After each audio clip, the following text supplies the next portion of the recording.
Energy in 15 is brought to you by Guam Power Authority. The views and opinions expressed in this show are that of the show hosts, guests, and callers. They do not necessarily reflect the views and opinions of the staff and management of Wave 105 FM, Glimpses Media, or any of our partners. As we strive to provide quality, respectful, and engaging content, we welcome you to participate in the conversation. Thank you for tuning in to Wave 105 FM, the sound of Guam. Enjoy the show. Howdy, everybody, and thanks so much for tuning in. This is the Brightside. Today we have our guest host, Mr. Charlie Hermosa, sitting in for Paulie Suba, as you heard him earlier this morning with Mornings with Patty. Being the show here, the Brightside is being brought to you by friends at Chili's Grill and Bar. More life, great food, and great value happen here. We want to thank our friends over there at Code School of Guam. Learn, code, and lead at the island's first coding boot camp. Your future in tech begins with us at Code School of Guam. We also want to thank our friends over there at Subway. You got to refresh to be fresh. You can order any of their 19 Subway series sandwiches on their website, subwaypacific.com. Get it at your convenience. You can pick it up or you can get it delivered to you. It's powered by Good to Go. We deliver. We also want to thank our friends at Micropack. You could check them out. They're located in the Micronesia Mall. They got 2 locations to serve you there, and they have their location in Tamuning off of Chalon, San Antonio. Also, the show is being brought to you by our friends at Sentinel Security Solutions, Guam's premier provider of professional security services, delivering operational excellence and protective services across commercial, industrial, and residential sectors. We want to thank our friends at Sherwin-Williams. Rain's coming fast. Are you ready? Seal your roof with Sherwin-Williams silicone roofing. Engineered for Guam's toughest weather, from blazing sun to pounding rain. Protect what matters today and ask Sherwin-Williams. The show is also being brought to you by our friends over there at Wise Owl Animal Hospital, your other family doctor. Once again, you're tuned into the Bright Side with our guest host this afternoon, Charlie Hermosa. Let's go ahead and begin the show.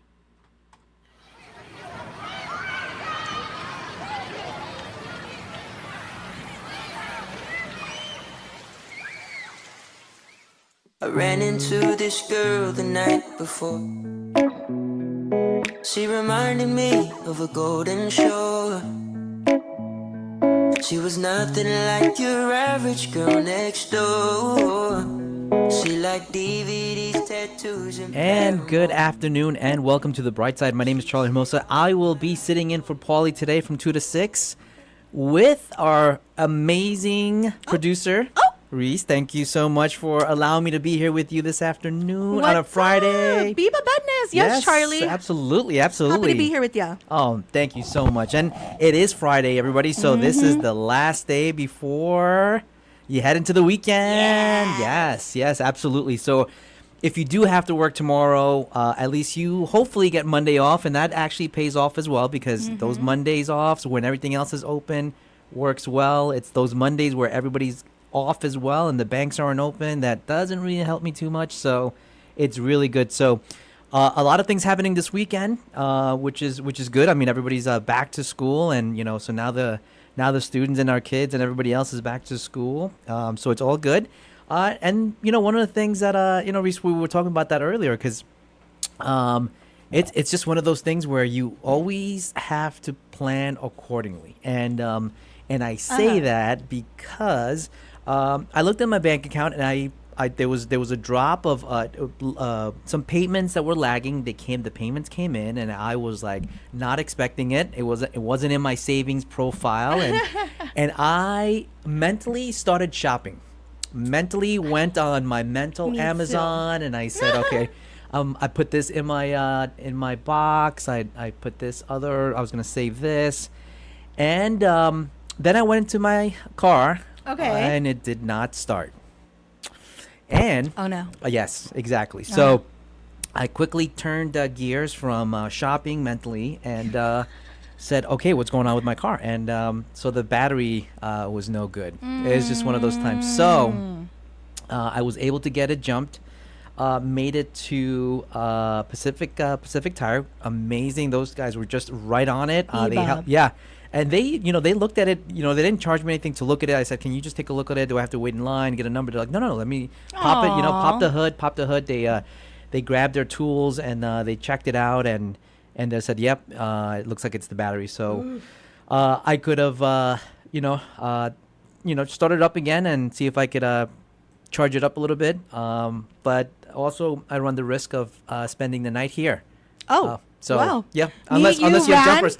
Yes, unless you or Ran have jumpers, that's the only way I would have been able to get out. So Oh. so needless to say, the money quickly came in and the money quickly went out. So Bye-bye. no, it's okay. It's all right. At least I have a new battery. Yes. So if anybody needs a ride anywhere, I can take you around. It's new. It's brand new. Yes, it's brand new. It's starting up and it's all good to go. So. But yeah, so again, that's a little bit of a rainy day fun. You need to make sure that you have that, and I think the government also tries to do that as well. We're not all perfect, but yeah. So I am starting off the weekend good because things happen for a reason. That came in. I got a new battery. I didn't get stuck in the middle of the road. And so that is how I'm starting up. I'm starting the weekend with a brand new battery, and I'm going to recharge my own personal batteries this weekend as well. There we go. Well, actually tonight, because the first thing coming up right off the bat tomorrow morning, early in the morning, is International Coastal Cleanup. There you go. That's Viva! right. That's right. So are you going to be out there? I will be out there. I plan to, I also work with the UOG-CIS and UOG-C grant, so we're definitely taking part in that as well. So I'm really excited. How about you, Charlie? Yeah, for sure. So I'm doing it with our Rotary. Biba. Yes, so the Rotary Club of Northern Guam. We will be together. I think we're actually starting up in Adelup. Nice. And then working our way down. So, I think Adelup towards, and then I think Paseo might be the. It's a little bit of a like hike. you kind of end there, yeah. Yeah. So we were discussing, and I actually have to check the chat group because we were like, hey, listen, one way is great. How do we get back? Like it's It's the other way you got to worry about. It's the other way we got to worry about. Wow. So, but yeah. So I'm looking forward. So I'm going to kind of just take it easy tonight, just to get my rest battery. up. My battery in the car is all set. I got my personal battery all rest up, and we will be good to go and getting every piece of trash that we can picked up. And you know what? The one thing that I do have to say is that we do harp a lot at the fact that unfortunately we do have a problem with trash and not having enough trash cans in the park areas, or folks not being just taking care of Mother Earth and just kind of just throwing the stuff out. It takes a couple minutes for you to walk over to the garbage can and throw it out. You don't have to leave it there. But the other aspect that we do confront is that we live in an environment that has a lot of wind, and the wind picks up here and there, and so I've seen trash flying around. So it's not in the areas that you see some of the trash buildup, like in the cliff lines or along the beach areas. Sometimes that's just trash that's flowing around the air, but we have to be able to have these programs so that we are able to have the opportunity to go out and really clean those areas, and then try to keep it as clean as we can. And hopefully we'll come up with a good concept to be able to somehow manage our garbage cans, especially out in the park area. The one thing I'm trying to find out is I did get a note from somebody that was telling me that, and maybe I haven't gone to EPOW and set up a canopy anymore, but there's signs there that you can't set up canopies anymore. I don't know if that. If anybody knows, when that came about or how, or the reason why, but there's no canopy areas. You can't set up a canopy within the EPOW Beach Park. So, and one of the, there was a party about a week ago, and some of the families didn't know either. So they came down. They were like, "What? When did this happen?"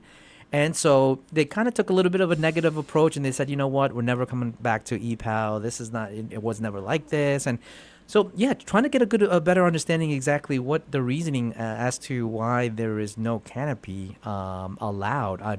I don't know if it's because people, I don't know, like with the wind, they breaks or they lose it. I don't know if it's a danger, Yeah, that's kind of weird because I know the only thing with canopies, right, is you cannot use stakes or anything that goes into the ground because EPOW's actually, it's a burial ground. Right. So they don't want to dig into the ground like that. But I actually really never heard of that. Yeah, maybe that is the reason. Maybe it's the stakes because you don't want to be able to drive into any of the right into the ground. But yeah, so I didn't know that. And then, neither. or maybe I was doing it illegally then.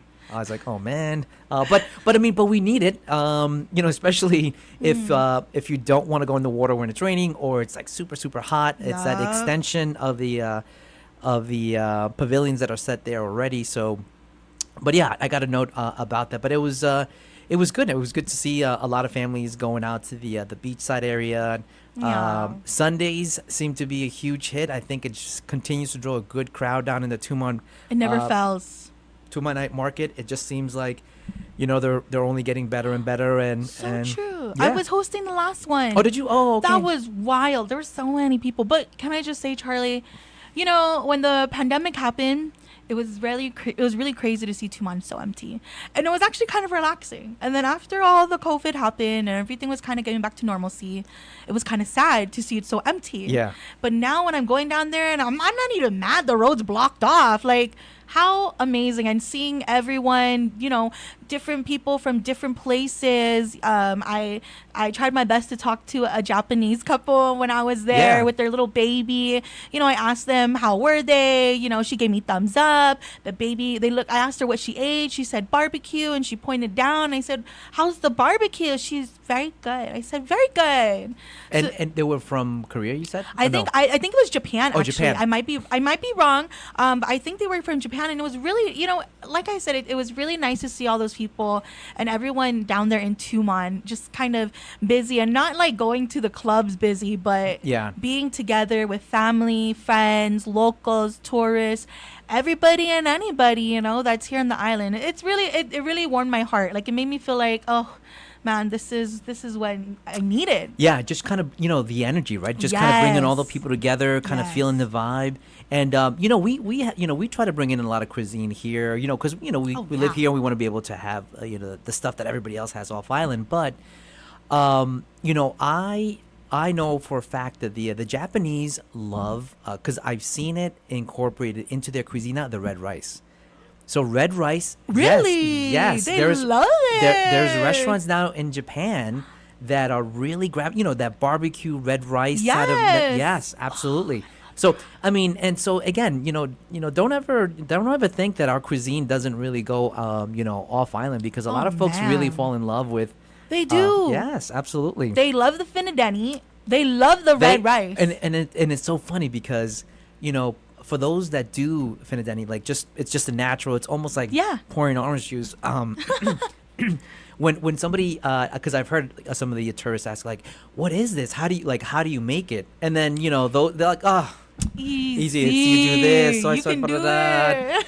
Yeah, it's so funny. But yeah, so they and I have seen a little bit of that as far as being able to they're trying to make their own version, and I think everybody has their own little touch on making it. And so it's really good to see. It was really interesting to see that in Japan.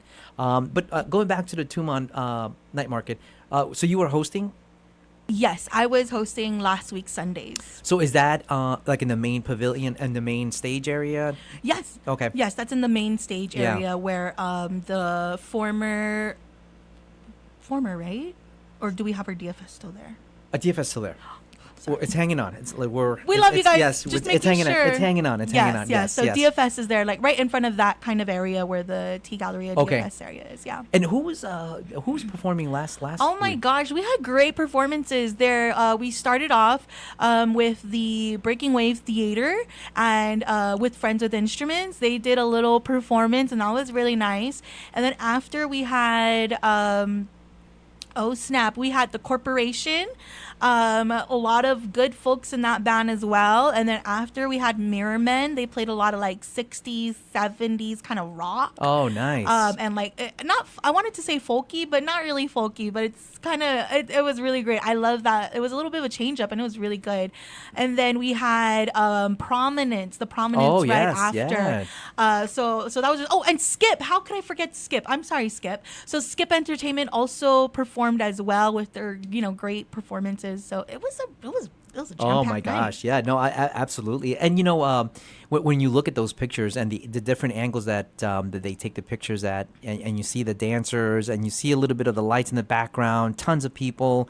I mean, it just looks like a big stage, it's amazing the local talent that we have here, and it's good for everybody to come out and see it because Yes. sometimes all these different bands, they're spread out throughout the island, right? So Yes. you can't go from like up here in Tumon, then like drive down to Moses, it doesn't take, like you either have to pick one or the other sometimes to catch them, right? I hate that. I Yeah. hate when my favorite bands are out playing and I have to catch them at one place or the other. I'm like, I can't. You got to go to choose. good company, or you just kind of start south and work all the way all up the way north. up. Wow, Yeah, absolutely. that's real bar hopping. Yo, no, I know, and that kind of stopped a little bit. That stopped a little bit. I mean, I remember when, and maybe it's with age for me at least. But yeah, I mean, because I work down south.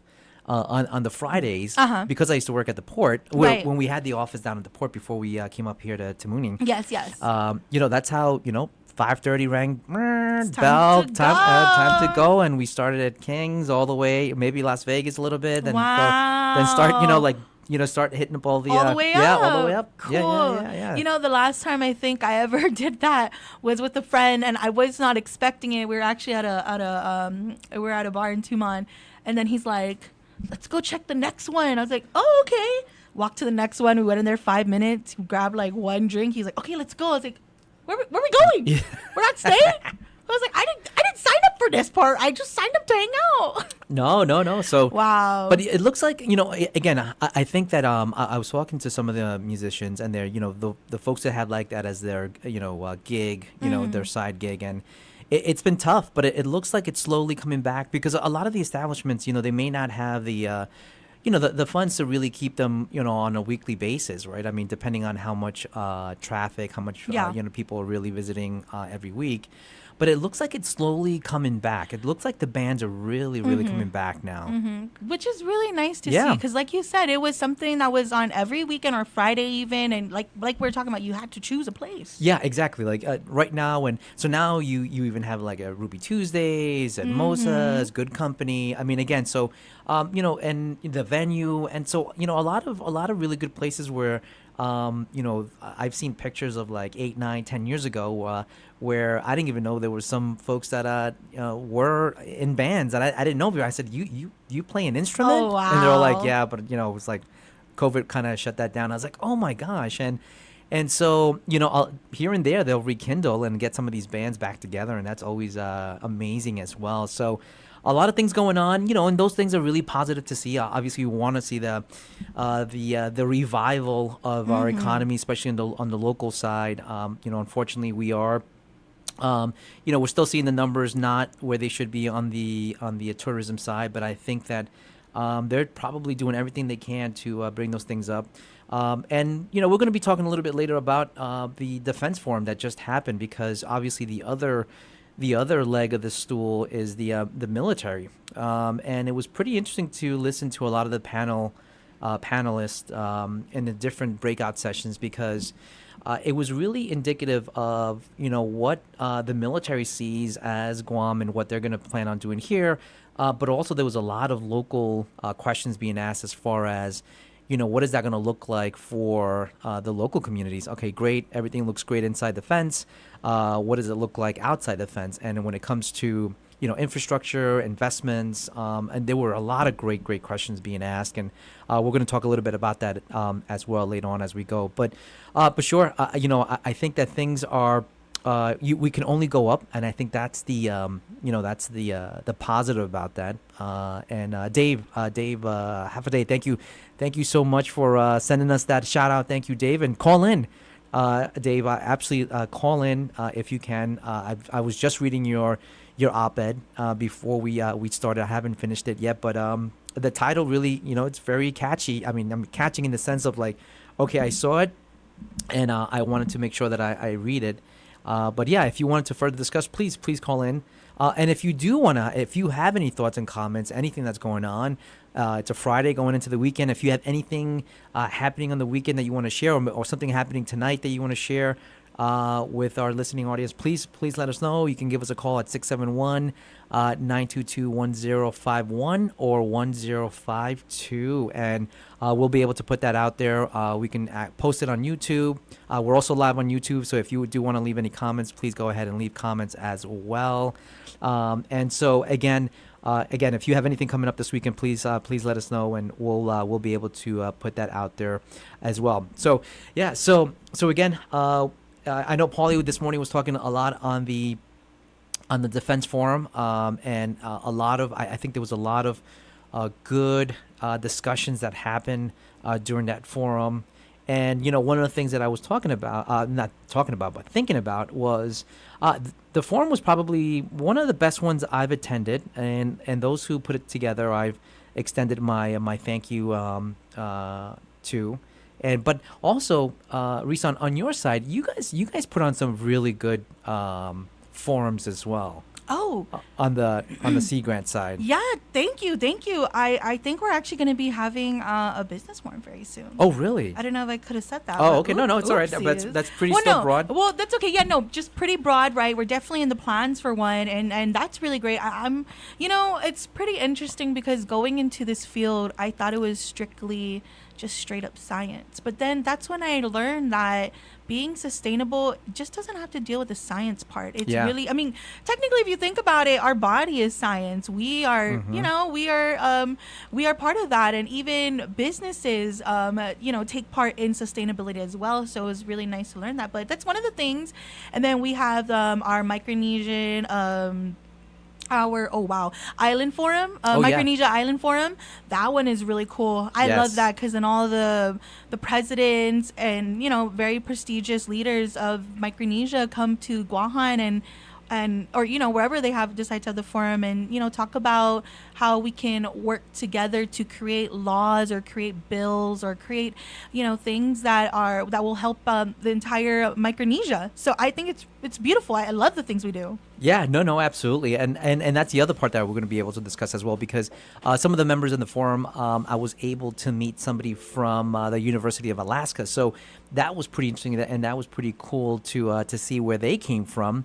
And one of the things that we left with was the fact that we wanted to sort of sign this sort of unity pact between the University of Alaska and the University of Guam when it came to research development, because they said, hey, listen, even though we're always looking for heat, and you guys got plenty of it, because they're looking for heat, because they were like, it drops to negative 40 degrees Fahrenheit, and that's freezing. So but they said the elements, when you put them on the table, even though they may not seem that they're identical, when you put them on the table and you line them up, they're actually they're the same. And kind of looking at from the research perspective, because one of the things that they're looking for in order to produce heat, you need energy. In order for us to sustain and make sure that our AC system is kicking in and making sure we have enough power, we also need to be able to produce energy. So in those aspects, we were able to really talk about a lot of good things. And I think that we're going to take that lead and see if we can sign something with that university. And it looks like we're almost ready to take our first break there, Reese. And I think we'll take a first break and we'll be back on the bright side.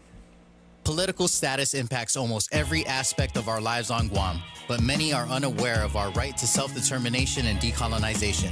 What does it mean, and how can it improve our quality of life? Join the conversation, ask some questions, and learn more about your right to self-determination and the 3 legitimate political status options for Guam. Tune in to Challenge the Status Quo every Monday from 10 a.m. to noon on Wave 105.1 FM, presented in partnership with the Commission on Decolonization and Glimpses Media.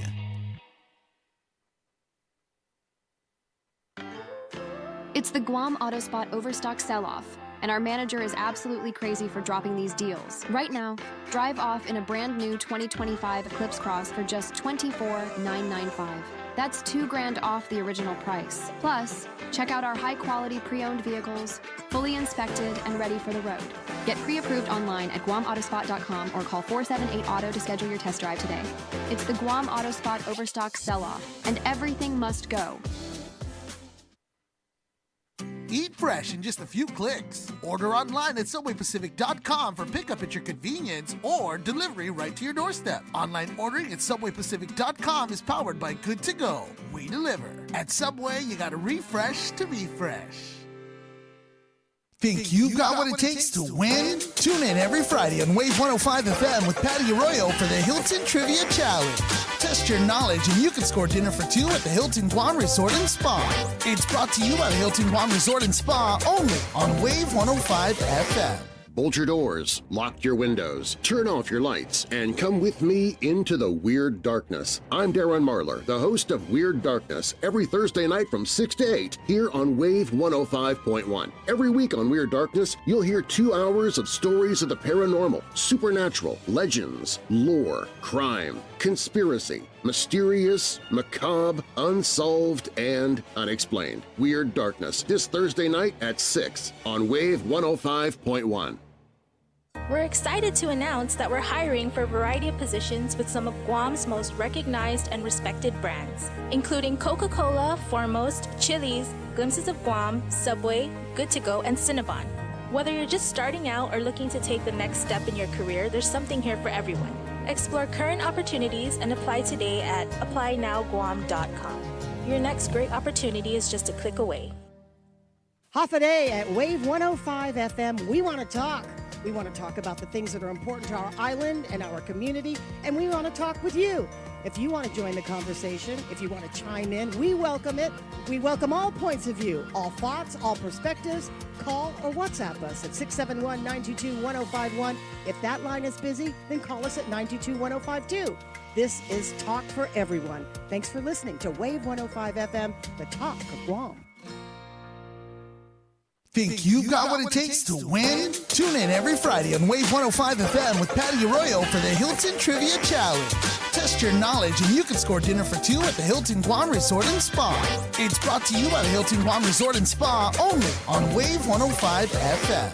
The new and improved Chili's 3 for Me deal is here. Starting at $12.99, get a drink, an appetizer, and an entree. You heard right. You can get a Coke, chips and salsa, and an old timer with cheese for only $12.99. Only at Chili's. Great food and value happen here.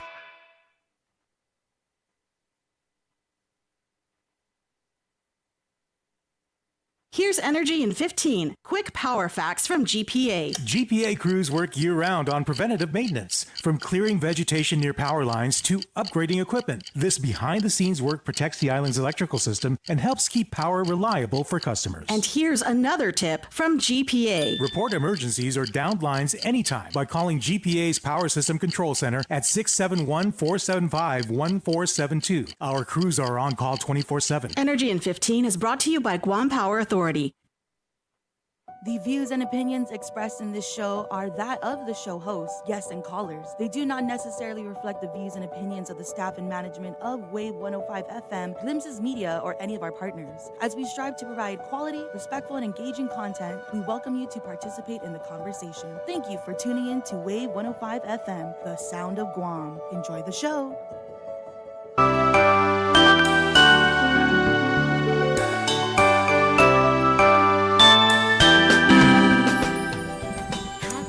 And welcome back to the Brightside. And if you're listening to that song, the happy birthday song, happy birthday, Paulie Suba. Happy birthday. You didn't think you were going to get away without us wishing you a happy birthday. So if you're listening or you're driving or you're somewhere around the school with your kids, happy birthday. Wish you all the best going into the weekend. So just wanted to wish you a happy birthday. And with that, I think we have a caller. And it looks like it's going to be Attorney Pete. Yeah, Attorney Pete. Good. Half a day, Charlie. Viva Venice. Absolutely. How are you? I'm good. Hey, happy birthday to Paulie. He's what, 23 now? Yeah, I think so, right? I think 23 or 24.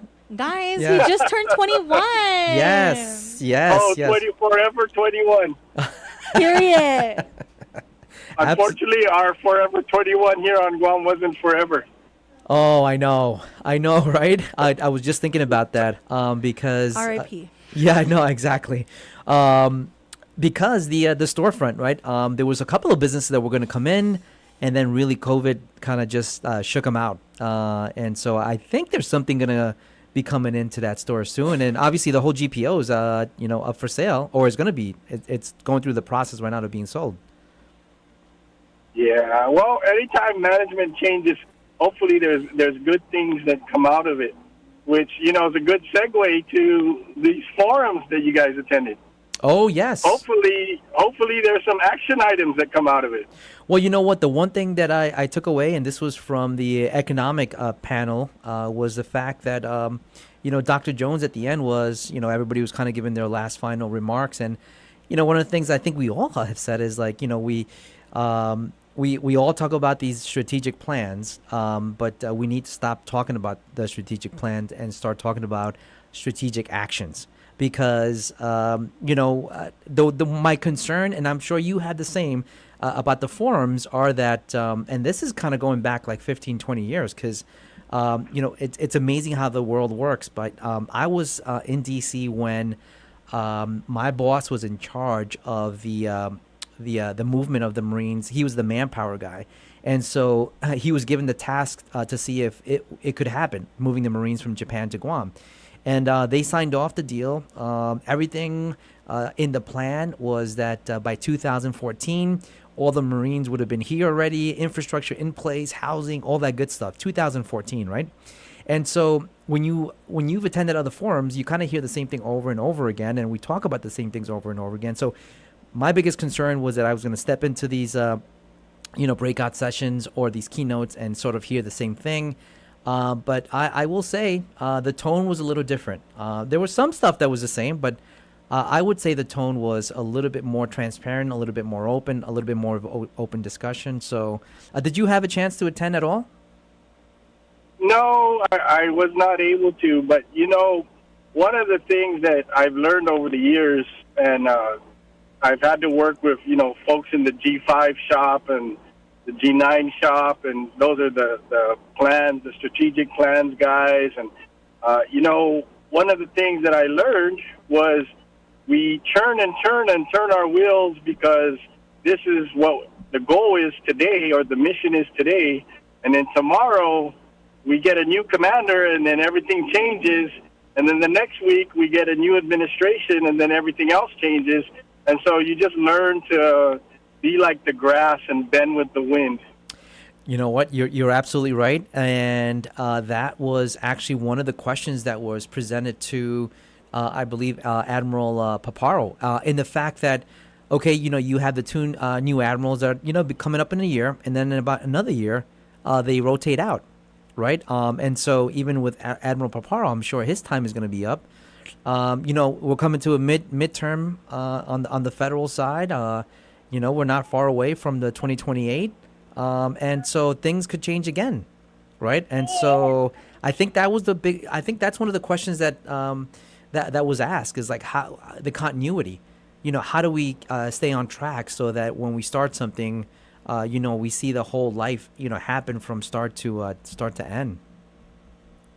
Right. But, you know, these subordinate commanders, they have their marching orders. It's when the 4 stars rotate, that's when you see the different objectives get pushed, right? Right. And a lot of times it's personality based, and it was amazing to me to see, you know, the difference between General Bell and General Johnson. You know, when they switched out, and you know how the priorities just changed so much, and it affected a lot of, you know, there's a lot of second, third, fourth, and fifth order effects that get stifled because we've been working for months and years to reach certain goals, and then all of a sudden we change direction just because the 4 star says, I don't think I like this. This is what I'm interested in, you know? Yeah, no, completely agree. I think that has always been an issue. And to your point about, you know, how the wind blows and how we have to sort of bend, and you know, and that was a discussion that I actually had after one of the breakout sessions. And it was, you know, originally back, you know, when I said it back when I was in DC, originally it was the Marine relocation. It wasn't a buildup, you know. We weren't, you know. And then if you look at the different strategies that have happened from that time frame, from when they signed the pact, I think in 2009, to now, just think about all the changes that have happened, right? And Right, and I heard too, Charlie, that there's rumblings about going back into Subic. there is. I will. I mean, there's no denying on what's going on. From there's definitely an intent. I would say that it's going to happen. It's going to happen. Yep. And so it's amazing. Yeah, and interesting. My Filipino friend, I asked him, because he used to work there, and he came to Guam after they closed Subic, and he goes, "Hey, you know how they named that bay?" I said, "I don't know." He said, "Oh, just look at it. It's so big." No, absolutely, and it's gonna stick. That's a good one. And if you don't mind if I steal that from you, do you? I'm gonna use that. I'm gonna use that tonight. It's open source. I'm open source, But I guess the final thing that we gotta realize is that, and I say this having been on the other side, this is just par for the course, the playbook. A lot of times, a lot of effort gets spent putting these things on, and there are some, good returns as far as relationship building, communication, so on and so forth. But at the end of the day, it doesn't hardly change the price of tea in China. Yeah, I mean, and it's funny, you no pun intended, right? With China, and but the one thing that was, and to me, the most transparent discussion was the initial keynote speaker, Admiral Paparo. I mean, if I've only heard certain things, I personally have only been the ability like on videos, like YouTube's and different discussions, different forums, but to actually hear the Admiral and kind of discuss a little bit of the data that he was sharing as far as what our adversaries are doing, the type of training, the locations they're at. It was pretty eye-opening. And you can see the faces around the room, like almost, kind of widen up, like, whoa, like this is like, we hear it, we read about it. But when you hear it from the commander, it kind of opens up your, like, everybody was kind of like looking at each other like, wow, okay, this is like serious stuff, right? And then he went into the 360 missile defense system and all that stuff. But at the end of the day, I think the reason why I said it was a good sort of balanced approach was because, yes, there was certain things that were sounding the same, but I think that this was, we were pretty aggressive on a lot of the panels, whether it was for policy, the economy.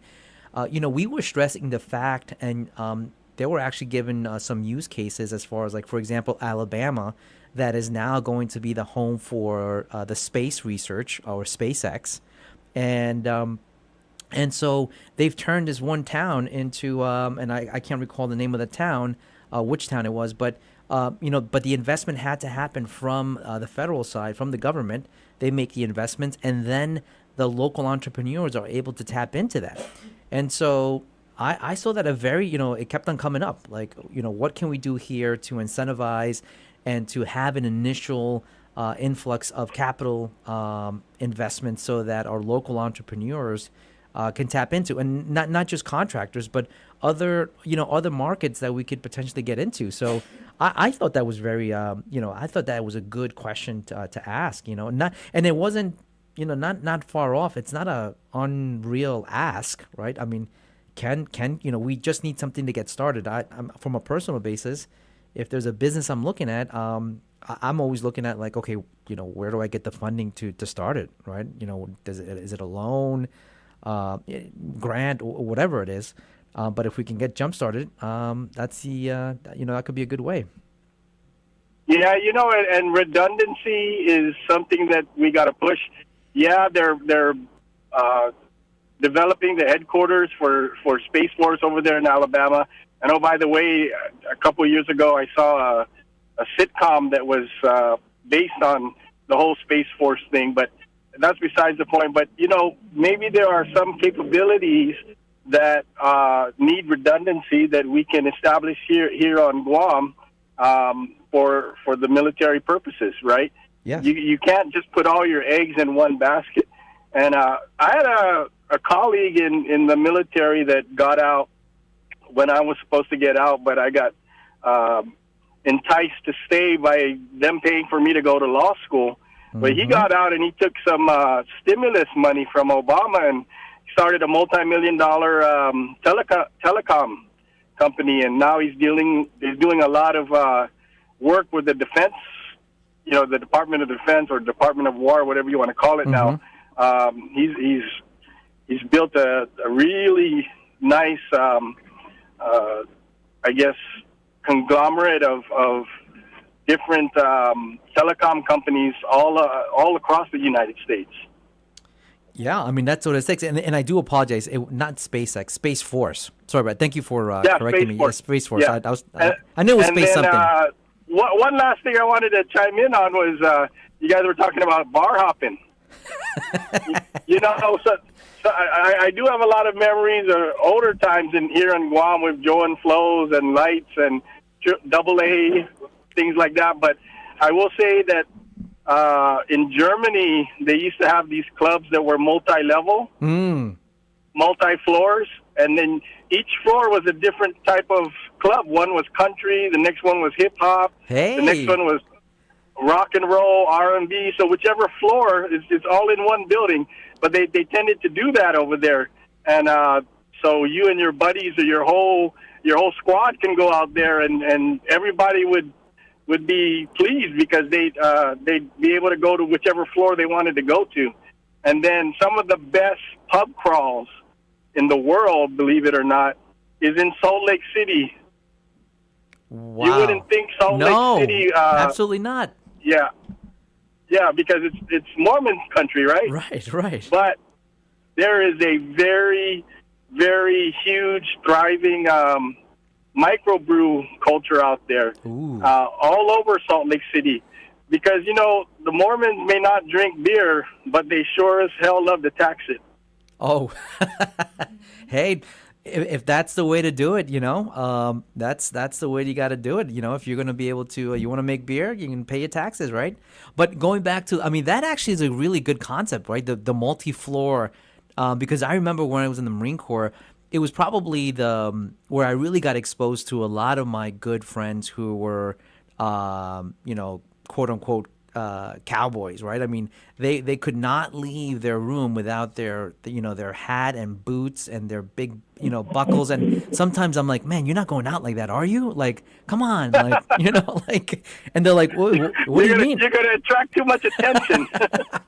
Yeah, no. And so, but they're like, what's wrong with this? And when we would go to, the different types of bars and then, we had the guys that loved hip hop and so, we had to choose one or the other. But if they were in the same building, I don't know. I think that would have been a great thing. Were you over there during that time or when you were in the military? Yeah, I was there for 6 years. I did a consecutive overseas tour over there, but not by choice because it was stop, loss, stop, move at the time. Oh, this is 2004, 2005? I went over there in 2002, and then I left in 2007. Yeah, stop loss. Yeah, for sure. I remember that. But it's a good time in Europe. 6 years. I think that might be a little bit too long. But the good thing that I always found good about Europe was the fact that it's connected. You can get on the rail and pretty much travel anywhere. Exactly. 100 meters from my front doorstep, I went to the Strassenbahn, the regular streetcar, and then it takes you down to the Hauptbahnhof, which is the main train station, and then that one take you anywhere in Europe. Yeah. Even over to England. Yeah, now, amazing. It's incredible. So, I would say if those who are in the military or trying to go in the military, taking a European tour is wouldn't be that bad. I know I have a couple of friends who got into the Air Force about 3 or 4 years ago, and they're over in England now. They're doing a tour over there for 2 years, so they love it. They come back as much as they can, but my oldest son is over there now. Oh, so is he? Oh, I gotta go see him before he leaves. In the Air Force? Air Force, yeah. Oh, very nice. How long has he been in, if you don't mind me asking? The Air Force, they homestead you now. But he spent 8 years in Spokane, over at Fairchild, and then just a couple of years ago, he went to Germany, and he may do a consecutive overseas tour over there because his specialty is he's a dental technician, so they don't have a lot of them. Oh, wow. And so, yeah, they would give him an incentive to do a consecutive overseas tour. You know, they give you a free ticket round trip anywhere in the world and 30 days leave if you decide not to PCS. Wow. I mean, but for the specialty that he has. And then, you know, obviously if he was to, you know, with that technical skill, if he was to, you know, come out, he would be very well, you know, they'll grab him in a heartbeat. Oh, yeah. Yeah. That's great. That's great. Yeah, you know, Pete, thank you so much for giving us a call. Any plans for the weekend? Just kind of recharge, or you got yard work? Oh, yard work never ends, but this weekend is the my kids, once a month, we have a family event with the entire school, Chief Harrell Academy Charter School, the Chamorro School. And so we're not just a school, we're a family. Gotcha. So once a month we gather to just hang out with each other, and then once a month we also do a community service type activity, like picking up trash or planting trees or feeding the hungry, something like that. I mean, so, you know, tomorrow we have the International Coastal Cleanup. Are you guys participating in that at all, or no? Well, we'll be down at the beach, and we'll be down there with some trash bags. So, Okay, yeah, good. it's going to kill two birds with one stone. There you go. It's the best way to do it. Pete, thank you so much for giving us a call. Be safe tonight, and have a great weekend, and hopefully we'll see each other sometime next week. That's that. Okay. Have a great weekend. Yeah, so I mean, but that sounds pretty cool. I mean, that's, you know, when he says that they're a family, that's always good, right? I mean, Absolutely. Being able to come together. I would imagine that everybody kind of brings in, you know, like a potluck style food, right? Like everybody kind of brings in their own little, you know, taste, and oh man, that sounds great. It does. Honestly, when we're talking about it, I'm like, man, that sounds good. Yeah. Can we just have Polly come back so we can tell people to bring food for your birthday party? Yeah, no, absolutely. Well, get him a cake, you know, Right? get him a little dessert here. We'll have Good to Go deliver. There you go. Come on there now. you go. We know where they live. That's we know. right next door. But yeah, so but again, yeah, so Pete, you know, he brought up some really good points, and I think that was also a point of discussion, was the fact that the plan really changes constantly, and so, you know, depending on what commander comes in, the vision changes, and the strategy may change as well. Potentially, the defense strategy is not going to change, but how we get there, or the attention that the different areas could change. And that was actually a discussion point that was being had by a lot of the groups yesterday and the day before. And so, but at the end of the day, I think that the discussion of transparency, the discussion that the military should be in lockstep as far as sharing information, what's going on, from a strategy perspective, as far as, you know, if there's anything changes with the plan per se, then you know, we should be in tune with the plans. We, meaning the governor and the military, should be in you know, lockstep, understanding exactly what these changes are going to look like, and then at the same time for us to be able to share our concerns and our needs as we can continue to move forward. Because, you know, obviously the concern now for one of the biggest things that was said was, you know, as the buildup takes more shape, the lack of homes is very critical, but not so much also the homes, but the lack of infrastructure, which led to another touchy subject that's in line with energy and power and nuclear energy that we may touch on a little bit if that comes about. But yeah, I mean, obviously building the homes is going to be very critical, but ensuring that we have the infrastructure in place is even more critical, because obviously we can build all the homes we want. If we don't have the infrastructure, the roads, the power, the water, all that good stuff in order for it to be sustainable, you know, it's one of those things where you're building an airport, you know, 30 miles away without a road. And so we want to be able to take a look at that as well. And so with that, are we going to take another call or save it for the next? Okay, we'll take him on now then. Okay, good afternoon. Hello, yeah, who am I speaking to? Yeah, this is Charlie Hermosa. Charlie Hermosa. Yes. Yeah, I heard Underwood, Dr. Underwood speak earlier today. Yes. Yes, Mr. And he hit everything on the nail. Welcome back, Underwood. I like what you're doing, man. The way you speak tells it like it is from start to finish. What was impactful? Like what really grabbed your attention of the stuff that Dr. Underwood was saying? Everything, and we're not even invited to the table, and it's like next time we'll bring our own table. Yeah, I mean, yeah, he spoke good, man, about everything from start to finish. How we stand up for America, how we protecting the homeland from out here, how we're the target and all that, and what's in it for us. They gotta stop playing with us because we gotta live out here in peace too, and it'd be nice because, like I said, everything went up. The COVID didn't do us in the $500,000 homes. Well, and then we got all these people coming here again. Our sewer, our water, our power. It's like we're building ourselves into a monster that we might not be able to reverse. But the mind and the income, man, and for what? I understand we want to be the tip of the stair, and all kinds of money is supposed to be coming here, and we're going to be rich, happy, and we can't even fix our potholes sometimes. So sometimes we got to step back and look at what we're doing because the name of kulang na stisyo loki hokuka. Yon tagama kita ni pa money gasto, and money's good, man, and but it's not always about money because we got to live there, and our children and our grandchildren, and where do we go after we break this rock? Are they going to relocate us out to Kentucky?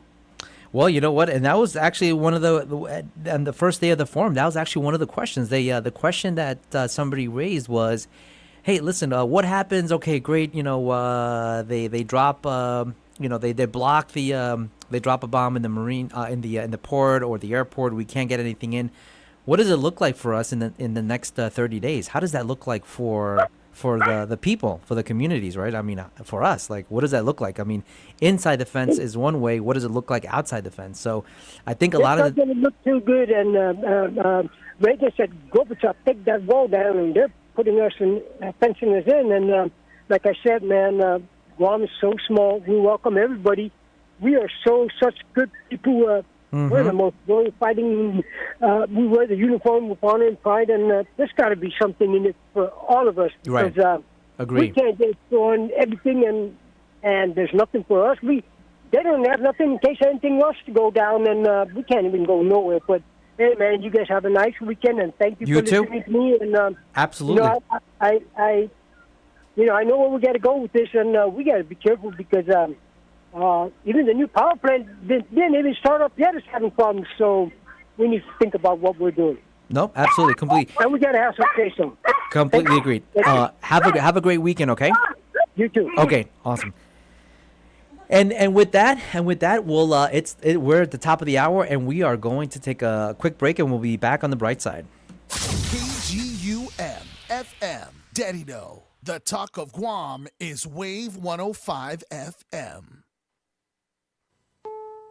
This is CBS News on the Hour, sponsored by O'Reilly Auto Parts. I'm Cammie McCormick. Congressional Democrats have unveiled a bill to bolster free speech protections in the wake of Charlie Kirk's killing. Senator Chuck Schumer. One of the great hallmarks of our country is free speech, whether you agree or disagree. And this administration is trying to snuff it out. They don't want people to even speak when they don't like what they say. Representative Ro Khanna wants FCC Chair Brendan Carr to appear before Congress to explain his role in the suspension of Jimmy Kimmel's show. He said the administration is making comedy illegal.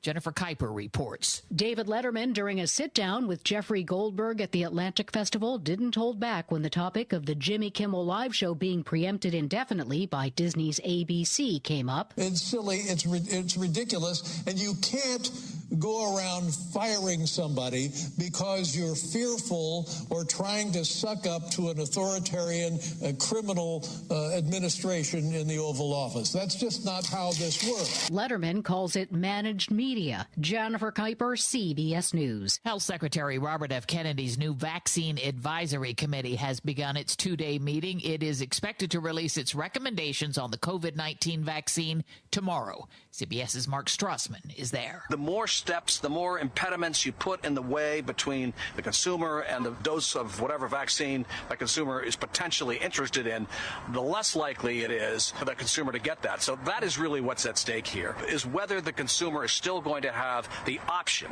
to get the vaccine as easily as he or she has in years past. President Trump is heading back to the U.S. from Britain. Before leaving, he held a news conference with Prime Minister Keir Starmer and was asked about sanctions on Russia. He insisted European countries must first stop purchasing its oil. I'm willing to do other things, but not when the people that I'm fighting for are buying oil from Russia. If the oil price comes down, very simply, Russia will settle. And he said he wants the Taliban to return a massive air base in Afghanistan that the U.S. evacuated during the withdrawal. It's one of the biggest air bases in the world. We gave it to them for nothing. We're trying to get it back, by the way. Okay, that could be a little breaking news. We're trying to get it back. Trump suggested U.S. troops could return to Bagram because of its proximity to China. It's unclear if the U.S. has had any direct or indirect conversations with the Taliban government. On Wall Street today, stocks finished higher. The Dow was up 124 points, the Nasdaq up more than 200. This is CBS News. Think O'Reilly Auto Parts for all your car care needs. Get the parts and service you need fast from the professional parts people at O'Reilly Auto Parts. The IRS finally caught up with Louie. I hadn't paid my taxes in 8 years. I owed the IRS a lot of money. Louie was in deep trouble. We're going to take your house, put a lien on your bank account, garnish your pay. They don't care. They're going to take your paycheck. Louie found out about Optima Tax Relief, the leading tax resolution firm. A-plus rated by the Better Business Bureau, they've resolved over $1 billion for their clients. Optima Tax, they helped me. They calmed me down. They made me feel comfortable, and I trust them. Louie has a lot to be thankful for. I don't owe the IRS anymore, and I'm able to live a comfortable life, a lot better life. It was because of Optima Tax. For tax help you can trust, call Optima now for a free consultation. Take it from Louie. If you owe the IRS, don't go it alone. Give Optima Tax a call. They can help you. Call 800-343-6460. 800-343-6460. 800-343-6460. Optima Tax Relief. Testimonial from an actual client. Some restrictions apply. For complete details, please visit OptimaTaxRelief.com. Death by chocolate? Not likely. Here's Deborah Rodriguez. Freaking out about getting older? Try chocolate. Results of a trial by researchers at Brigham and Women's Hospital show cocoa extract supplements may actually help you live longer by slowing down the inflammation that accelerates aging and reducing the risk of chronic disease. One of the authors, Dr. Howard Sesso, says the results call for more attention to the advantage of plant-based foods for cardiovascular health, including cocoa products, which are rich in flavonols. Others include fruits, vegetables, and tea, all hailed for their antioxidant properties. Deborah Rodriguez, CBS News. Uber Eats will soon be using drones to deliver some meals. It's partnering with a drone company called Flytrex, and the two will begin deliveries in test markets by the end of the year. It's the latest partnership in the fast-growing drone delivery space. I'm Cammie McCormick, CBS News. Here for the community. Wave 105 FM. Hey. No more home office blues. This is Soundbites, and I'm Ellen Davidson. Remote work doesn't mean having to stay stuck in a stuffy apartment. Study Near Me is an app that helps you find those great working spots near you. It's a database of more than 26,000 cafes and other laptop-friendly public spots that offer fast Wi-Fi and charging plugs. And, of course, the stimulating beverages you need to make that workday fly. It's built on Google's listings, but then curates the list so it only highlights places that make sense for remote workers. There's a clear emphasis on work-friendly amenities, comfort, and freedom from unnecessary distractions. Get work done and change your work-from-home routine with Study Near Me. Enter your zip code and see where it takes you at studynearme.com. With Soundbites, I'm Alan Davidson for CBS News. The youngest job seekers are the ones most likely to ask AI for advice, and they're glad they did. I'm Jeff Colvin of Fortune magazine with the Fortune Business Update. It shouldn't be a surprise. Today's young adults are finding new ways to use AI every day. So, of course, they're asking it for advice on where to work. And after they do, hardly any of them regret it. For young adults, getting a job without AI is unthinkable. They use it to identify high-demand, high-paying jobs, and then use it to write resumes and cover letters. Then they use it to prepare for interviews, and if they get an offer in another town, they ask AI whether they should relocate. A year into the job, they ask AI how to negotiate a raise. But for today's young workers, there is actually one source of job-related advice they use even more than AI. It's their parents. I'm Jeff Colvin. Get double the speed at zero extra cost with GTA Fiber. Experience super fast and reliable fiber internet speeds, now starting at 200 Mbps to 1 gig, with upload speeds just as fast as download speeds and 100 times faster than cable internet. You can enjoy lag-free gaming and clear video calls. Fast is also affordable. Sign up for Fiber 200 for only $70 a month. Visit gta.net or call 644-4482. Terms and conditions apply. Half a day, Guam. Engage in a conversation made for the veterans of Guam with Johnny and Miss Bobby. We want to hear concerns and comments. Tune in every Wednesday for our new time, 10 a.m. to 12 p.m. on Wave 105, the Talk of Guam. Here's energy in 15. Quick power facts from GPA. At myenergyguam.com, you can track your daily energy use, check your patterns, see when your household uses the most power, and make simple changes that can lower your bill, all from the comfort of home. And here's another tip from GPA. Try GPA's free online energy expert tool. In just minutes, you'll get a virtual home energy audit with customized tips to save money on your electricity bill. Visit GuamPowerAuthority.com. Energy in 15 is brought to you by Guam Power Authority. The views and opinions expressed in this show are that of the show host, guests, and callers. They do not necessarily reflect the views and opinions of the staff and management of Wave 105 FM, Glimpses Media, or any of our partners. As we strive to provide quality, respectful, and engaging content, we welcome you to participate in the conversation. Thank you for tuning in to Wave 105 FM, the sound of Guam. Enjoy the show. How's it, everybody? And once again, welcome back to the Bright Side with our guest host, Mr. Charlie Hermosa, taking over this afternoon. But of course, our awesome sponsors are making sure that all of this is possible. Big shout outs to our friends over there at Code School of Guam. Learn, code, and lead to the island's first coding bootcamp. Your future in tech begins with us at Code School of Guam. We also want to thank our friends at Chili's Grill and Bar. At Chili's, more life, great food, and great memories happen here. We want to thank our friends over there at GTA. We start with you. Thank you to our friends over there at Subway. You got to refresh to be fresh. You can visit them online and pick up your favorite foods on their website. And then when you visit that subwaypacific.com, place your order. You can pick it up at your convenience or get it delivered to you. It's powered by Good to Go. We deliver. We also want to thank our friends at Micropack. You can check them out in Challenge, San Antonio, and Tamuning, or you can check them out in the Micronesia Mall. They have 2 locations to serve you there. We want to thank our friends at Sentinel Security Solutions. They're Guam's premier provider of professional security services, delivering operational excellence and protective services across commercial, industrial, and residential sectors. We also want to thank our friends at Sherwin-Williams. The wet season is here and your roof needs to be ready. So don't wait for that super blazing sun or pounding rain anymore. Get ahead with weather-ready coatings. Be smart, be prepared, and ask Sherwin-Williams. Ladies and gentlemen, once again, you're tuned into the Bright Side with our guest host, Charlie Hermosa. Let's go ahead and begin the show.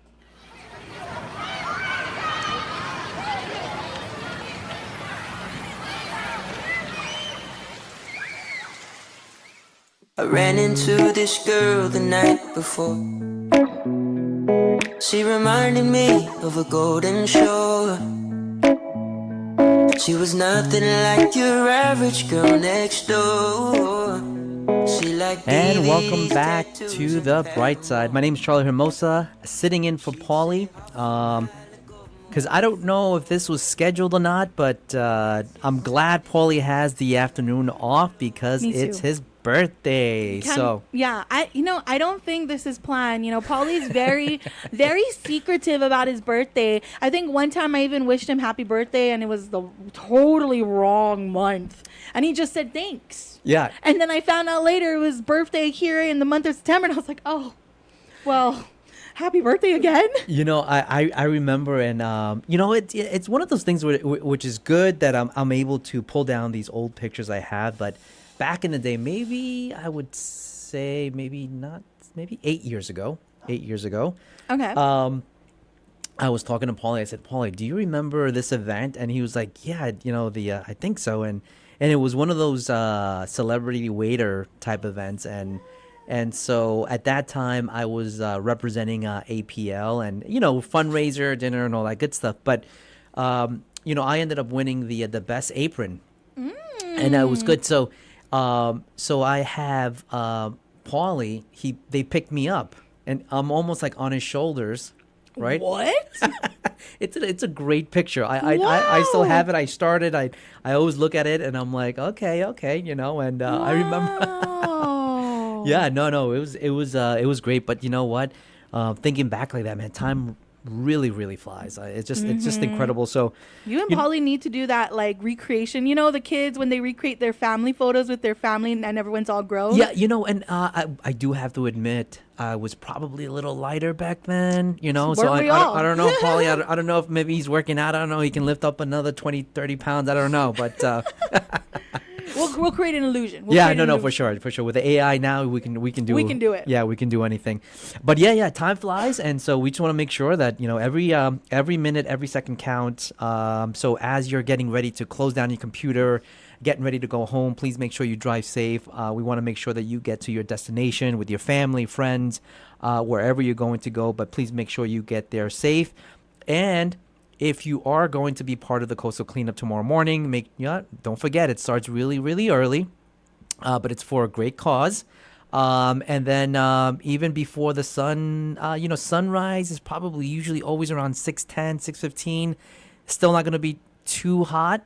So hopefully within the next 2 hours after you start, you should be getting to your final destination. And that's always a good time when you're picking up everything and you're pretty much almost close to being done. So looking forward to that. It's going to be a great event across the board because you're able to, just help, help the island pick up the trash. And, it needs a little, it needs a little facelift right now. It just needs a little bit.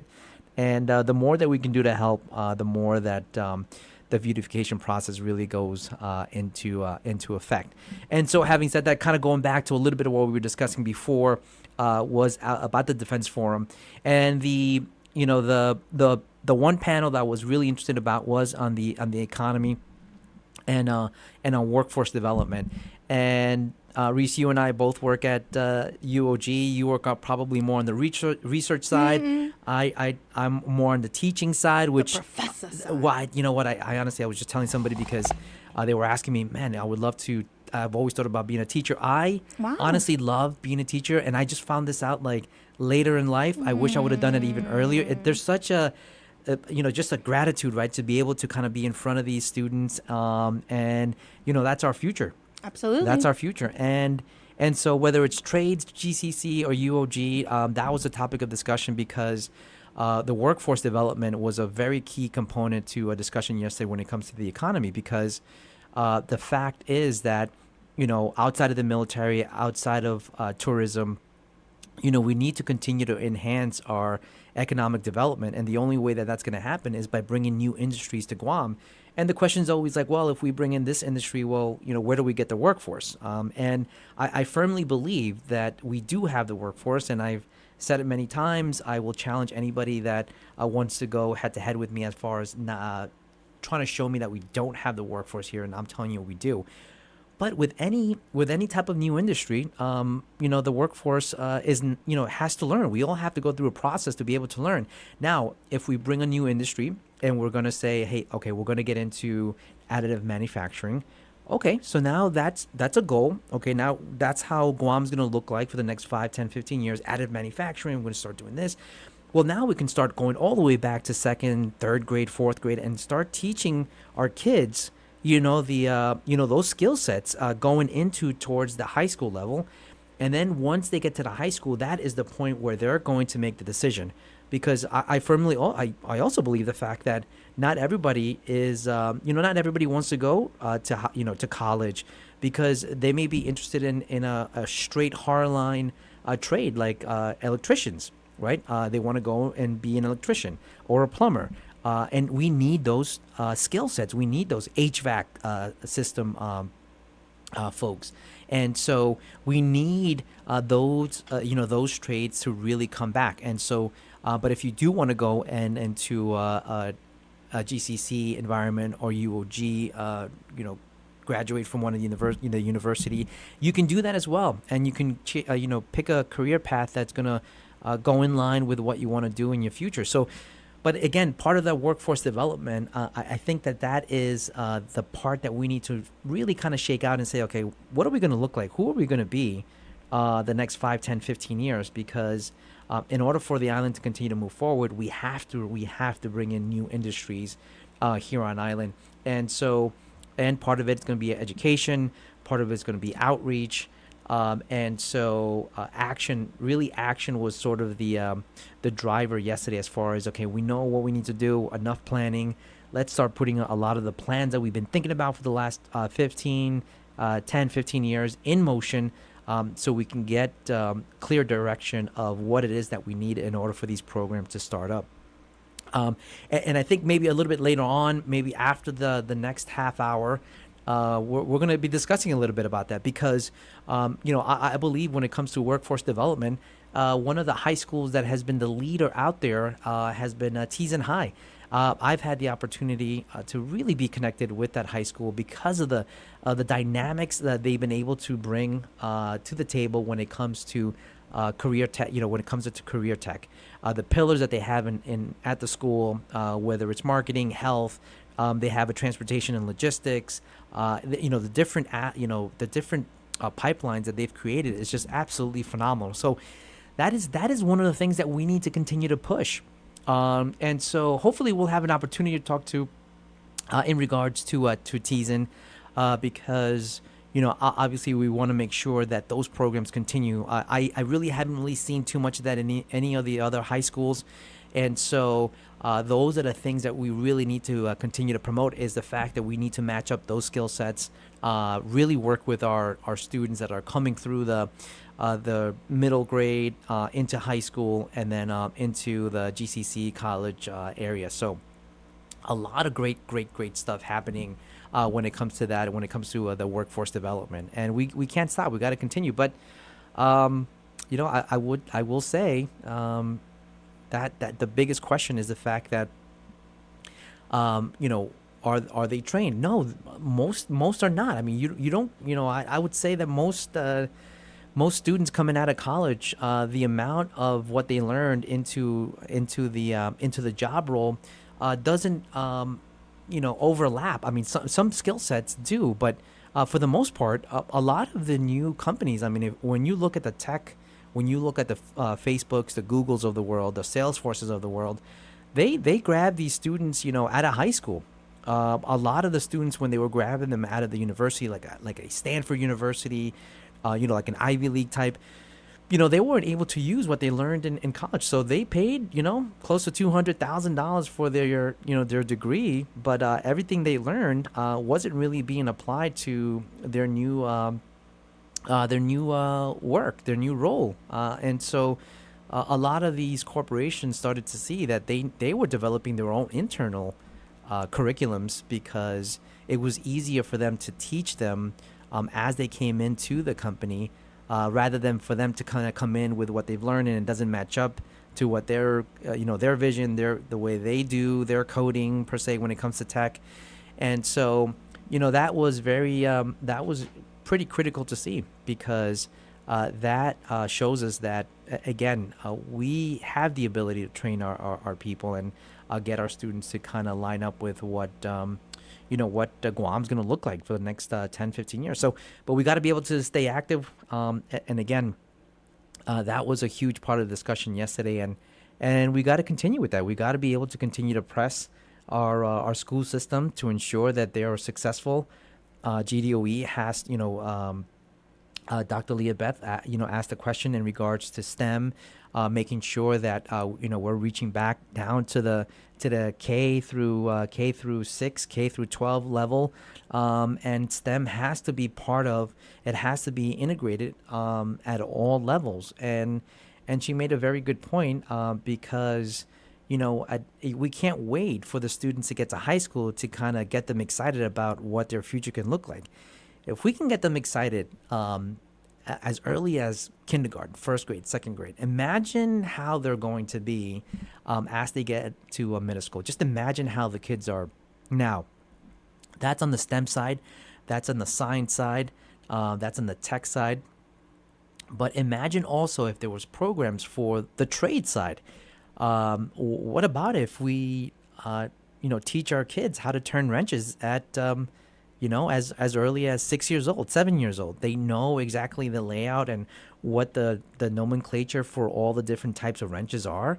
And so maybe they go into trades. Maybe we teach them electrical, management at an early age. They know how to test, similar to what they did when I took my truck this afternoon to the shop when my battery went kaput. They took out the tools and they were testing it out, and they saw that the batteries, the cells were dying out. So they said, this battery's no good. But again, that's all technical. It's all part of the training. But we could actually teach that to our kids as early as 6, 7, 8 years old, and so maybe they go into the trades pipeline, and so we start creating these different pipelines for our students, our young students, our kids, to start getting excited about what the future can be. And the biggest thing for us is for them to be able to be excited about wanting to get into the industry and stay here at home. That's what we need. Unfortunately, we do have a lot of students that are looking to go off island in the search of different opportunities. And so we have to create those opportunities here as well. I mean, there's no other way. And so one of the things that we need to do is create these programs to get them excited.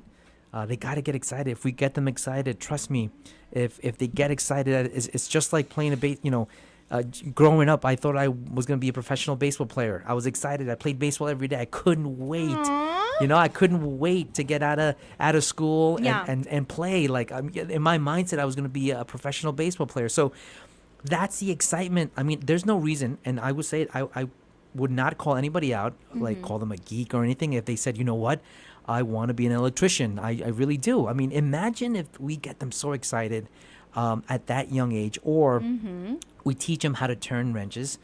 We teach them how to code. We teach them all the aspects of the different industries. We teach them how to 3D print. We don't have to teach them how to manage touch and computer because they know it. It's almost like they're born with it now. I mean, they kind of are, right? Yes. Like, I remember my generation was the generation that was born when the internet started booming. Like 95 was when I was born, but when I started getting older, like, I think that's what they call millennials, like the internet, right? Like the start of the internet. And now everyone born today is really not just the internet, but technology, the advancement of it. My gosh. And I also want to just kind of talk on how you were expressing, the kids, make it fun for them. I was actually just watching, do you know Sindel Abad?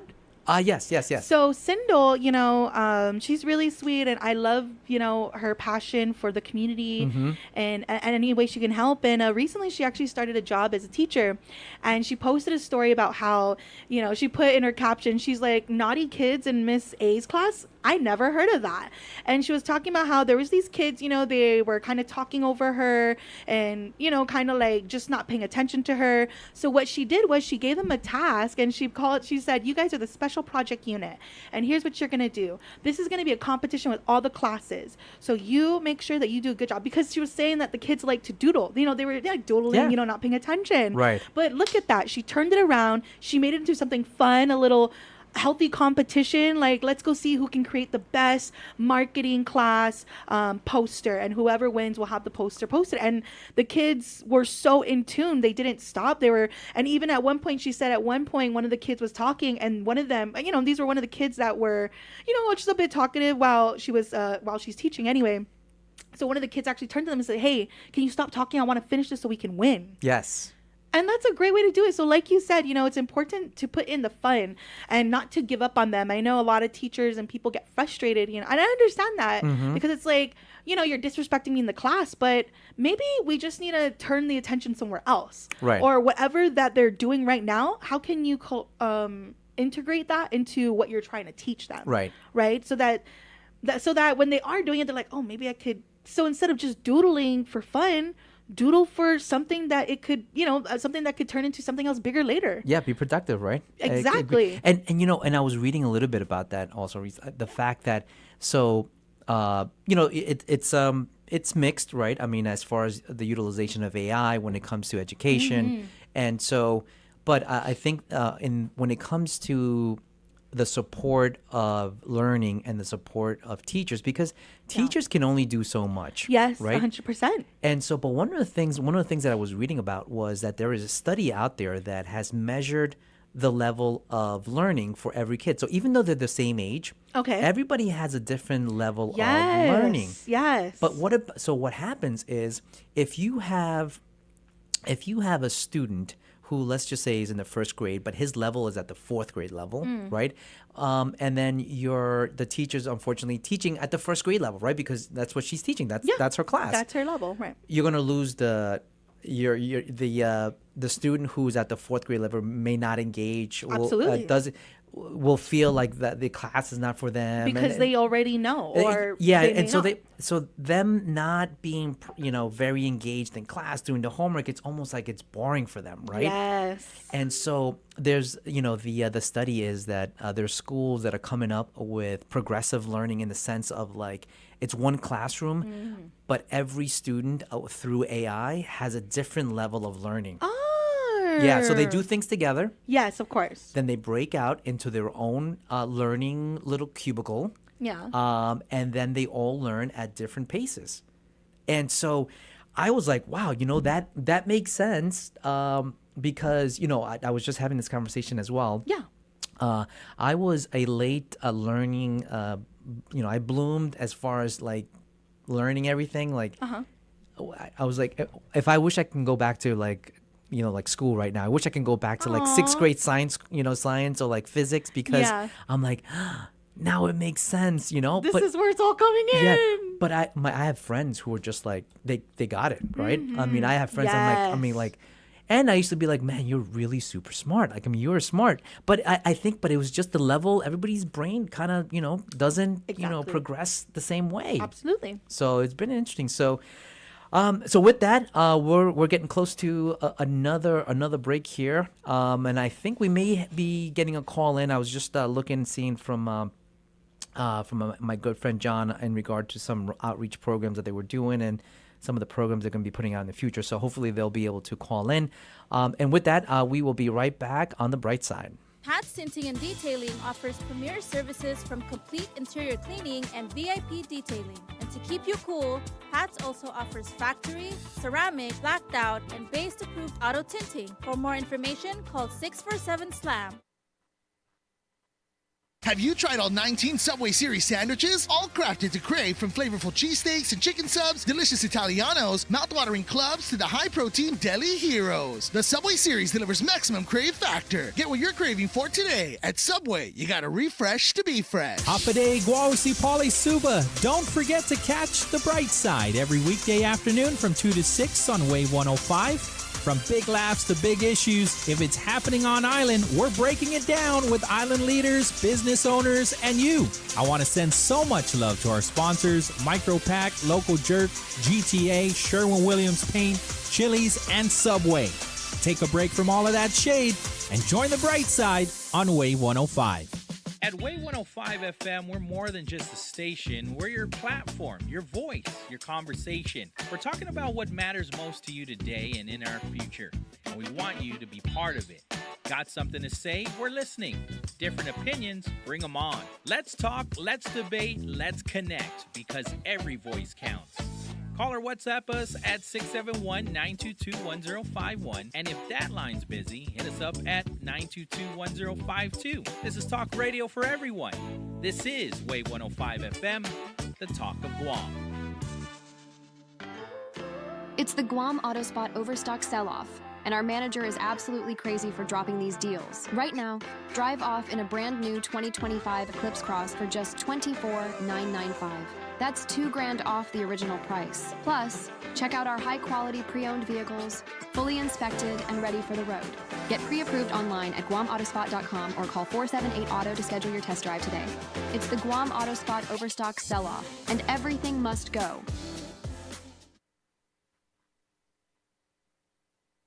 6 o'clock to 8 o'clock every Friday evening. Join Rand and Jenny Kaufman for The Edge of Heaven, a talk show to take you to the fifth dimension where you find out who you are. What is the purpose of your life? How can your purpose be fulfilled? What motivates you to do what you do? What are you searching for? What keeps you going in your day-to-day life? What is real? Why do you care? Why do you work? Why do you love? Sponsored by Burger King, Jay Goodman, and Asmujao Community School.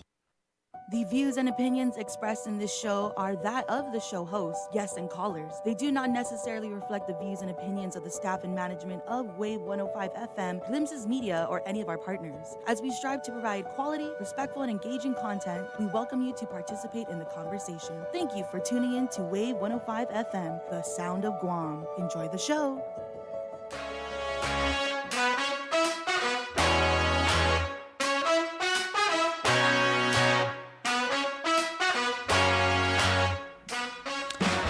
And welcome back to the bright side. My name is Charlie Hermosa, standing in for Paulie, as he has taken an unscheduled birthday. Absolutely. And so it's coincidental. It's coincidental. I think that the way it worked out, but I think it's working out well. So yes, Paulie, please make sure you're taking advantage of this.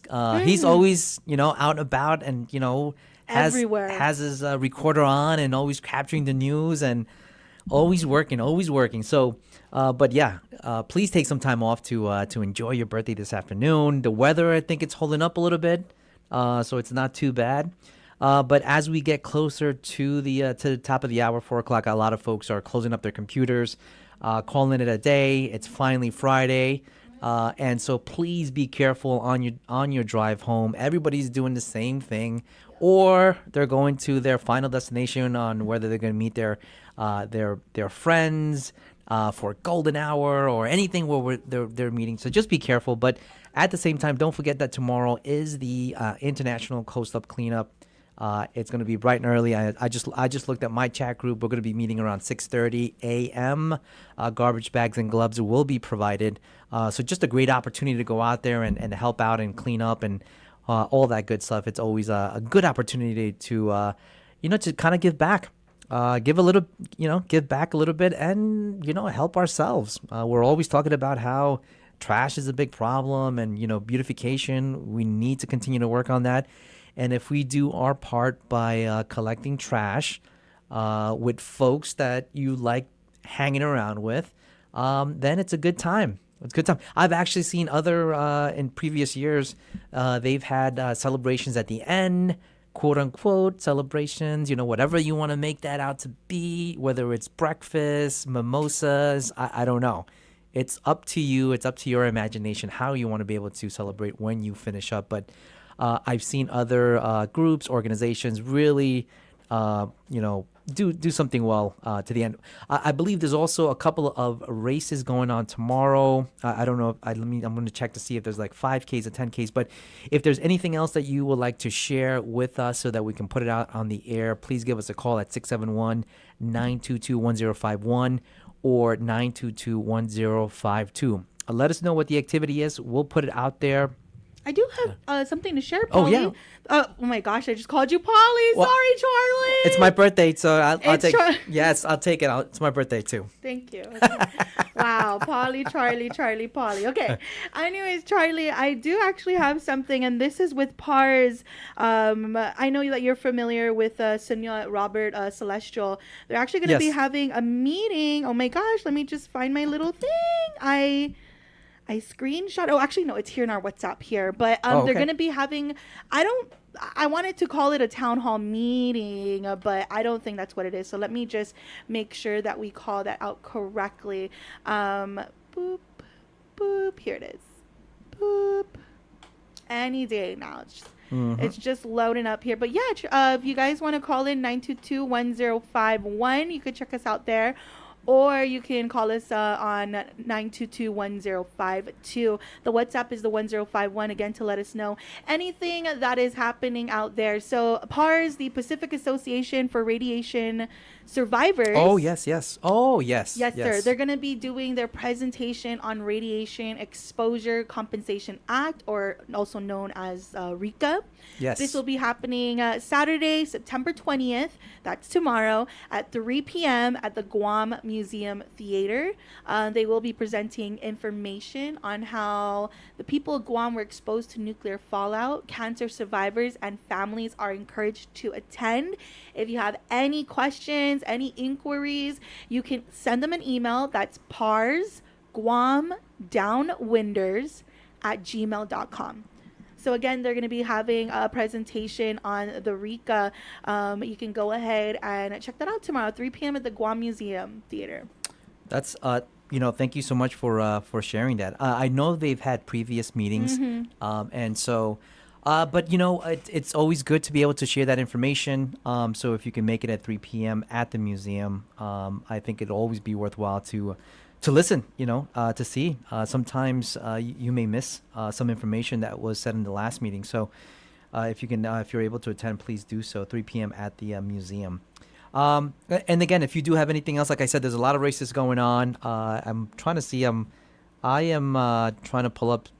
Not pull up this one. I was trying to look on my WhatsApp chat groups, but not pulling up the info that I was looking for.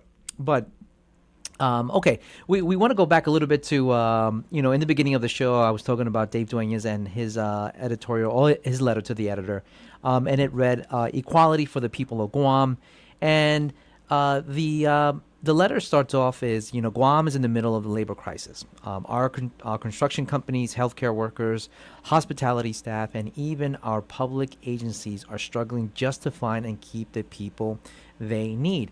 And so there's a lot to that, though. There's a lot to that because, obviously one of the points of discussion during the Defense Forum was this cannibalization that's going on where, inside the fence agencies are grabbing the workforce that they need from outside the fence. And so we need to backfill positions with skilled folks in order to run the different agencies, the hospital, construction companies, even teachers, right? Even teachers. That was also a point that was raised as well. And so how do we do that? And that was part of the discussion when it came to workforce development. And so Dave goes on to say longer wait times for medical care, delayed infrastructure projects, and housing market that is out of reach for many families. That is true. I will agree with that. I've had many discussions with, just families that have, some land, and they've been thinking about, and they waited just slightly too long to really pull the trigger on building their dream home or their retirement home. And unfortunately, the cost of building those homes have gone up. And the discussion was, okay, fine, you want to build it at the cost right now. Okay, you're going to have to get all the supplies, but then where is the construction workforce going to come? Because everybody's being pulled to do inside the fence type work. So we got to be able to balance that out, especially when it comes to the trade side. Dave goes on to say, yet at the very same time, the U.S. military moves full speed ahead. The massive projects like the projected 1,300 new homes slated to be built by 2028. These projects have guaranteed funding, an endless labor pool of H-2B workers, which supplements the gaps that we have. The H-2Bs are supplementing the gaps that we have with the construction workforce, especially on the skilled labor side as well, workers from abroad, and fast-tracked approvals. Meanwhile, residents' housing, roads, and needs are forced to wait, which, again, Dave does bring up a very good point, and that is the discussion that we need to have. We can't just put it to the side. It's something that has to be looked at because, well, there's two. It's a double-edged sword. It's a double-edged sword because I've been very open about saying, where is the money going with our government, with this big size government we have? Where is the money that we've had? Where did it go? Where did it go? Because if the roads were in better shape, if our school was in better shape, if we weren't having these discussions about potentially closing down one high school in order to move the students from another high school that have double sessions, we wouldn't be in this predicament. But if you look at the amount of money that we've been spending, I can't equate that. So when we start talking about, being able to get these projects funded and just making sure that we're not left out when, everything inside the fence is being well built and fast forward time-wise, I think that we need to have a level of accountability as well. We outside the fence need to have a level of accountability because we need to continue to ask that question on where did the money go, and that is very critical. When you talk to a lot of the major corporations that would love to come and do business on Guam, one of the biggest questions they ask, because obviously they know that a percentage of the workforce in order to get any type of office up and running or a warehouse or manufacturing plant, there's going to have to be a sort of train-the-trainer type, and so there's going to be a portion of the workforce that's going to have to be brought in by the corporation. And one of the questions they ask is that I've been asked is where. How is the health system, and that is the issue. And I've always been very transparent as far as the way our public hospital looks like and what shape. I mean, because if I say anything otherwise, they can go online and they can pull all those videos, they can pull all those news articles as far as everything that's been happening inside the hospital. So it's a point of discussion because when they're asking me, and that's the first point that they're asking as far as getting their people to come here. How is the healthcare? That's we're already starting with a little bit of a backpedal there, and so. Forget about working the numbers out, because once we start doing that, and it's very eye-opening because the next part of this whole discussion when it comes to developing or opening up warehouses is the cost of power, the cost of utilities. It's pretty high, and so those are the things. But again, can it be worked through? Absolutely, absolutely. But the healthcare side, we need to figure that out fast, because the longer we wait, the longer the hospital continues to just break down. It's really unfortunate. It's really unfortunate that we have to take this political game, or we have to play this political game in order to support the hospital. And again, if we do have the monies to be able to support them now, there has to be some type of mechanism. I know it's easier said than done. Absolutely, I know it's easier said than done. But the point being is that if there was a way to be able to utilize money that we have, meaning the government, in the bank, to help out GMH so that they can really just get out of the hole and not just patch up the hole, really get out of the hole. It's really going to go a long way. And I will tell you that the support for the new hospital and all that will definitely come through, but it's become such a political game about the spending of the money. Because of we want to spend it here because we don't think that this is not going to work out, and it just gets really, really convoluted, and it's really unfortunate. And the folks that are paying the price are the folks that are actually get sick and they have to go GMH. And it shouldn't be that way.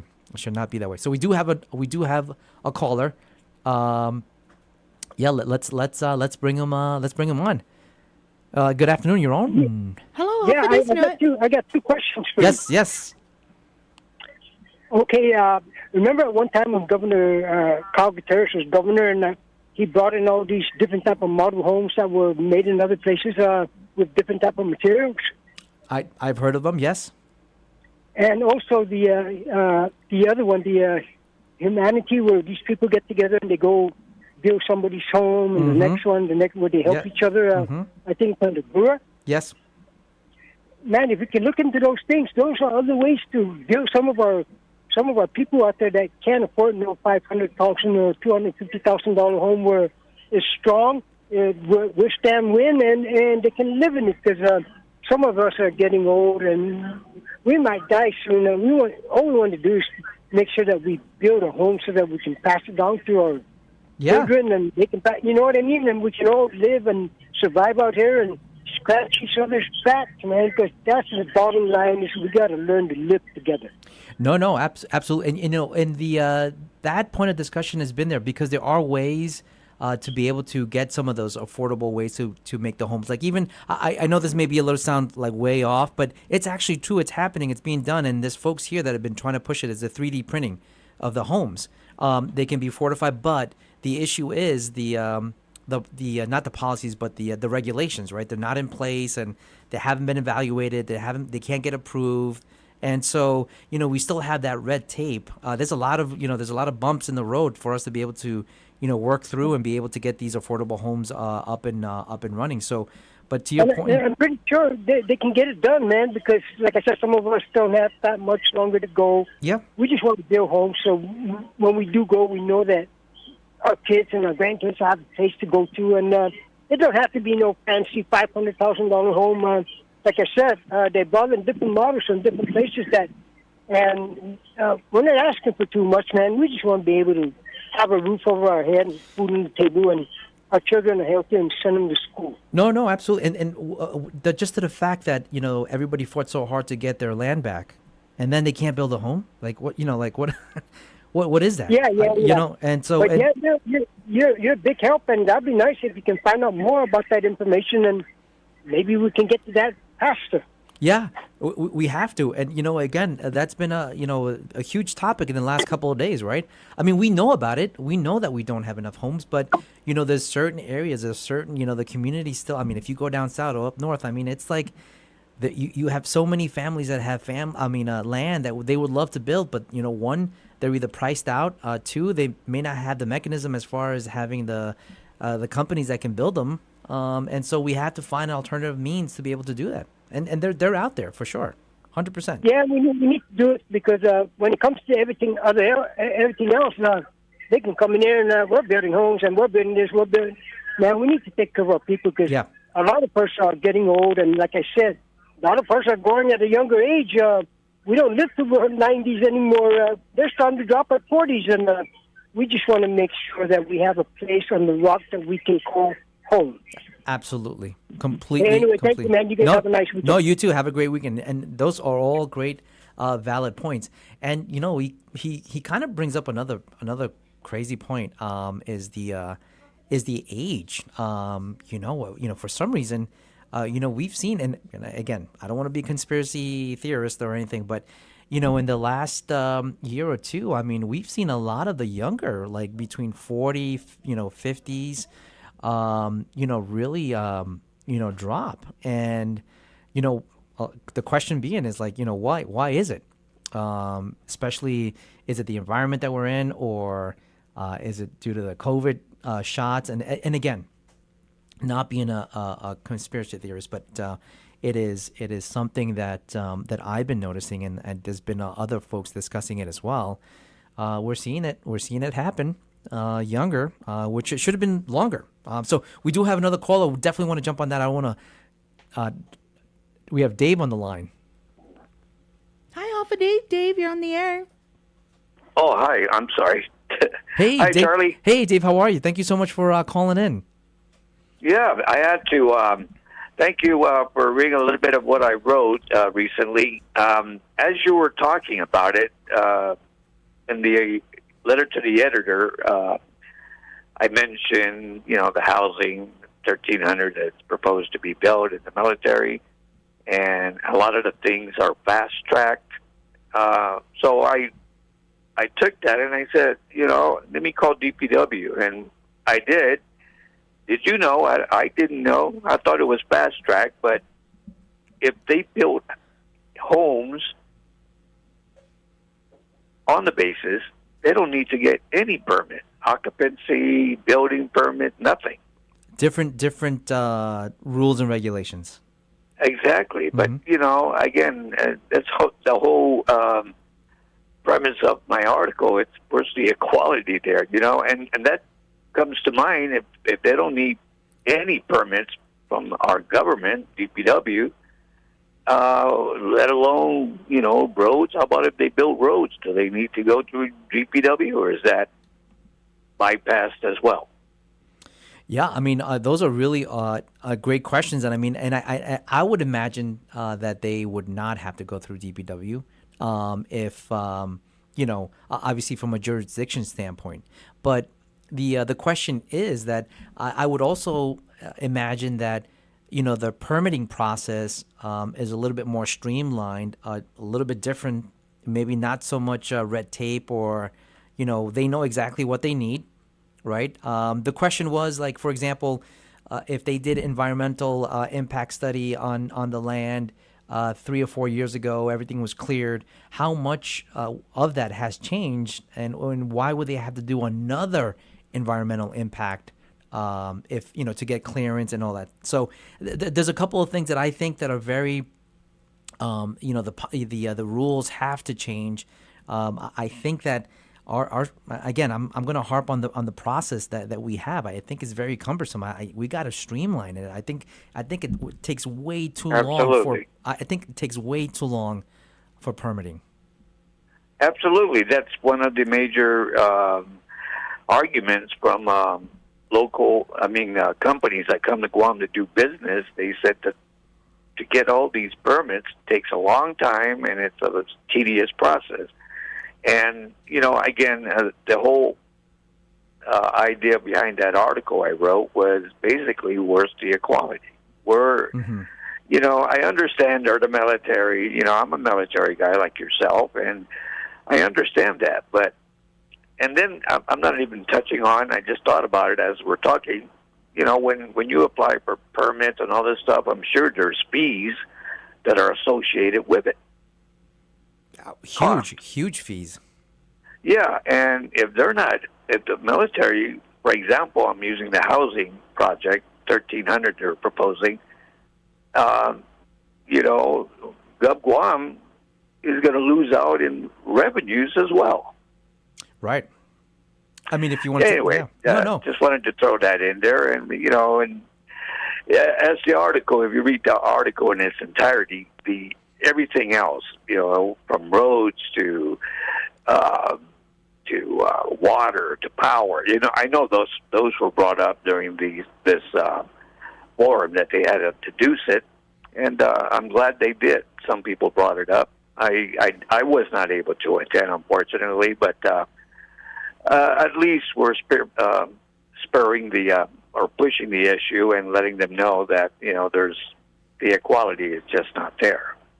Yeah, no, for sure. I would say that there was a lot of discussion in regards to, as somebody put it, you can't just leave us behind, right? I mean, whatever happens inside the fence, please don't forget about the folks outside the fence, right? And so that was I think I well received it, and I think that it's understood. I think, but I think as continue to be able to look at that has to be it has to always be part of the discussion. And also, Dave, you've been very active. So I've seen a lot of letters come through, and so my question is always like, the stuff that you've written, it makes sense, and I tried to. No, do you? I mean, how does this not get to the folks that are in the midst and dealing with all this, right? How does this kind of get put to the side? Because I would imagine that they would read these articles as well, these letters. They do. Yeah. It's just it falls on deaf ears, and they don't plan. Maybe eventually someone would take the ball and run with it. But in a nutshell, it just falls on deaf ears until we just keep bringing it up. And that's what I do best. I love my First Amendment right, and I use it. Absolutely. And that's one thing that we should never, ever put in jeopardy. Our ability to voice our opinion, our ability to say what we feel has to always be there. But to your point, I think that somehow, we got to keep like a tracker going about all these issues because, again, if you look at GMH, not to jump into GMH with only 3 minutes left before the top of the hour, but if you look at GMH, how long have we been talking about this? Right. And forever. Yeah. And every year we sort of understand exactly what we need to do. So at what point are we going to do it? Because the one thing I had a little bit of a hard time at the hearing for GMH last week was that in all the discussions that they were having in regards to, the $40 million that they need. And yes.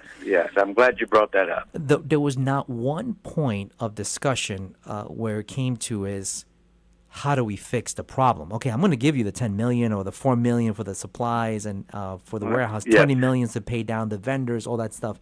How do we fix it? We can't be doing this every 6 months, every year. We need to fix it. No, so true. Are you still there, Charlie? Yeah, I'm still here. Yeah. Okay. Yeah, and I'm really happy you brought up what occurred at the public hearing with GMH and the $40 million, that bill that the governor's office had sent down, and the legislature passed it.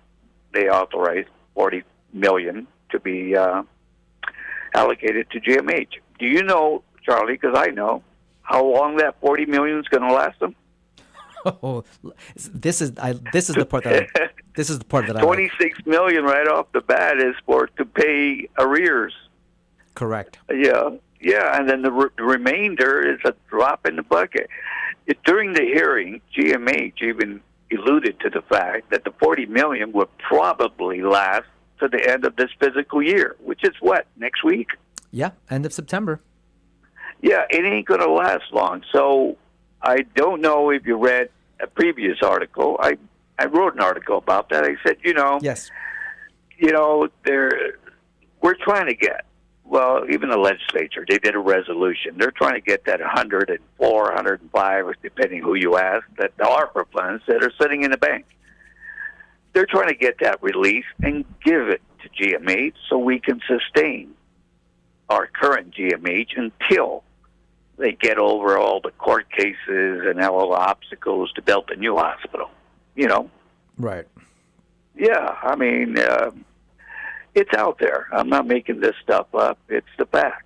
$40 million, great. The governor got her $40 million for the GMH through that bill she sent down, but it's only going to last for a very short time, and then they're back to square one. Absolutely. And to square one, discussing stuff that we've talked about almost 7 years ago. I mean, the panels were a point of discussion 7 years ago. And so we still haven't fixed them. Like, come on. Like, no. I mean, just think about, and I saw Teresa's letter as well about the PPP, right? And, but just think about if you and I were in charge of maintenance and we never fixed these panels, we would be gone. We would have been fired. Like after the couple of months, if we didn't get those things fixed as a critical component of the operation of the hospital. So I don't understand why the sense of urgency hasn't been there. And all of a sudden now, when we're tight on cash, we're bringing this up again. It's just there's so many missing components in the sense of like I understand why I think I understand exactly what's happening, and it's just a mismanagement. Like, we're not managing the money accordingly. We're just kind of throwing money thinking that it's going to solve the problem, and it's not always the answer. It's not. Well, that's the operative word. They're throwing money at GMH. We'll use GMH, and it's history tells us throwing the money didn't get anything done. Absolutely. Absolutely. We still have the same problems we had 7, 8, 9 years ago, maybe more. Completely agree. But Dave, with that, we're coming up to the top of the hour. So, thank you so much for giving us a call. If you have anything else to say from now until 6 p.m., please give us a call. Okay? Yeah, no, I've got good show you're having, man. I really appreciate listening to your show. Oh, I appreciate it. Thank you so much. You're welcome, Okay. sir. Thanks. Thank you. Okay. And with that, Reese, we will take another break, and we'll be right back on the bright side. KGUM FM, Dedido. The talk of Guam is Wave 105 FM. This is CBS News on the Hour, sponsored by O'Reilly Auto Parts. There may be a break in the hunt for Travis Decker, the Washington state man wanted for the murder of his 3 young daughters last spring. The Chelan County Sheriff's Office tells KIRO they have found human remains in a remote wooded area of Grindstone Mountain that are believed to be Decker's, but await positive identification. Flying home from Britain, President Trump said he's not worried about filling the airtime vacated by the suspended Jimmy Kimmel Live late-night show. Anybody could replace him. Guy had no talent. Kimmel he was fired. He had no talent. He's a whack job. Jon Stewart was on Thursday night's episode of The Daily Show. He and the show's correspondents mocked the Trump administration's actions regarding free speech. Americans are free to express any opinion we want. To suggest otherwise is laughable. Ha, ha, ha. Former Vice President Mike Pence weighed in on the Kimmel controversy at the Atlantic Festival. The First Amendment, though, does not protect entertainers who say crass or thoughtless things, as Jimmy Kimmel did in the wake of a national tragedy. I would have preferred that the chairman of the FCC had not weighed in. CDC's new advisory committee on immunization recommends children under 4 no longer get the combined MMRV vaccine. Dr. Deborah Birx, President Trump's coronavirus coordinator during the pandemic, says this. I wouldn't want any child to get measles, mumps, or rubella, or varicella. I mean chickenpox. I was the generation that lived through all of that. We saw the consequences of that. And so I think if you talk to people my age, we're all very supportive of childhood vaccinations.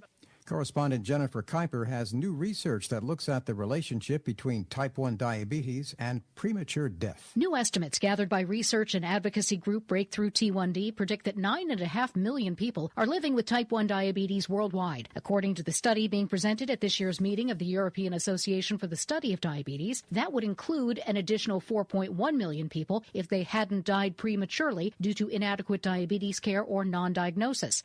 We have an update on the killing of 3 police officers and the shooting of 2 others in York County, Pennsylvania, in an ambush. CBS's Tom Hansen is there. We are learning the shooter, Matthew Ruth, he used an AR-15 style rifle, and we all know at this point, we are all too familiar with how damaging those bullet wounds can be. 3 of the officers died, 2 others were taken to the hospital. One of those is in stable condition. The other one is in a favorable condition. Think O'Reilly Auto Parts for all your car care needs.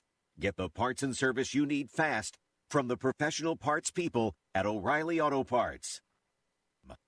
I remember brushing my hair and looking down and thinking, oh my gosh, do I have any hair left? I used to look at women with thick, beautiful hair and think, why doesn't my hair look like that? My thinning hair is making me feel so old. If you want thick, healthy, gorgeous hair, then you need Hair Volume from New Nordic. With clinically proven ingredients like apple extract, biotin, and millet, Hair Volume nourishes your hair follicles to promote thicker, healthier-looking hair. Say goodbye to shedding, thin, and dull hair, and hello to thick, healthy hair with Hair Volume. Since taking Hair Volume, the shedding has all but stopped. Now, instead of being jealous of other women's hair, I have friends who are jealous of mine. My hairdresser couldn't believe the difference in my hair. Now she's using Hair Volume too. Available as a tablet or delicious gummy, Hair Volume is available online at Amazon and NewNordicUSA.com, or find Hair Volume in the hair care aisle at your local CVS. A homeowner in Puerto Rico is suing a homegrown rap star. As he gets set to wrap up his residency, a homeowner in Puerto Rico is suing Bad Bunny. 84-year-old Roman Carrasco Delgado says he's sick of fans gawking outside his home along the coast in Humacao. The salmon-colored home with yellow trim and a wraparound porch is featured in the rapper's film short that launched his new album. It's become a symbol of the rapper's residency. Carrasco says those fans come by the dozens to take pictures and post selfies, robbing him of his privacy. He's suing for $1 million in damages and emotional distress. Deborah Rodriguez, CBS News. Uber Eats will soon be using drones to deliver some meals, partnering with drone company Flytrex Inc. The companies expect to begin deliveries in test markets by the end of this year. Uber did not say where those markets will be. Michael Toscano, CBS News. Keep the dial here. Your radio loves it. Wave 105 FM. Stay ahead of the scammers. This is Soundbites, and I'm Alan Davidson. Even if you don't get emails from Nigerian princes anymore, phishing season certainly isn't over, that's for sure. Today's online scammers are more sophisticated, persistent, and a bigger risk, so you want tools to fight them. So consider checking out Phishing, that's spelled with a PH, or Not. It's a web app that uses a custom-built AI to compare your email or text against known phishing scams and deliver quick advice on suspicious email or text. It only takes one wrong guess to land you and your bank account in deep trouble. They have a free trial offer, so try it and find out what Phishing or Not can do for you. Find it at phishing or not.com. With Soundbites, I'm Alan Davidson for CBS News. Hop it, everybody. We're going to go ahead and take a look at your real deal traffic. Yes, indeed, it's the 4 o'clock hour, so you know we got to get into it. So let's get into that. Big shout out, of course, to our friends at Mobile Yo Guam. Energy lives here. Be sure you check them out today. You can go ahead and visit them online, guamautospa.com. Place your...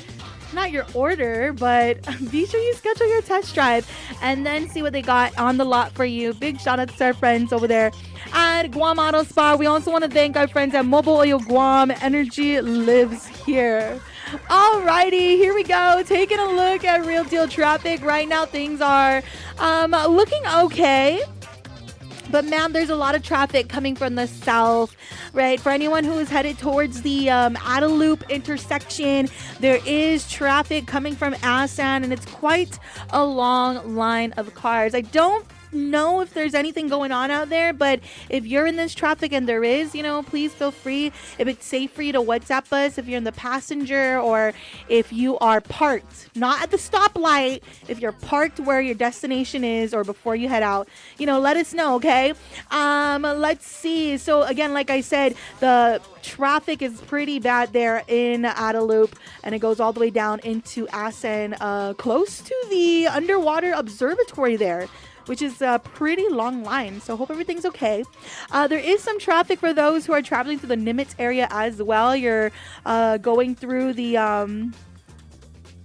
I want to say that this is no, this is not the Snake Road, the Nimitz Hill. The Nimitz Hill area, if you're planning to travel through there, there's also some traffic. Let's see, Hagåtña's kind of busy at the Chicapulip intersection, but not too much congestion, which is really nice to see.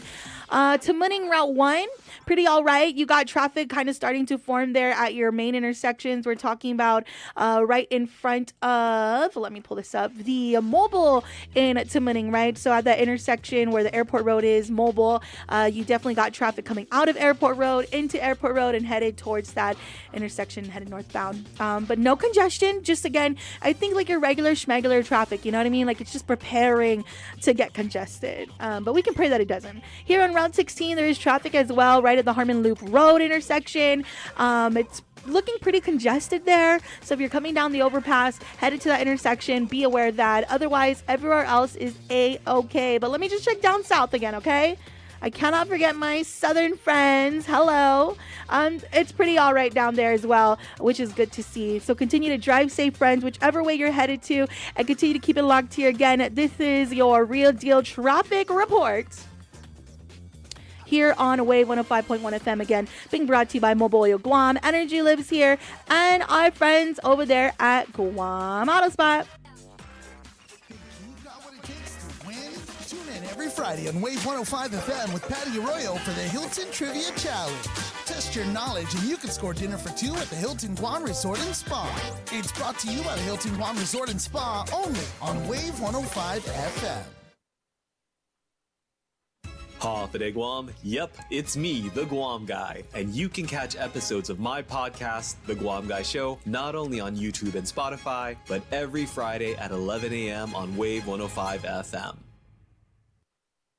Here's Energy in 15. Quick power facts from GPA. GPA Smart Grid technology helps crews respond faster when outages happen. It allows the system to detect issues and speed up restoration, making power service more reliable for families and businesses across Guam. And here's another tip from GPA. Need help with your account? GPA's customer call center can assist with payment plans, account updates, and more. Call 671-647-5787 for friendly support to keep your service running smoothly. Energy in 15 is brought to you by Guam Power Authority. The views and opinions expressed in this show are that of the show hosts, guests, and callers. They do not necessarily reflect the views and opinions of the staff and management of Wave 105 FM, Glimpses Media, or any of our partners. As we strive to provide quality, respectful, and engaging content, we welcome you to participate in the conversation. Thank you for tuning in to Wave 105 FM, the sound of Guam. Enjoy the show. Welcome back once again to the bright side here on Wave 105.1 FM. We have Mr. Charlie Hermoso, who is sitting in as our guest host for the afternoon. Let's go ahead and get started. But before we do, big shout outs to our friends over there at Chili's.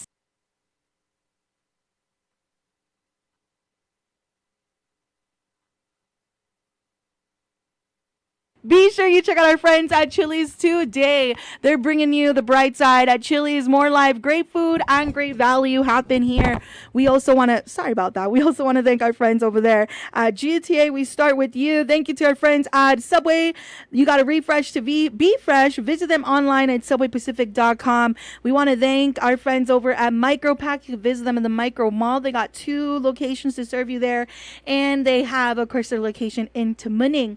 Big shout outs to Micropack. We also want to thank our friends over there at Sentinel Security Solutions. If you haven't already checked them out, you definitely should.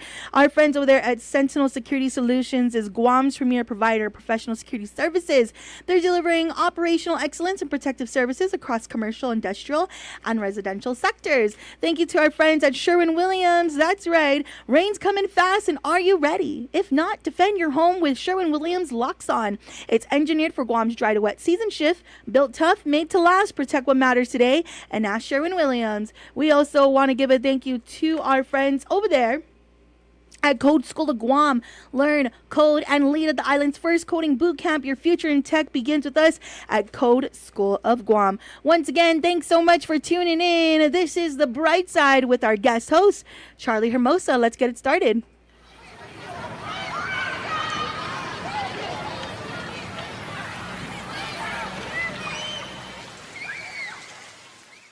I ran into this girl the night before. She reminded me of a golden shore. She was nothing like your average girl next door. And welcome back to the Bright Side. My name is Charlie Hermoso, standing in for Paulie. We've been talking about this, but we can't stop. Every time we come back from break, we got to wish Paulie. So if you see him out there, please wish Paulie a happy birthday. He is finally legal to do the bar crawl. He's finally for real legal eagle. Yes, he's finally 21. So good on you. Should have said something, but it's good. Hopefully you enjoy the weekend. But we've actually been discussing a lot of things here. Workforce development has been a key topic of discussion, not only in the forum but in a lot of my discussions with friends, with professionals, with folks in the university, and it's got to be a key component to what we do.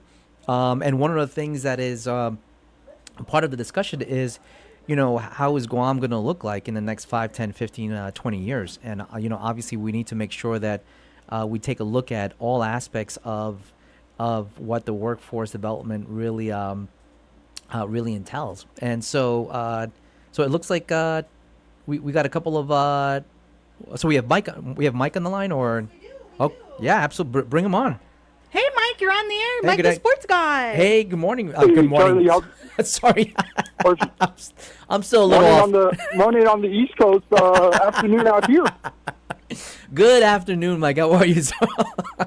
I'm good to know, good to go. What can I say? It's a Friday. Absolutely. At the same time, so I don't know how much of a sports person you are, if you don't mind me asking. Huge sports fan. Well, did you hear the breaking news? Clayton Kershaw is going to be retiring after the season. What? Yeah. Okay. To the Dodger fans and Dodger Nation, Clayton's retiring after this year's his final season, man. I mean, I think that he's going on 20 years, right? Yes, he is. Yeah, 20 years, yeah. And he also set one of the record that he wanted, right? I think he's has the most strikeouts, or he's tied. I forgot which one it is. Yeah, but one of them. But I think he reached something last year, or it was maybe this year. But yeah, that's pretty interesting. What do you lean towards more on the sports side? Wait, what was that again? What do you what are the sports that you lean more towards? Baseball, football. Bro, you name it. I try to watch it as much as I can and get his info. Because you're talking to a Raider, Dodger, Laker, and Kings fan. Oh, okay. Okay. And then when it comes to college football, it's all about the U, baby. Oh, there you go.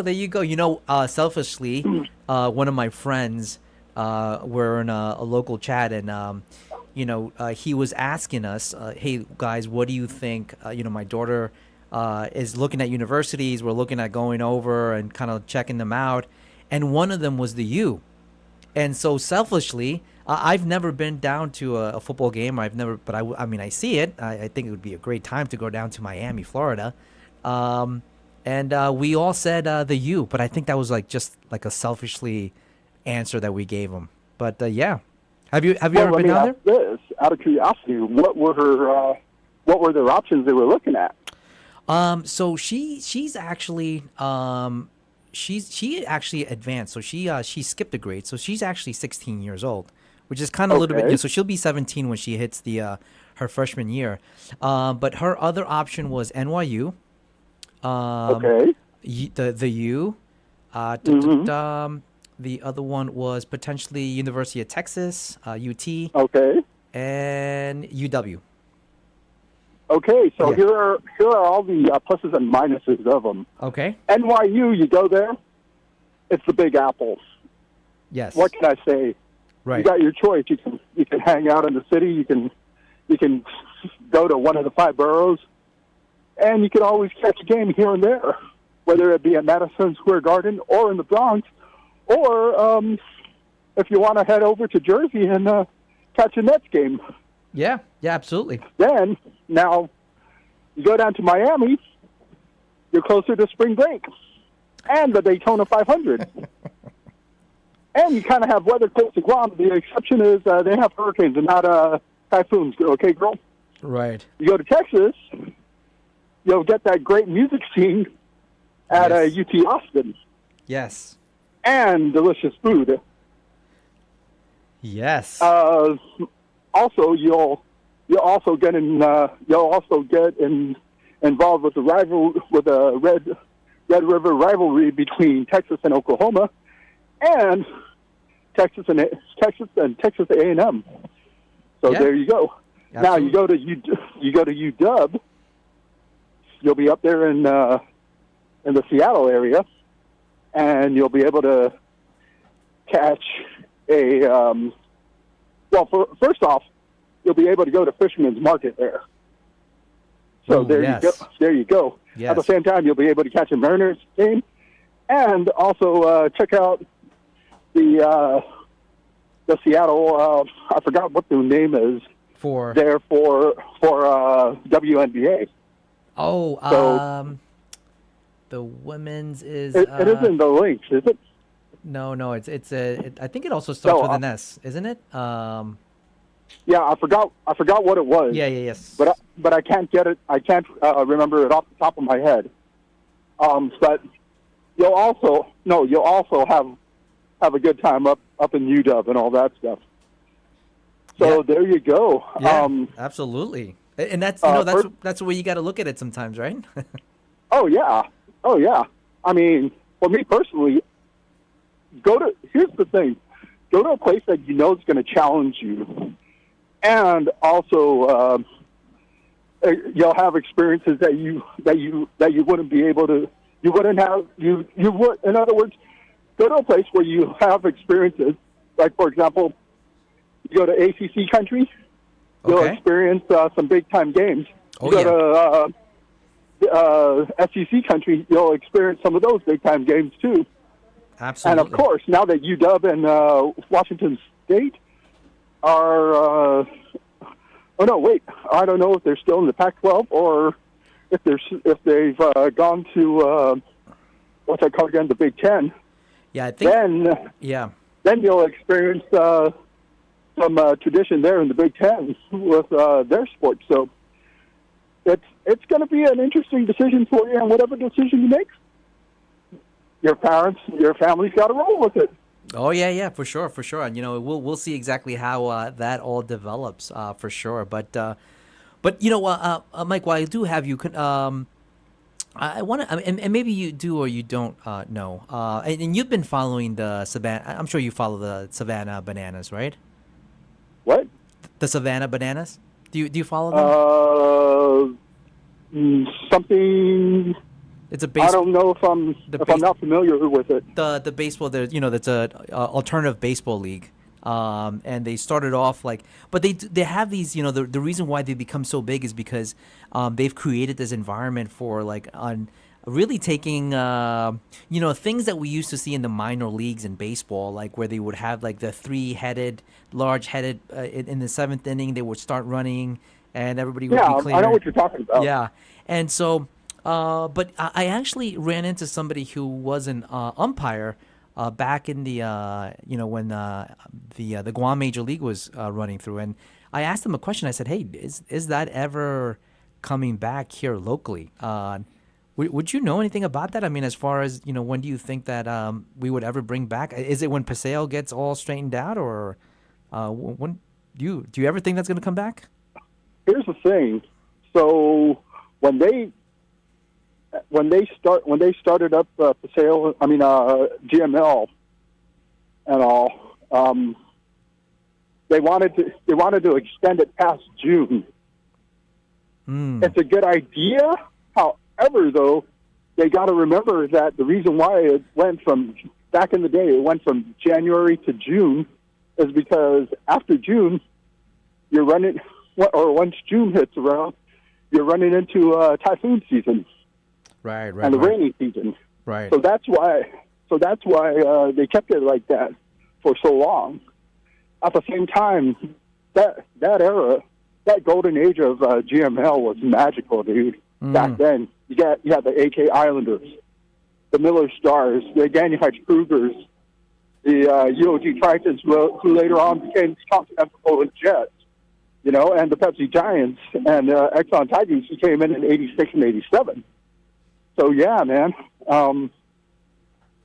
Those, in all honesty, those were the golden era of GML baseball. I mean, especially and so right now, it's a thing of whether or not they can get the sale back up and running, and it's more of a do we have something where it's gonna where it'll be good enough to do games all over again, and for a good amount of years. You know what I mean? I caught towards the end when one of my good friends who I didn't know was an umpire, and it almost kind of looked out of a movie. So I was sitting behind home plate, and he made a call, and he took off his mask, and I saw him, and I was like, "What are you doing?" He's like, "What?" It's like, I didn't know you were an umpire. He's like, yeah, what do you mean? And so, but it was just a good time. And I think, like, we don't have anything, Mike. I mean, honestly, right? I think that getting those things back up and running, and the reason why I brought up the Savannah Bananas was because I think it would be pretty cool if we were to bring it back and bring a little bit of, excitement back to the game. If you look at, you had mentioned in the early 90s, and all I've heard about was how, during that time we had some amazing baseball players, folks that were going to the minor leagues and folks that actually did some time in the major leagues. And so, that's a sport that we can compete in.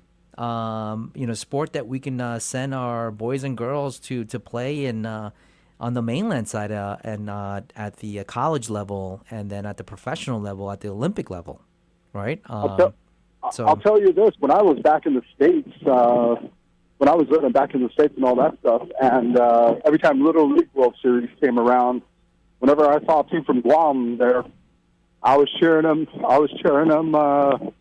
Hard and proud. That's for sure. Yeah, no, absolutely. Have to do that. Mike, we're going to take another quick caller. This call's been hanging on for a little bit right now. But thank you so much for giving us a call, giving us a quick update. That's interesting as far as big news in the baseball side of the house as far as the retirement. So, yeah. But I'll let you guys go, and you guys have a great weekend, okay? You too. I appreciate it. Thank you for calling in, Mike. No problem. Bye. And with that, we're going to switch over to a discussion that we were having on workforce development. And so we will welcome Rachel. Rachel. Hi, Mr. Hermosa. Hey, Rachel. Good afternoon. Hi. Good afternoon, and thank you so much for giving us a call. Yes, good afternoon. So I'm actually a Career Academy coordinator at Teason High School, and I heard that you were going to talk about workforce development today. And I was just really excited because I wanted to share some of the things that are happening at Teason High School. So we've actually made it our mission to not only prepare students for the future, but to build Guam's future workforce right here at home. We don't want students to think, when they graduate, they can have a better opportunity by going off island. We want them to know that there are opportunities here, and that kind of mindset will help to build that better economy and better future for Guam.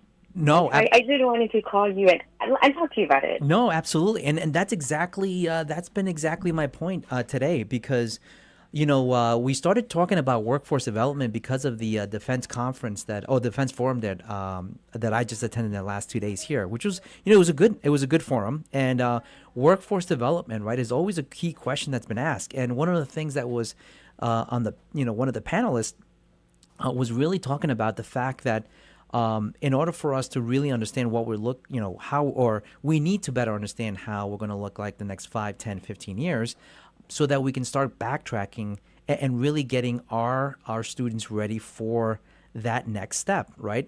So at the high school level, what is it going to look like for them to take the next step? Are they going to go to college? Great. If they're going to go to trades, great. If they're going to go straight into the workforce, great. But we got to get them ready for that. But we got to get them excited about what those potential opportunities can be, because obviously we don't want them to go off island. We want to keep them here.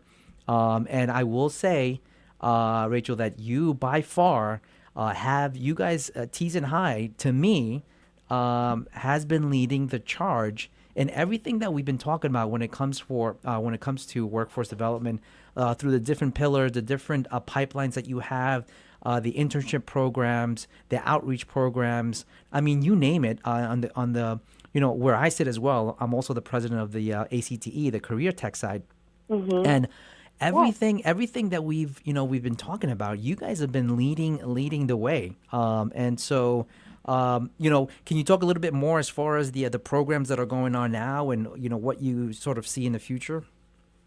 Oh, absolutely. Thank you so much for highlighting those things. So right now, Teason High School is the only nationally certified model career academy school within our region, actually outside of any of the 50 United States.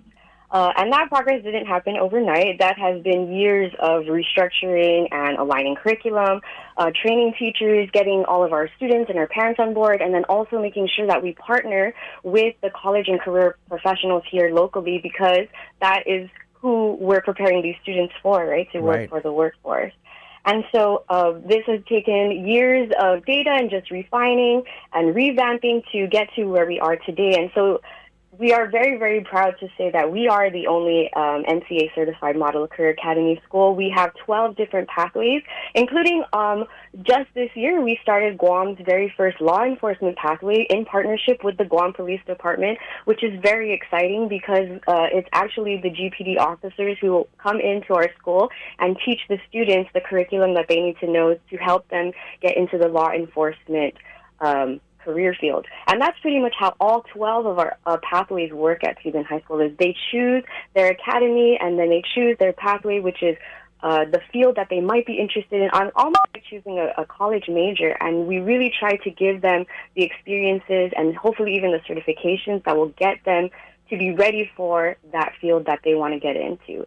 And then we also, of course, want to partner with our partners here on Guam, our professionals here on Guam, to show them that those opportunities are available here. So all of these skills and knowledges that you're learning while you're in high school, you can apply them here to build our economy here on Guam. No, absolutely. And I thought when you guys came out with the that program with the police department was absolutely, because they're having a little bit of a tough time recruiting, right? So why not better, tell us what you need. Tell us what you're looking for. Right? Tell us what you're looking for. What type of student are you looking for that's coming out of high school that could potentially go into the police department? One, to be able to pass the exam, which I think is going to get reviewed because I feel like the sentiment was the exam's a little outdated, and I think they want to update that. But those type of relationships really go a long way because the workforce is coming to you and saying, listen, this is what we need. This is what we're looking for. And you're able to put the curriculums together, the different pathways, and then really get the students ready to go into the workforce. You have a lot. The other fact, you talk about data, is you also have a lot of data to show the fact that you have a lot of success stories. I know of a lot of the students that have graduated through their internship. They were rehired, not rehired, but they were actually hired. So they did an internship. They graduated, and now they're working for the company that they were doing an internship with. And that's a great, that is exactly what we're looking for. That is the loop. That is closing the loop because we get these students excited about not only about staying on island, but something that they were studying for, something that they like, something that they can look forward to going into work for. And so I really do appreciate everything that you guys have done. I do have to ask something. Something, Rachel, because I have been hearing, obviously it's been in the news, it's been in the press.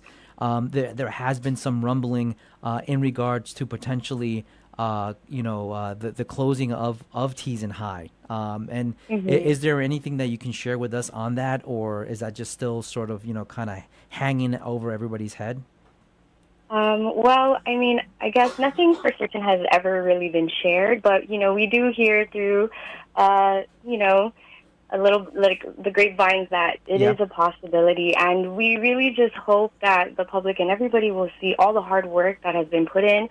As you mentioned, that GPD was the one who approached us to help us to build that pathway. We are the only school-based advisory board school, which means we have partners from different agencies, and that's actually how we were able to build the curriculum to make sure that they're ready for these different jobs.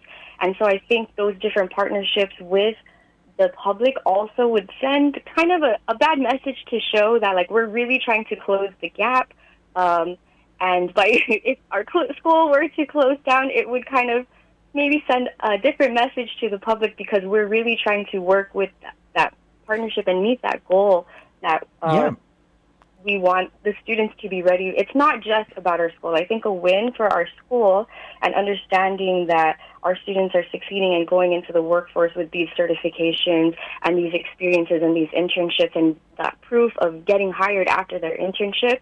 It's not just a success for Teagan High School. It's nice that they are an alumni, but I think the success is for Guam because it shows that they're willing to stay here. They're not seeking better opportunities, and it's because they feel prepared. And it's because of the experiences that we're trying to push and make sure that they have to choose the right position so that they don't have to second guess what they want to do after high school. Our goal is not to make high school the finish line, right? It's to be a stepping stone into real life. Yep.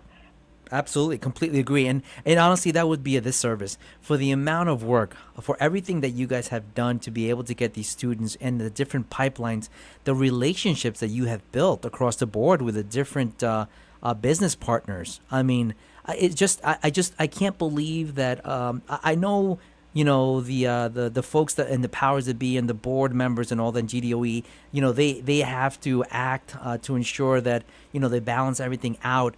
Yes, But absolutely. this option of kind of putting a red line across Teason High School, to me, is the wrong and total wrong approach that we should be taking. And whatever we need to do to fight for this not to happen, we need to do it. We stand behind you, and you're not asking for anything. I'm the one that's saying it, so I don't want to put you in any position.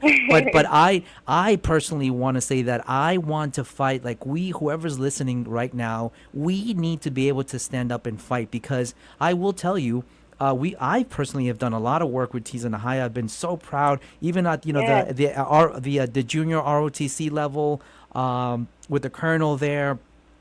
Trying to implement the drone industry, transportation, marketing, nursing. I mean, you go down the line, everything. It will be an absolutely disservice if we do something with Teason High. So we need to continue to fight this. Please, if there is anything that does come up, we need to find out fast, because we need to rally the troops and ensure that the board or whoever needs to listen to the community, to folks that have been working with you guys, and for folks that have seen the students come out and the work that they actually produce, they need to see that this is something that's working. Why would you want to get rid of it? Why would you? So I know there's a double-edged sword to that, right? Because we have, they're looking at the double sessions, and we got to think about their students as well, their well-being, but there's a mixed bag on that, because I know families that have members that do the double session, and they're okay for now. But we shouldn't, and I'm not putting you, this is not your thought process. This is mine. We should not put the inability for the government to build a school for their lack of ability to be able to build something. We should not be putting that in the mix and seeing which school gets what. We need to keep the things that are working now and find a better solution. I'm telling you, there's a better solution other than just striking out Teason. So whatever we need to do to support you, please, Rachel, let us know what we need to do, because we need to, we need to fight against this. Thank you so much. I do want to say that, as a school, we do understand that, of course, when you're put in the position on the board, there are going to be hardships, and we understand that the double session is not a long-term solution. That Correct. was supposed to be temporary.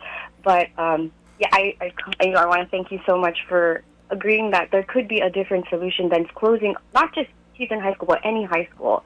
And so if so be it, double session has to be the way to go, or using a part of a school, or, to share the campus, or closing, we are very more than willing to work with other schools to make sure that all of our schools have the best opportunity to excel and succeed.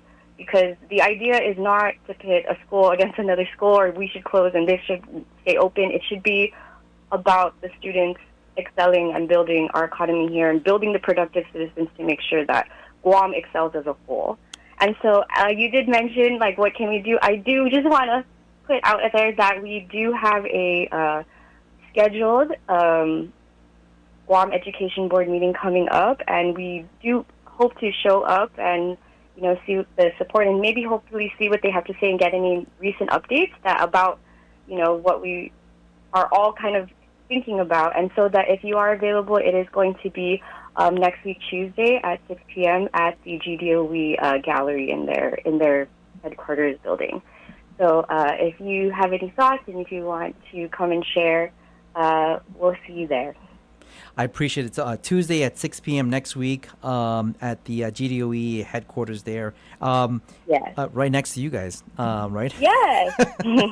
And so, but I mean, again, not to put you in that position, but I agree, the double session should not be the right way for our students to be going to school. It's not the right way to do it. But at the same time, the high school should have been built already, right? And it's been taking years. And so, so now we don't want to keep putting, pointing fingers as to, okay, fine, the government wasn't able to build the school.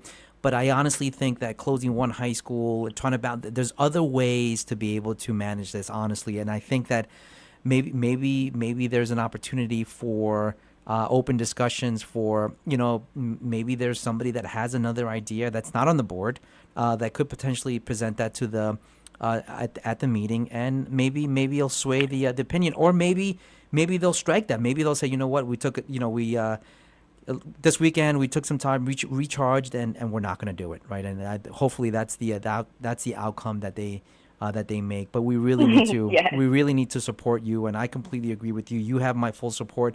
Whatever I can do on my side, I will guarantee. I teach on Tuesdays at UOG, but for sure you can count on getting a letter from me if you can read that for me at the board meeting.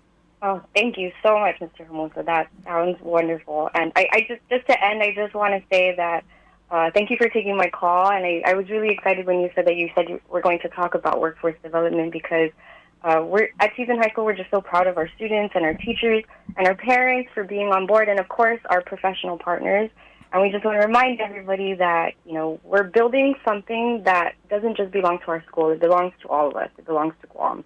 And it's something that we hope will resonate with the other schools as we all can try to continue to do our best and excel to build a better economy for us.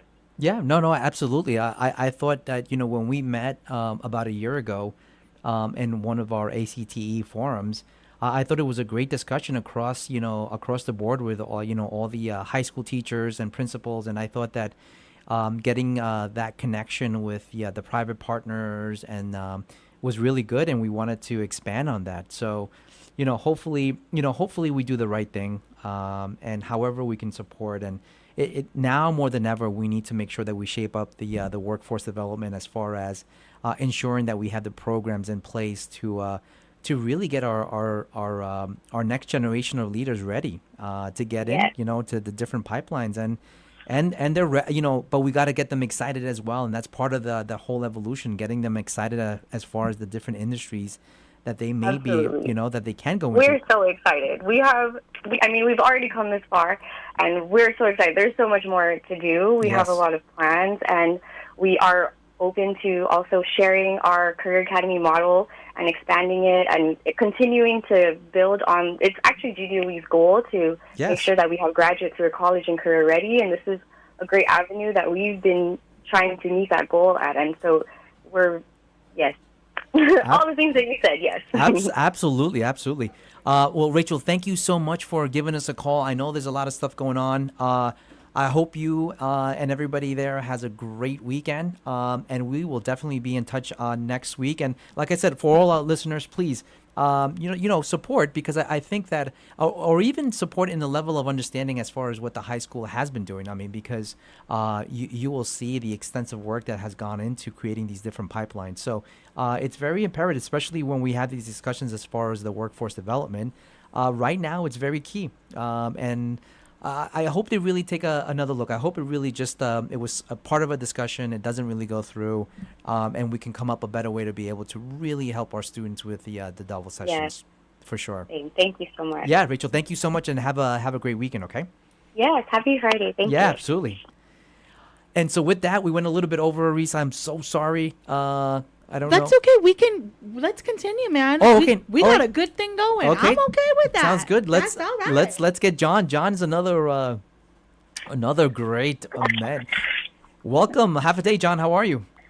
Half a day, Charlie. Half a day, everybody. Have a good week. Hope everybody's anticipating a nice weekend, and Yeah, no, getting ready. I mean, we've been talking about things, workforce development, and one of the things also that we talked about before is the development of new industries and obviously companies coming out here. But one of the questions that they've always asked is how's the healthcare, right? I mean, if I'm going to bring my people over, what does that look like? And I know that you and Dr. Akamoto and Dr. Nguyen you guys have been working hard on developing this outreach program, and I know that one just happened, and I do apologize I wasn't able to make it on Wednesday, but Can you tell us a little bit more about what happened on Wednesday?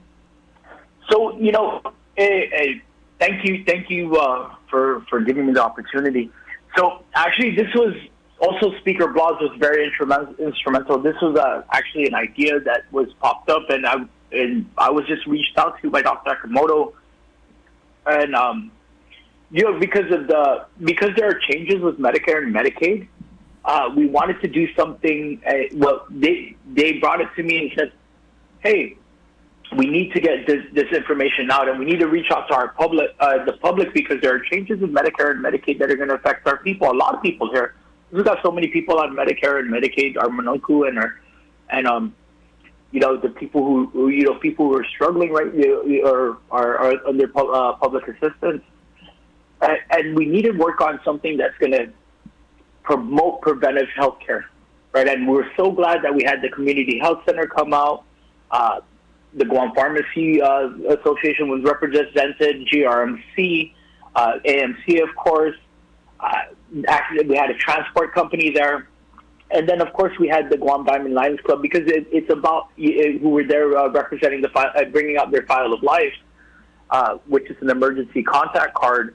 In case of something happening and you're not around, right, it had all your pertinent information, medical information, medications. Right. And it's important that we talk about this, because we know that our hospital system right now is struggling. And even Eric Polinsky, I believe from GRMC, mentioned that even them, they're having to increase bed capacity because they're at capacity, and they didn't want hospital beds to use their hallways for beds and for patients, but the demand is so high, and we're looking at we need to do something different, right? And it's not about healthcare shouldn't be a reactive thing.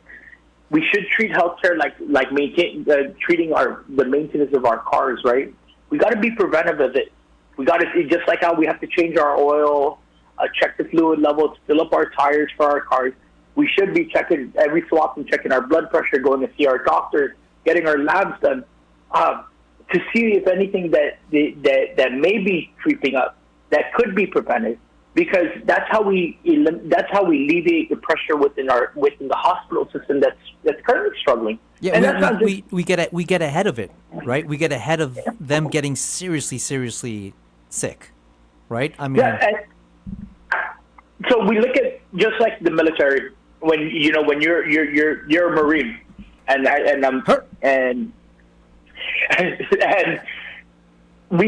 when I was active duty Army, we had to always make sure we had our medical codes, right? If you had a profile and your profile said you had this condition, it would red flag you from deployment. You weren't battle ready. And the military would always make sure that you're getting these regular checkups. And, we were mandated at the time, right? And now it's a little harder because we don't have our NCOs or our command team breathing down our neck to remind us, your metros are in red. Right. But we have to remind ourselves we have to take care of ourselves just like we're taking care of our cars, right? We have to do the preventive maintenance in order to try to catch a leak that is something that may be creeping up. Monitoring our blood pressure, checking our glucose levels, especially on Guam. We know we have a high rate of diabetes. So it's about preventative care, and that was the biggest thing that I took out of it. Right, we know that the big beautiful bill is gonna affect. There's changes that's gonna cost people money, and some services are gonna be discontinued. And then we know that the best way to avoid things like that creeping up on you is be preventative about it. Reach out to your primary care providers, or create a primary care provider, right? We had both AMC and community health centers, right? They're both preaching about the same thing. Come and see us on a regular, whether it be on the governmental side or on a private side. And guess what? AMC has a location in Manila and Tamuning. The community health centers have a center down in Inarajan, all the way for our southern patients, as well as one in Derrida. So access to healthcare is throughout our island. We have doctor clinics throughout our island. And it wouldn't hurt anybody to go and just check it out. Yeah. Get your checkup, and I think that's one of the major things that we should be promoting more. Is preventative healthcare versus reactive healthcare. No, and you brought up a good point though. I mean, because so the analogy you used about the NCOs being right on top of us, right? And we every 6 months, we had to make sure that everything was up to date. So outside in the real world, we don't have that. But even for myself, not knowing or not having the information of where to go, or can I afford it? That's always been a big question. And so I think that the more that you do these outreach programs, and we're taking this out to the different villages and out to the different communities, you're really spreading the communication. You're really spreading the word. I think that's the part that we need to continue to do, because I will tell you that there's a lot of folks that may not know what's available for them because they may not have an insurance plan, right? Or they may think that their insurance may not cover certain things. So I think that, these outreach things that you're doing, I think that's, and the speaker as well, I think they're very important. The outreach is very important. I mean, similar to what, HMI does these boot camps to make sure that all the veterans know what's going on, make sure that they filed. I think it really goes a long way. Absolutely, and we do have a tentative one coming up next month. We're just trying to finalize all the details. But as soon as we get all the details, that would be released. What village? What village are we looking at now? It looks like we're going to do one in Summoning. Oh, okay. And then if there's still more demand, we're going to keep pressing on. As long as we can secure all the resources, then we'll keep moving it forward and go village to village hopping to try to promote this message. Before I hop off, I want to say thank you for putting something together for Charlie Kirk. Oh, you're welcome. You're welcome. He stood up for the freedom of speech and peaceful protest, and let everybody utilize their platform. And just like the 105 The Wave and whatever platform other media platforms are, that's what they're there for. They're there for people to have an outlet. And I'm glad you're doing talk radio. And I want to encourage more people to call in and let your voices be heard, because that's how our politicians and our leaders are going to make changes because they're tuned into this. We hope so. And if you want to be able to call in, please call in, because having a healthy dialogue, and one of the things that I've always been big on is, I've had conversations, again, I kind of go back to this bet that we did, and yes, you proved me wrong about the percentage.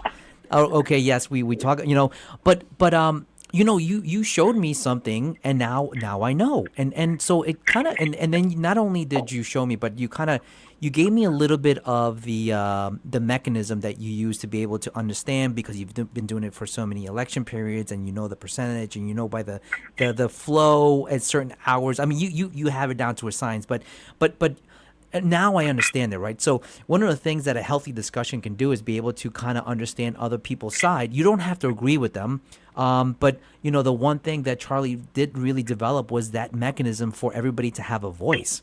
Right. Absolutely. And so the debate part was a little bit, the debate was created so that those type of information of dialogue going back and forth was a healthy way to be able to discuss the matters that were pertaining for whatever they came up to the mic for. And so, but that was an open dialogue. Anybody could get up and grab the mic. Right. And so the other part was the faith. Was also big, right? He was very big on faith, right? And he was also big on ensuring that we all have a voice. And I think that freedom, whenever it gets a little tweaked, and unfortunately, somebody took it upon themselves, thinking that they could, suppress his voice, it only made it stronger. And so absolutely, I hope that everybody can join us.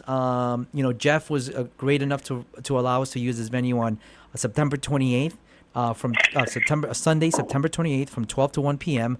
We will be gathering together, and come on out and just be with us and celebrate in that open discussion, the freedom that we have to be able to to have that freedom to discuss these things. So, that's what's very important. So thank you so much for bringing that up, and Thank you, and I'll see you on the 28th. Awesome, I appreciate it, John. Thank you so much. You guys have a good weekend. You too. Yeah. You too. Absolutely. We're almost close to the top of an hour. This is a crazy question, but do we get in trouble for not doing the commercials? Can we do back-to-back commercials or something to kind of catch up? And you know what? Let me just call the boss. Hello?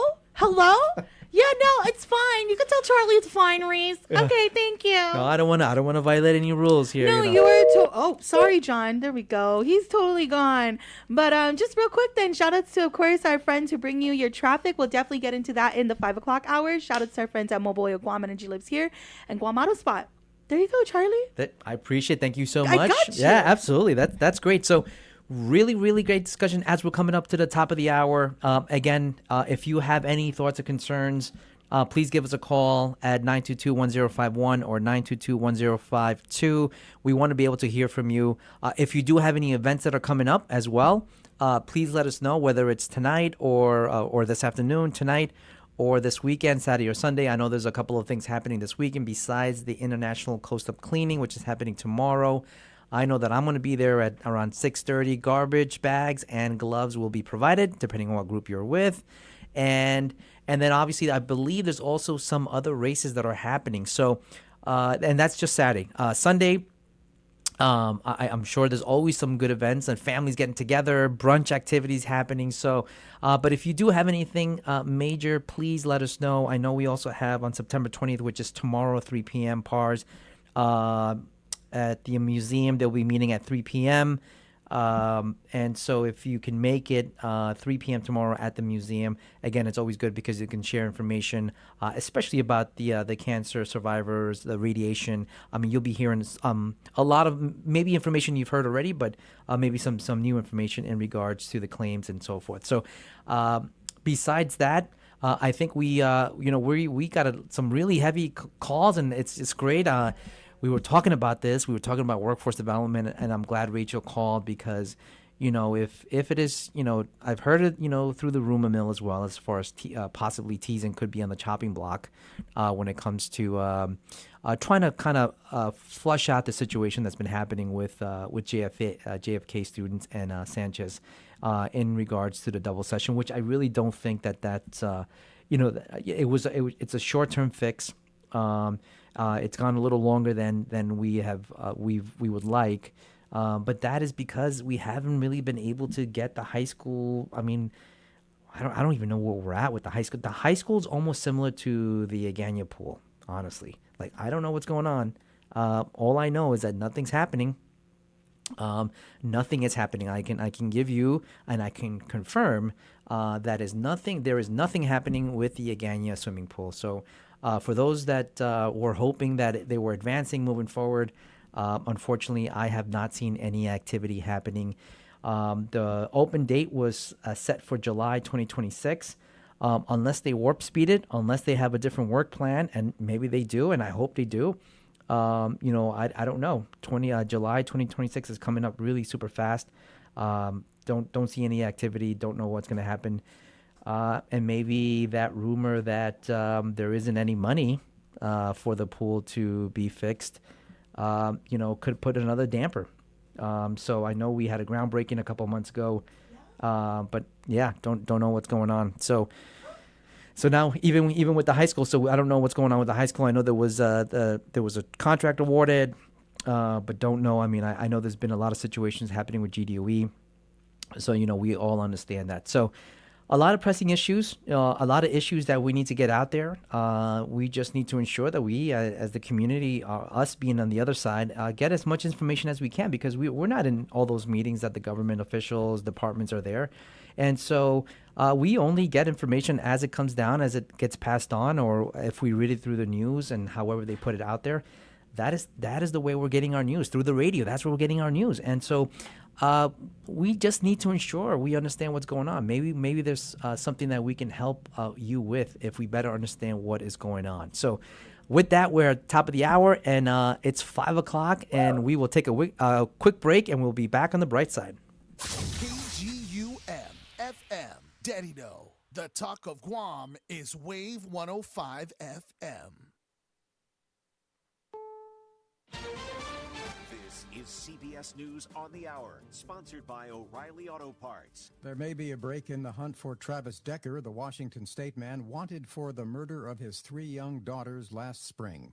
The Chelan County Sheriff's Office tells KIRO they have found human remains in a remote wooded area of Grindstone Mountain that are believed to be Decker's, but await positive identification.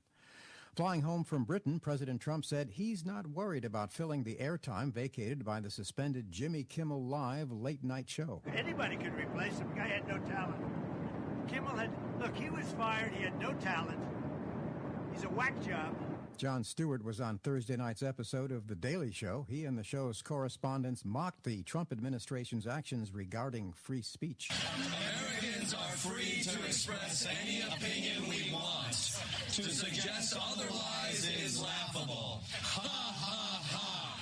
Former Vice President Mike Pence weighed in on the Kimmel controversy at the Atlantic Festival. The First Amendment, though, does not protect entertainers who say crass or thoughtless things, as Jimmy Kimmel did in the wake of a national tragedy.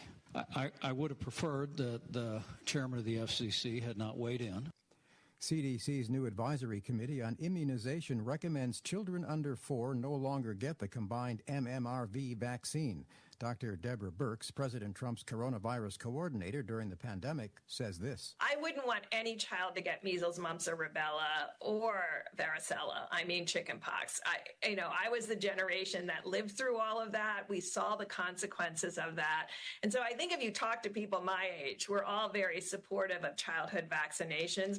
Correspondent Jennifer Kuiper has new research that looks at the relationship between type 1 diabetes and premature death. New estimates gathered by research and advocacy group Breakthrough T1D predict that 9.5 million people are living with type 1 diabetes worldwide. According to the study being presented at this year's meeting of the European Association for the Study of Diabetes, that would include an additional 4.1 million people if they hadn't died prematurely due to inadequate diabetes care or non-diagnosis. We have an update on the killing of 3 police officers and the shooting of 2 others in York County, Pennsylvania, in an ambush. CBS's Tom Hansen is there. We are learning the shooter, Matthew Ruth, he used an AR-15 style rifle, and we all know at this point, we are all too familiar with how damaging those bullet wounds can be.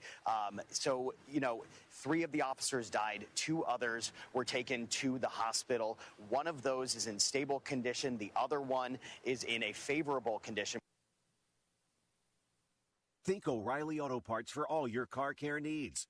Get the parts and service you need fast from the professional parts people at O'Reilly Auto Parts.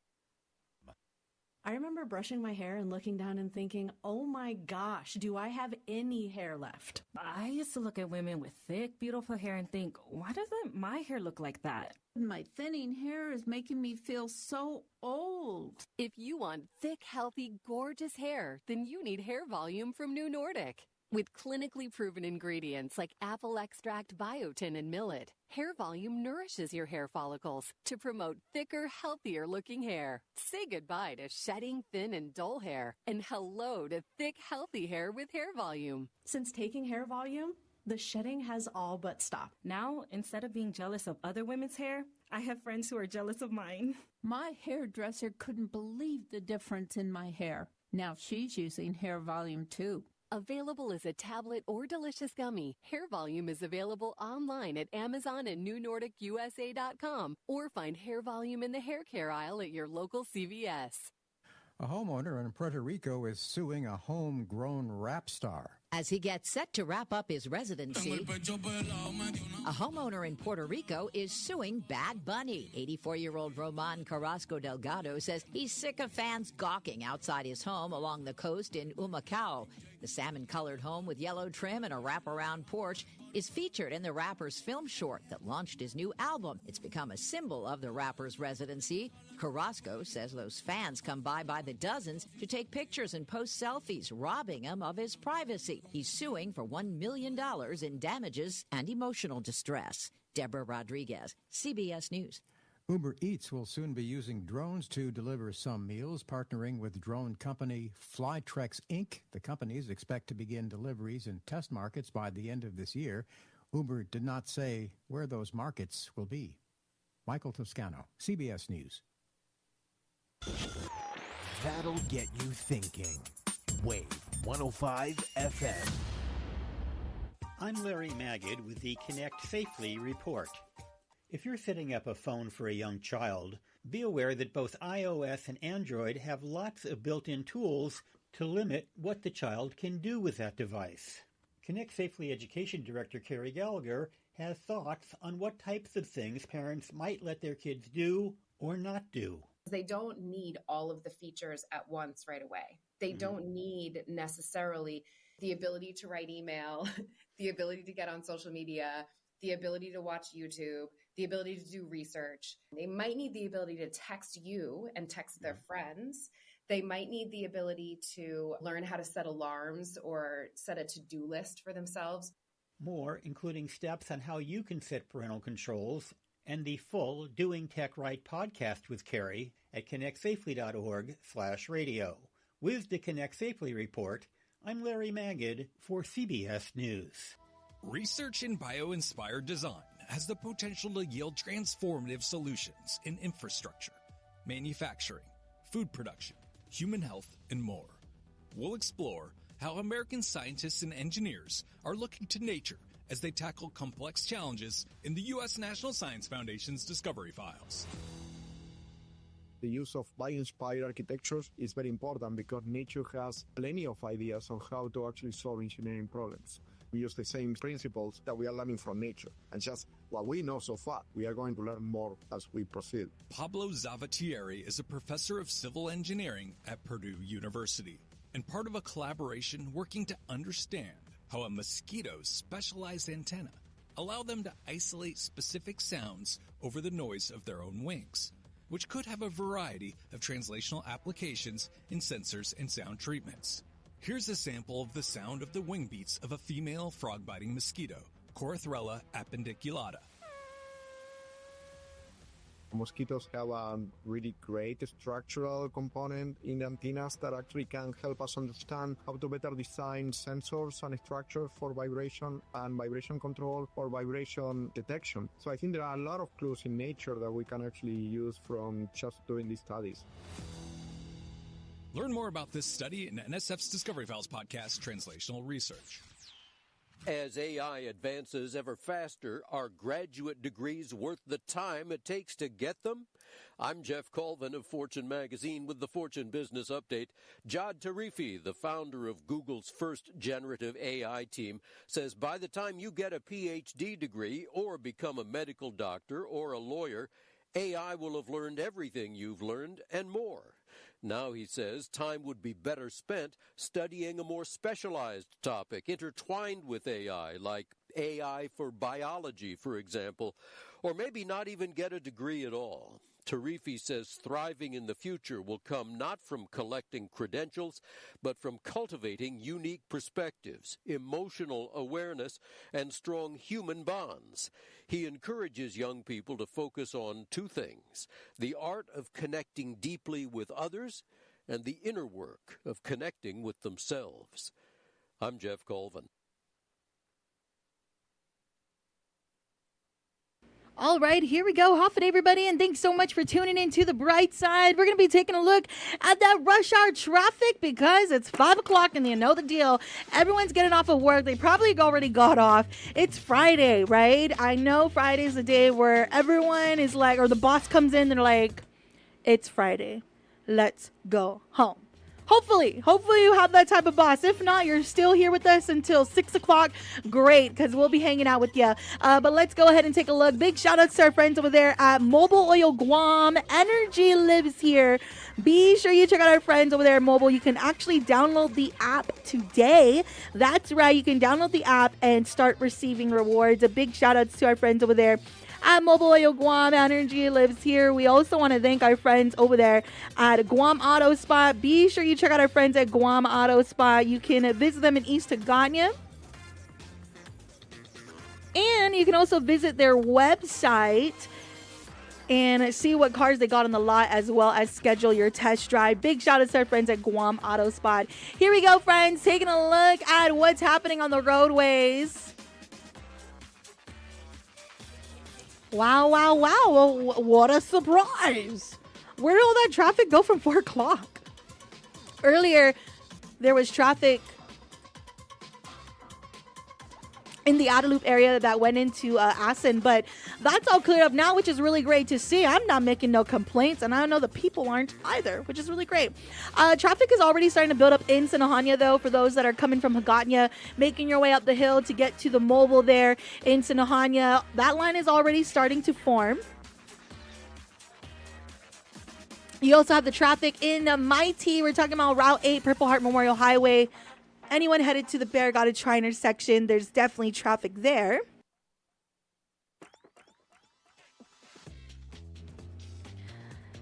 So just be on the lookout if you're headed to the Tri intersection. Barragata Tri intersection, I should say.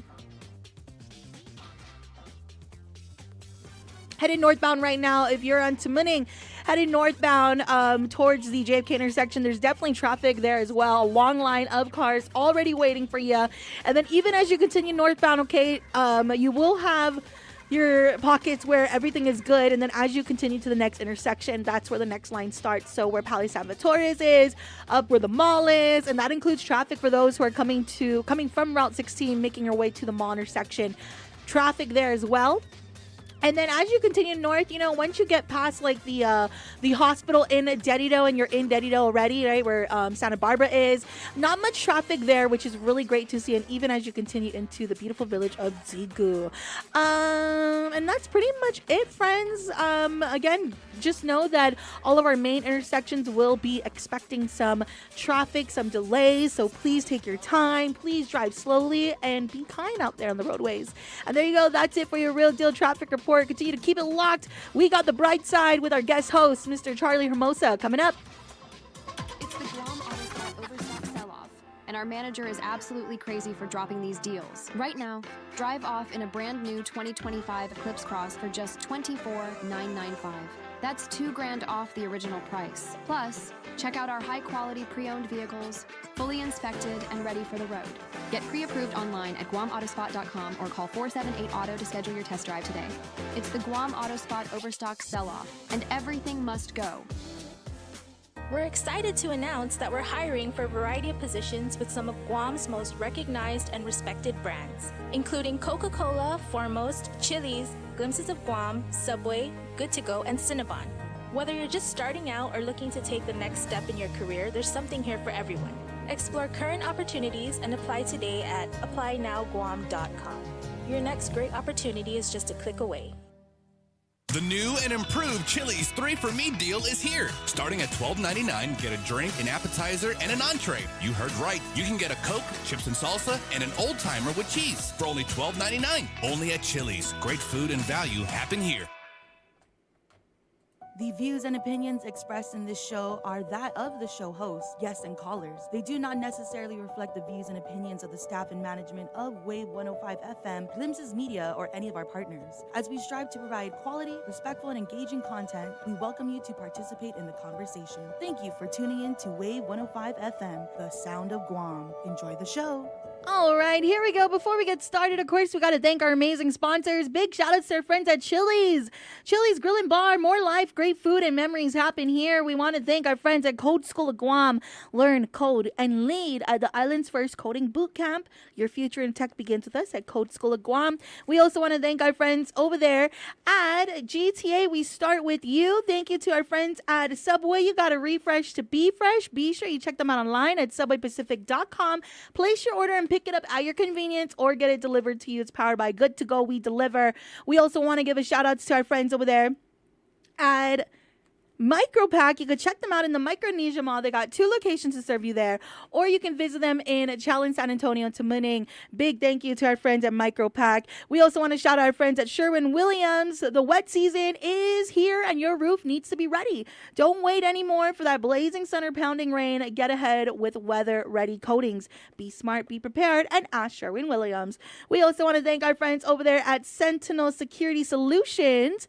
Guam's premier provider of professional security services, delivering operational excellence in protective services across commercial, industrial, and residential sectors. Once again, you're tuned into the Bright Side with our guest host this afternoon, Charlie Hermosa. Let's go ahead and get started.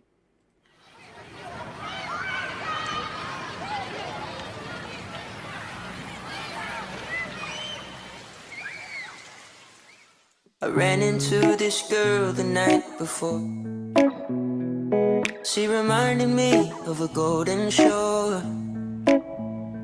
She was nothing like your And welcome back to the Bright Side. My name is Charlie Hermosa, sitting in for Paulie. And I really truly hope that things worked out so Paulie could have his birthday afternoon at least. So if you're listening, Paulie, happy birthday once again. He is finally the legal age. He's finally 21. Yes, Biba Haanen, Polly. Yes. And great way to segue into the weekend. But you know the way we do it here, it's the entire month. It's not just one day, right? Yeah. It's the birthday month. I love that. Yes, it's a birthday month. And when is your birthday, if you don't mind me asking? Oh, my birthday is February 26th. All right. Oh, okay. So when's your birthday? July 2nd.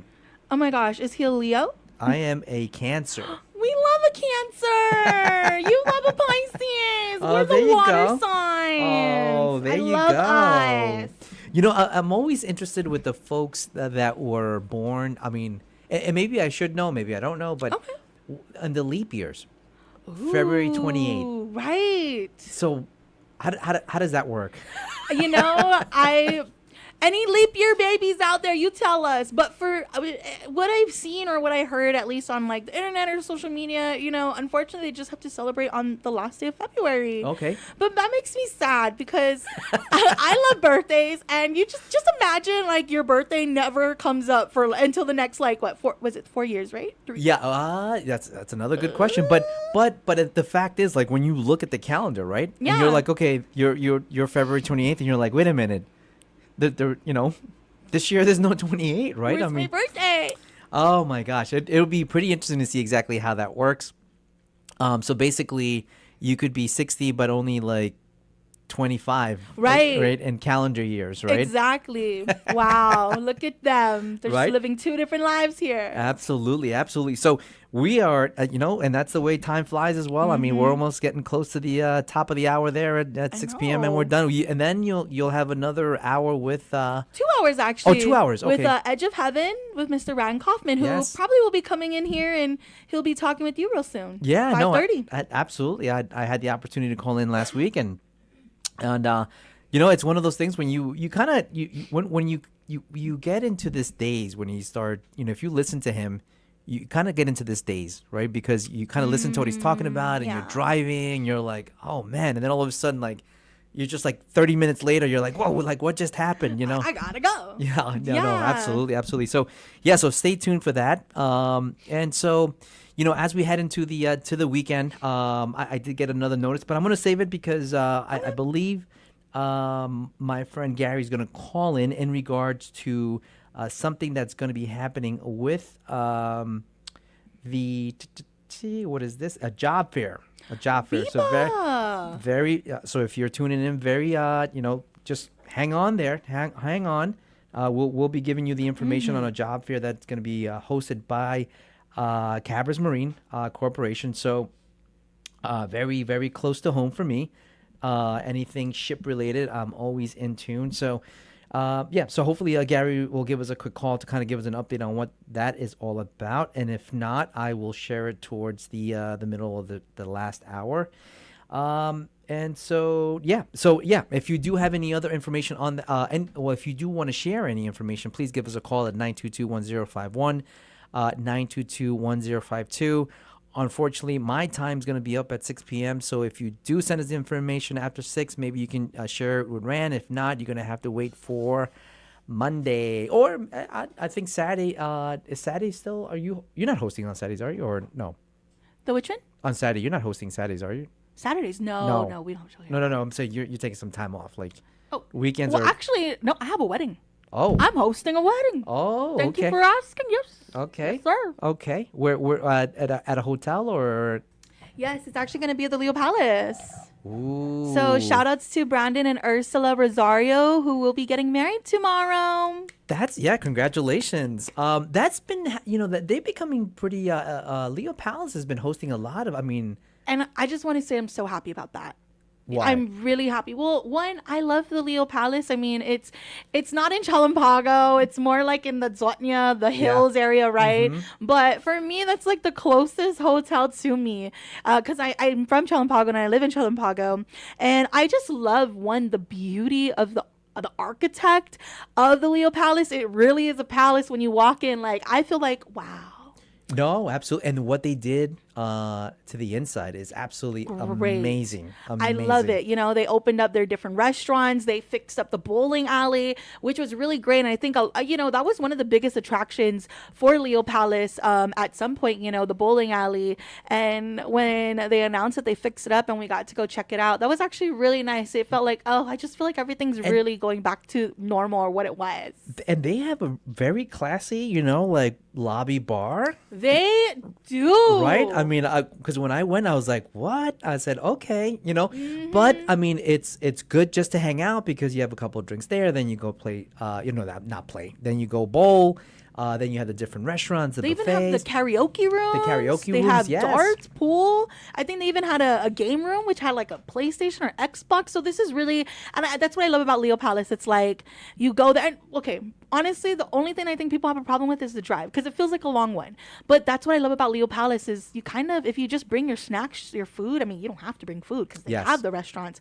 But if you bring your snacks, whatever, and you're staying there, you don't gotta leave. Yeah. I can go bowling. I can go karaoke. I can swim in the pool. I can look at the little pond. Yeah. I can eat the restaurants. No, absolutely. And, That's why I love it there. It's secluded. Yes. And so I've seen some families that are able to, do the staycation, at least for a Saturday night, but just, going out there bowling, having a restaurant, having a good time. And then, there is something about staying at a hotel, even if you are maybe a 30-minute drive away from home, 20. But there is something about like not going home and just be like, I'm not gonna make my bed tomorrow. I'm just gonna, pop out of bed. Yes.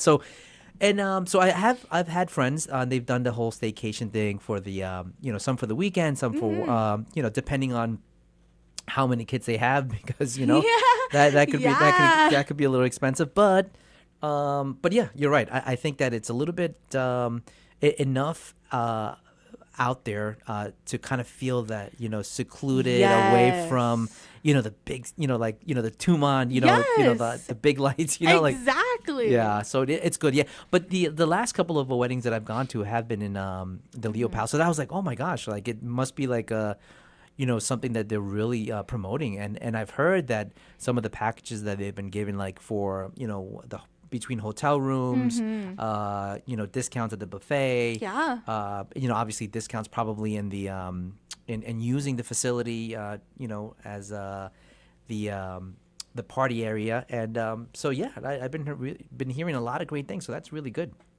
And so, so that's great for you. And then, so do you ever rest, Reese? When do you, Wow. Thank you for that question, Charlie. Yeah. You know what? I have to say, it kind of really depends on, the time of the year. This actually might be a really busy one, right? Because Christmas is coming up. Christmas party, appreciation parties, more weddings. Weddings is more like in the June, July, kind of into this time or in this area too, right? You got a few. So when do I rest?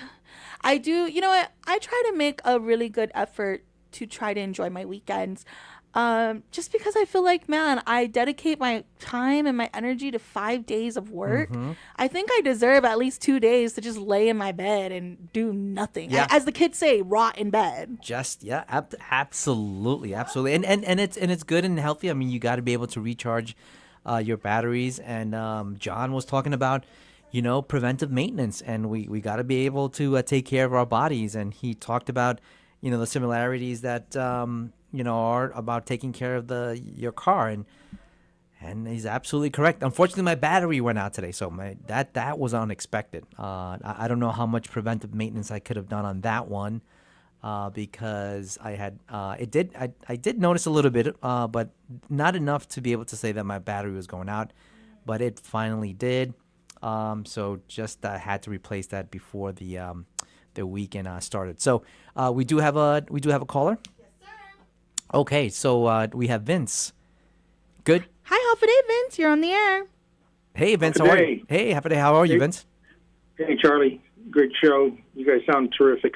Oh, way to end the Friday. Way to end the weekend. Oh, appreciate it. Thank you. We got to roll like this. We got to roll like heavy into the Friday evening and into the weekend, right? Well, I think you're just preparing the way for Rand Kaufman, Billy. He's going to take this to the next dimension. The next dimension. Yes, absolutely. You see, I got a show. I listen. Well, but we're going to ask him, and through you though, to maybe just remind folks that we do need to keep focused on our positive vibrations, because although it does feel like we may have made some progress this week, at least the Guam Memorial Hospital didn't go on fire again. And as far as I can tell, there was only a smattering of, verbal violence down at the defense forum, right? And it wasn't completely chaotic. So that's a win, right? We're ending the week, I guess, a little better than we ended last week, where, if you remember, the legislature and the governor were fighting like a married couple, and everybody was, I think, a little, PTSDing, right? We were traumatized by our governor and our senators not agreeing on how to fix things. So this week maybe is a little bit better. What is your perspective? Yeah, no, absolutely. And, Doc, thank you so much for giving us a call. I know you had an outreach on Wednesday, and we were just talking to John as well. And, my perspective is, I did attend the forum for the last Wednesday, Thursday. And, I go very skeptical sometimes to these things, because sometimes you kind of go in and you're listening to the same thing over and over again. And I would say that it was well put together. Obviously there was a lot of discussion across the board, activists that were getting up and, speaking their mind, and, they have every right to do that. But I think there was really a lot of positive discussion, very transparent discussions as far as some of the things that we've been talking about, whether it was housing, healthcare, workforce development. But at the end of the day, none of this really matters if there is no action. So that, to me, I feel that the topics that were discussed there you can see some movement, but now it's going to be how fast they can continue to move it forward, and that's the way I measure the things. But I'm very skeptical sometimes, because we know the issues that are happening, and I was telling actually Dave earlier, we've known about these panels for 7 years, right? We've known about it. We've known about the. I think it's more like 15 years, isn't it? This buildup was supposed to happen 15 years ago. I mean, the panels in the hospital, we've known about that, right? Okay. I'm sorry, you're going up to the hospital. Yeah. Before we do that, because that's a negative, right? And this is Friday. And Okay. I think we're supposed to not talk about, the realities of the dangers within. So we'll pretend like it's not there, like it's not going to explode and kill everybody. We can. Thanks, Charlie. Don't ruin the narrative. We can do it. Okay. But let's talk about that forum. And I don't know if maybe I'm overly impressed by credentials, but it did feel like, not only were all the big brass from, Indo-Pac-Com, in fact, the guys who head up this entire military effort, were sitting in the room breathing the same air as Charlie Hermosa, but their predecessors, the people that were previously in charge of the Marine relocation and a lot of the logistical planning for the Pacific Pivot, those guys were actually in civilian clothing, and like Charlie, have graduated to, entrepreneurial enterprises, and they were running the show from the background, or at least moderating, because I was impressed with a lot of the moderators. They they were big deals. I mean, they were dressed in aloha wear and looked just like everybody else. But not too long ago, these were high-ranking military officials. Yeah, no, absolutely, and that's a good and valid point. And it was great to hear Admiral Paparo, right? I mean, he's the big dog. He's the head guy. Indo-PACOM, he's the big dog. Yeah, it stops right there, right? And above him is the Secretary of War, right?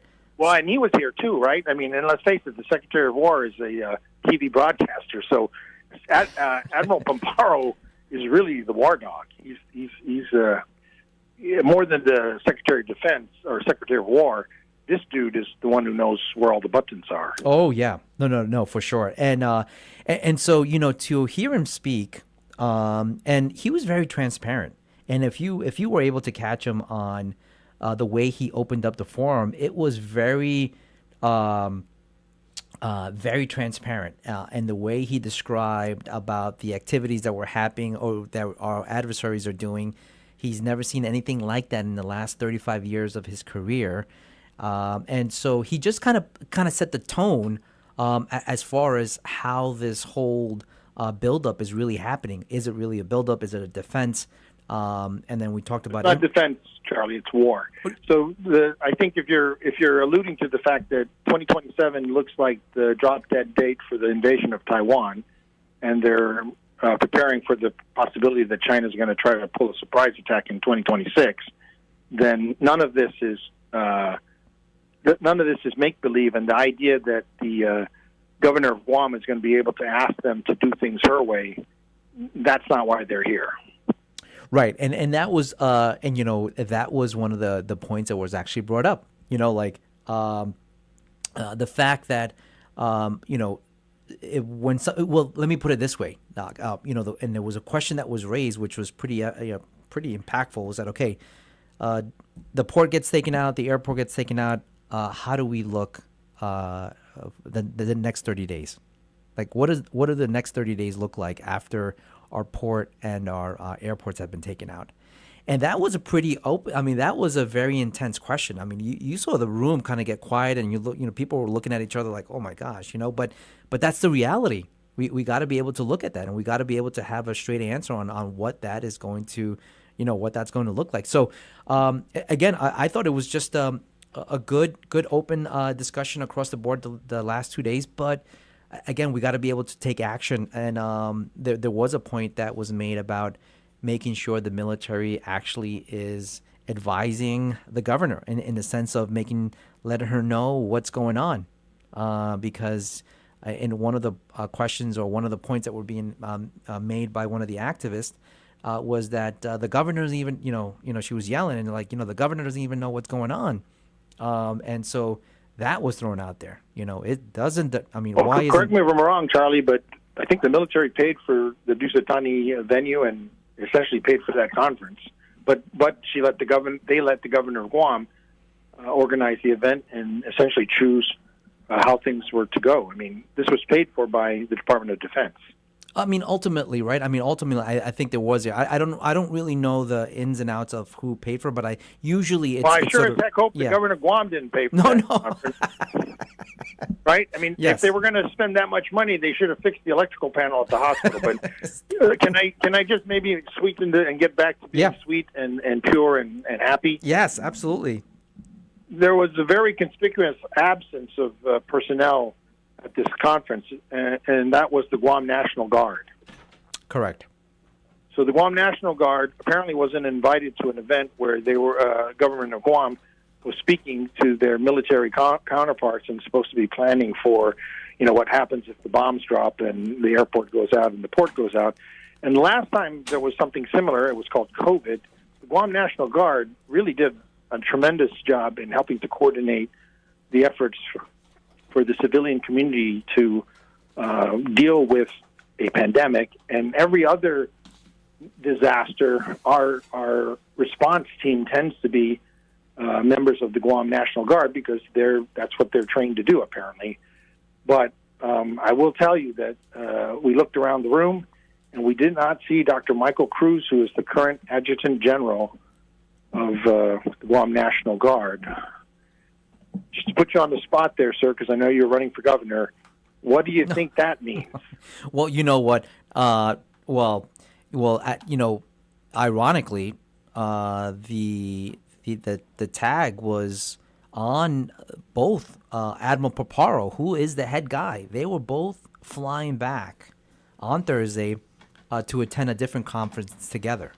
So, it's really. I mean, if that wasn't telling, if that wasn't a signal that was sent to the admiral, I don't know what could have been, because somebody should have raised their hand and say, "Hey, listen, where is the tag? Like, where was that representation?" I'm sure I will tell you. Or the governor. How about somebody should have raised their hand and said, "Hey, Governor, is it true that you just gave the tag his termination papers, and come the end of the month, there's going to be a new tag?" Because apparently Mike Cruz is no longer in the good graces of Governor Lula Guerrero. In fact, it looks like Governor Lou may have lost her managerial marbles, because at the end of the month, Dr. Mike Cruz is apparently going to no longer be in her cabinet and has been fired as the Adjutant General. But Lillian Posadas, the nurse who runs the Guam Memorial Hospital, has, I guess, accelerated her departure from GMH. She was supposed to leave in December, but something must have happened during the budget hearings, because she wasn't there either. And now she's going to leave GMH chaotically ahead of schedule. No one knows who's going to take her place, and whoever does is going to be facing some really terrible problems. So it's probably not going to be a fun time. What say ye? I mean, if you were running for governor, how do you deal with this reality, sir? You know what? I would not have done that, right? Because the tag is still there. I mean, he still holds the position, right? So, putting politics aside, you got to be able to take care of what's important first. And so if you're putting politics in front of making these decisions based on, your political feelings, I think that's the wrong approach. I think that's completely, and that's the reason why we get into problems. We get into those issues. What does tag mean? Oh, the Adjutant General. Oh, okay. Yeah, for the Guam National Guard. Right. And so, but the other one that was more critical also, Doc, was the fact that apparently he was pulled from the panel discussion. Yeah, right? He was treated very disrespectfully. Yes. And that's why I'm bringing it up, because I'm hoping that maybe with the help of Mr. Rand Kaufman, we can start emanating some positive vibrations. Yes, Esther Agagi. Sort of bring the universe back together, because it's been rent asunder. You know Esther? I worked with her. Esther Agagi. She worked for us, Mujao. Yeah, and her presence and her personality and being a woman, and how she did such a wonderful job and served all those years, now Homeland Security, right? That she can just step right back in. So there's no, any kind of a thought about any changes. Everything's the same, right, as how it was worked and how Mike did it. But yeah, no, it's this crazy thing about this duality, about how this bliss and pain and love and hate and liberals and conservatives and pro-choice and pro-life. There's no way you're going to change anybody's mind about, what they think and what they believe. So what you have to do is rise above it. And Einstein, bless his heart, came up with a plan, and him and Isaac Newton. And what you do, you just rise up above it. But you do it where you go from the third dimension to the fifth dimension. There was a guy, Mariano. He used to call on the radio a lot. And he'd always say, well, Mariano today went to Kmart and got one of those real good pizza deals. And then Mariano, after that, headed over to Foremost and bought a whole case of, what I mean? It was third person. Yeah, third person. So what I was thinking, if you take yourself and give yourself your or your confirmation name, whichever, that you decide. If you don't have one, give yourself one. And you get in that space. Mine's Thomas. Okay, Thomas. Okay, I'm John. I'm Christopher. Okay, Christopher. Very cool. So in that space, now you would go, Christopher would go, well, Charles just came back from, right? Yeah. Charles just came back from the radio station, and Charles did a really good job. If, in fact, you are Christopher talking to another person who's addressing themselves in confirmation name. So Tomas, same thing, So it'd right? be like, Thomas, how's Vince? What's Vince doing this weekend? Yeah, right. Yeah, absolutely. Yeah, no, don't you think? I mean, that's a cool way to start. I mean, we're going to expand our brains, because what's going on in this third dimensional realm is just what it is, right? And bless its heart. But Einstein said if you stay in that higher space with Christopher and Tomas and John, then you're free of it. Because you understand that good things are going to happen and then bad things are going to happen. And that's what Christ, his message was. My bliss, I healed so many people, we did so many miracles, we put all these people together. So, of course, I have to get crucified. Are you kidding? That's the pain and the bit. That's what it is. But third dimension, we're going to have fear because we're going to have love. We're going to have pain because we're going to have bliss. But we understand why now. And once you understand why, you're not suicidal any longer, you're not depressed, and all the crazy things that happen, you go, well, there you go. That's it. I mean, Cain killed Abel. Okay, well, however far back you want to start, and then how this third dimensional thing is, but rising above it. And it's interesting, if you can spend some time on YouTube or Google fifth dimension, just type in fifth dimension and see the news that's coming out. That's really interesting stuff that's making sense about not getting no more resurrection, no more reincarnation. That Matrix, that whole thing they're coming up with, it was a documentary. It wasn't a movie. And that aspect about continually being reincarnated, that you don't have to do that. You can go into another space, which is, again, more multi-dimensional stuff. But once you start getting in this multi-dimensional realm, metaphysics, you really get engulfed. And the thing about it is because it's ascension, it's all truth. There's truth to it. And the way you feel there's truth to it is by the authenticity of the deliverer, whoever's delivering the information. You can feel it. Okay, this cat's pretty authentic. You can listen to what they're saying and see how it affects your life and what you're looking at doing. It's really interesting. But all this stuff that goes on, the deep state, Carl Gutierrez, seven management team, Tommy Okada got a word on the management team. They had to put gravel down in Santa Rita in a flood zone. So he's on the management team, but it took him 3 months to do it because there was a Republican dispatcher at Public Works. So that's always the island of the not quite right. The politics. Always the island of the not quite right. But we enjoy it. Our politics is such a celebration of entertainment, and we pay big money for it. I mean, if we became a state, we'd be a county, or not even a state, we'd join closer to the United States, we'd be a county of Hawaii. We'd have a mayor and a mayor's council, right? But we enjoy this so much. And hallelujah to it. It brings us anaphema, everybody gets together, Sagin Gananya, that's, that beautiful building. Remember Sagin Gananya? Yeah. What a masterpiece. That's something we could think about getting back. Yeah, I don't know. What was that? It's all groovy. Yeah. And before we start your show, Rand, and give Charlie his show back, could I just point out that as Moonsow first started, I mean, you guys took a concept and turned it into not just a building, but a whole, I guess, a system, something that helped people get their lives back on track and get inspired, and it was a wonderful thing. But I'm almost certain that when you went into some of these buildings that you were, I guess, inheriting or being given access to, they needed to be remodeled, and they needed to come up to code, or at least for you to get your occupancy. And I'm pretty sure one of them was by the fire department, right? So just to go back to our last time around on the air, and before your last show last week, we're not supposed to talk about bad things, but unfortunately, the Guam Memorial Hospital has still not issued the RFP to fix the electrical panel and rectify the fire hazard, which is the electrical system at the hospital. And so I'm hoping there's a way for us to not talk about negatives, but still somehow channel our inner, I guess, motivational and I'll tell you how to do it. The way you do it is get all your doctors together, and everybody chips in, and everybody fixes the fire problem. You doctors fix it. Quit fooling around. The teachers do it.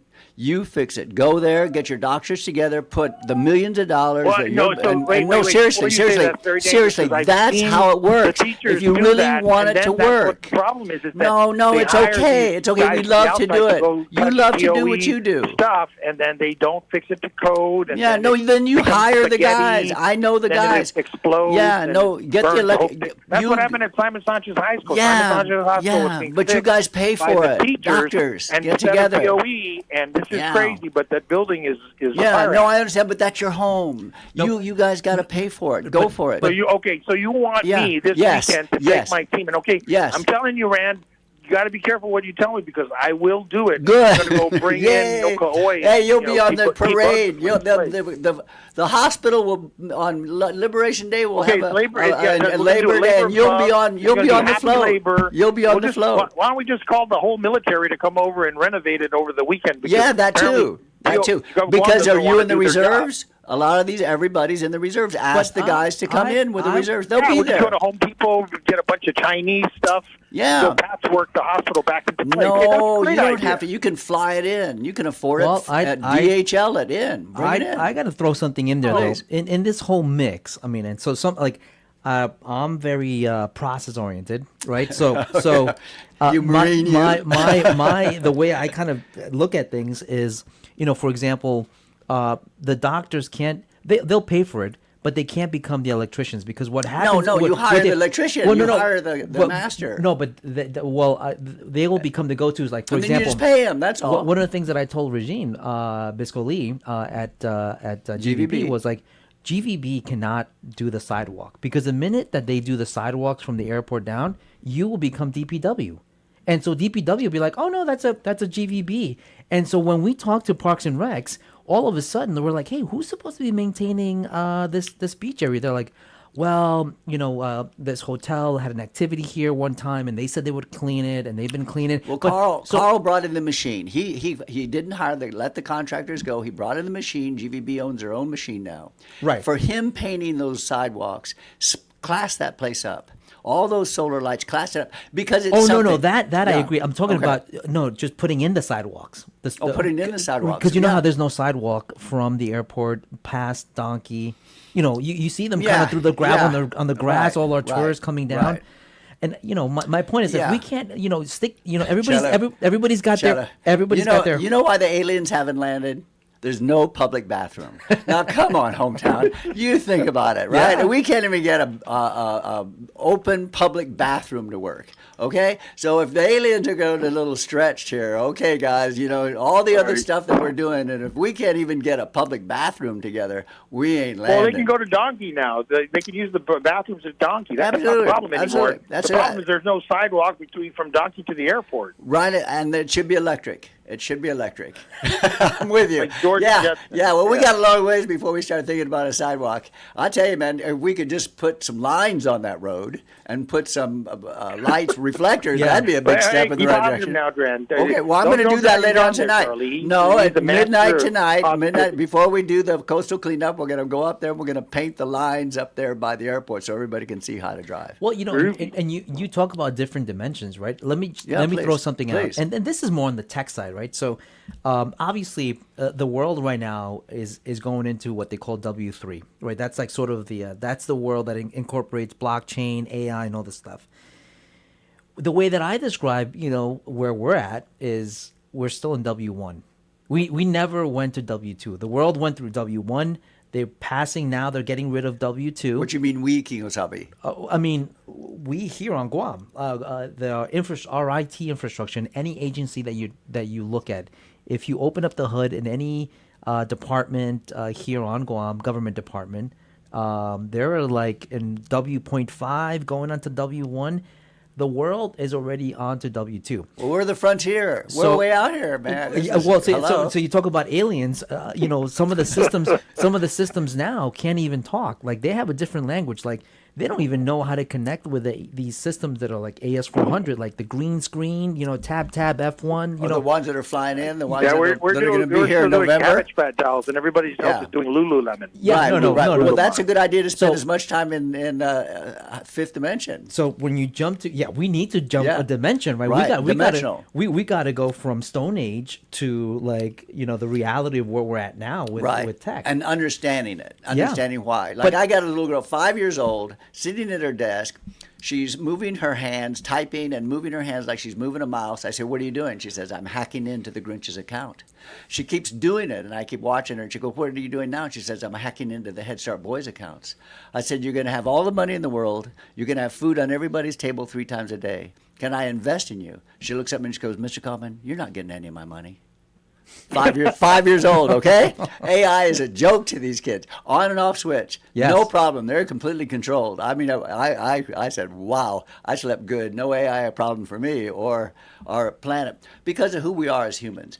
We have a continually regenerational ourselves, our bodies now, and what we're seeing more and more, what's going on, what we're going to do with stem cells, what we're learning, and all this particles, really changing our particles just through our thought. And with that, you get to that point where you really realize the importance of being in the multi-dimensional realm and having all these expressions like we're doing, and live your life with your confirmation name. In Mass, peace be with you. Hi, my confirmation name is John. What's yours? Oh, Christopher. Well, let's be spirits in our Father's house. Right. And then when we do the wake, we don't do it to John Kaufman. We do it to St. Joseph or St. John and whoever your confirmation name is. That's who we do the wake to. Mm-hmm. And so the presentation to our teacher, Byrne, we did that with Father Goffigan, and we're going to do it again. And this time you put a letter from the Archdiocese, and it goes to the Cardinal in the Philippines, and then it goes to the Vatican that through all the archdiocese here in the Marianas, it's going to use confirmation names. We're going to reintegrate that from the CCD and bring it out now into the actual Mass and start addressing each other in that space. Yeah, So we're spirits in our Father's house. You see how it's rising? See all these ideas. This is all what's coming about as to where we are. But it rises above the third dimension. Because the third dimension doesn't change.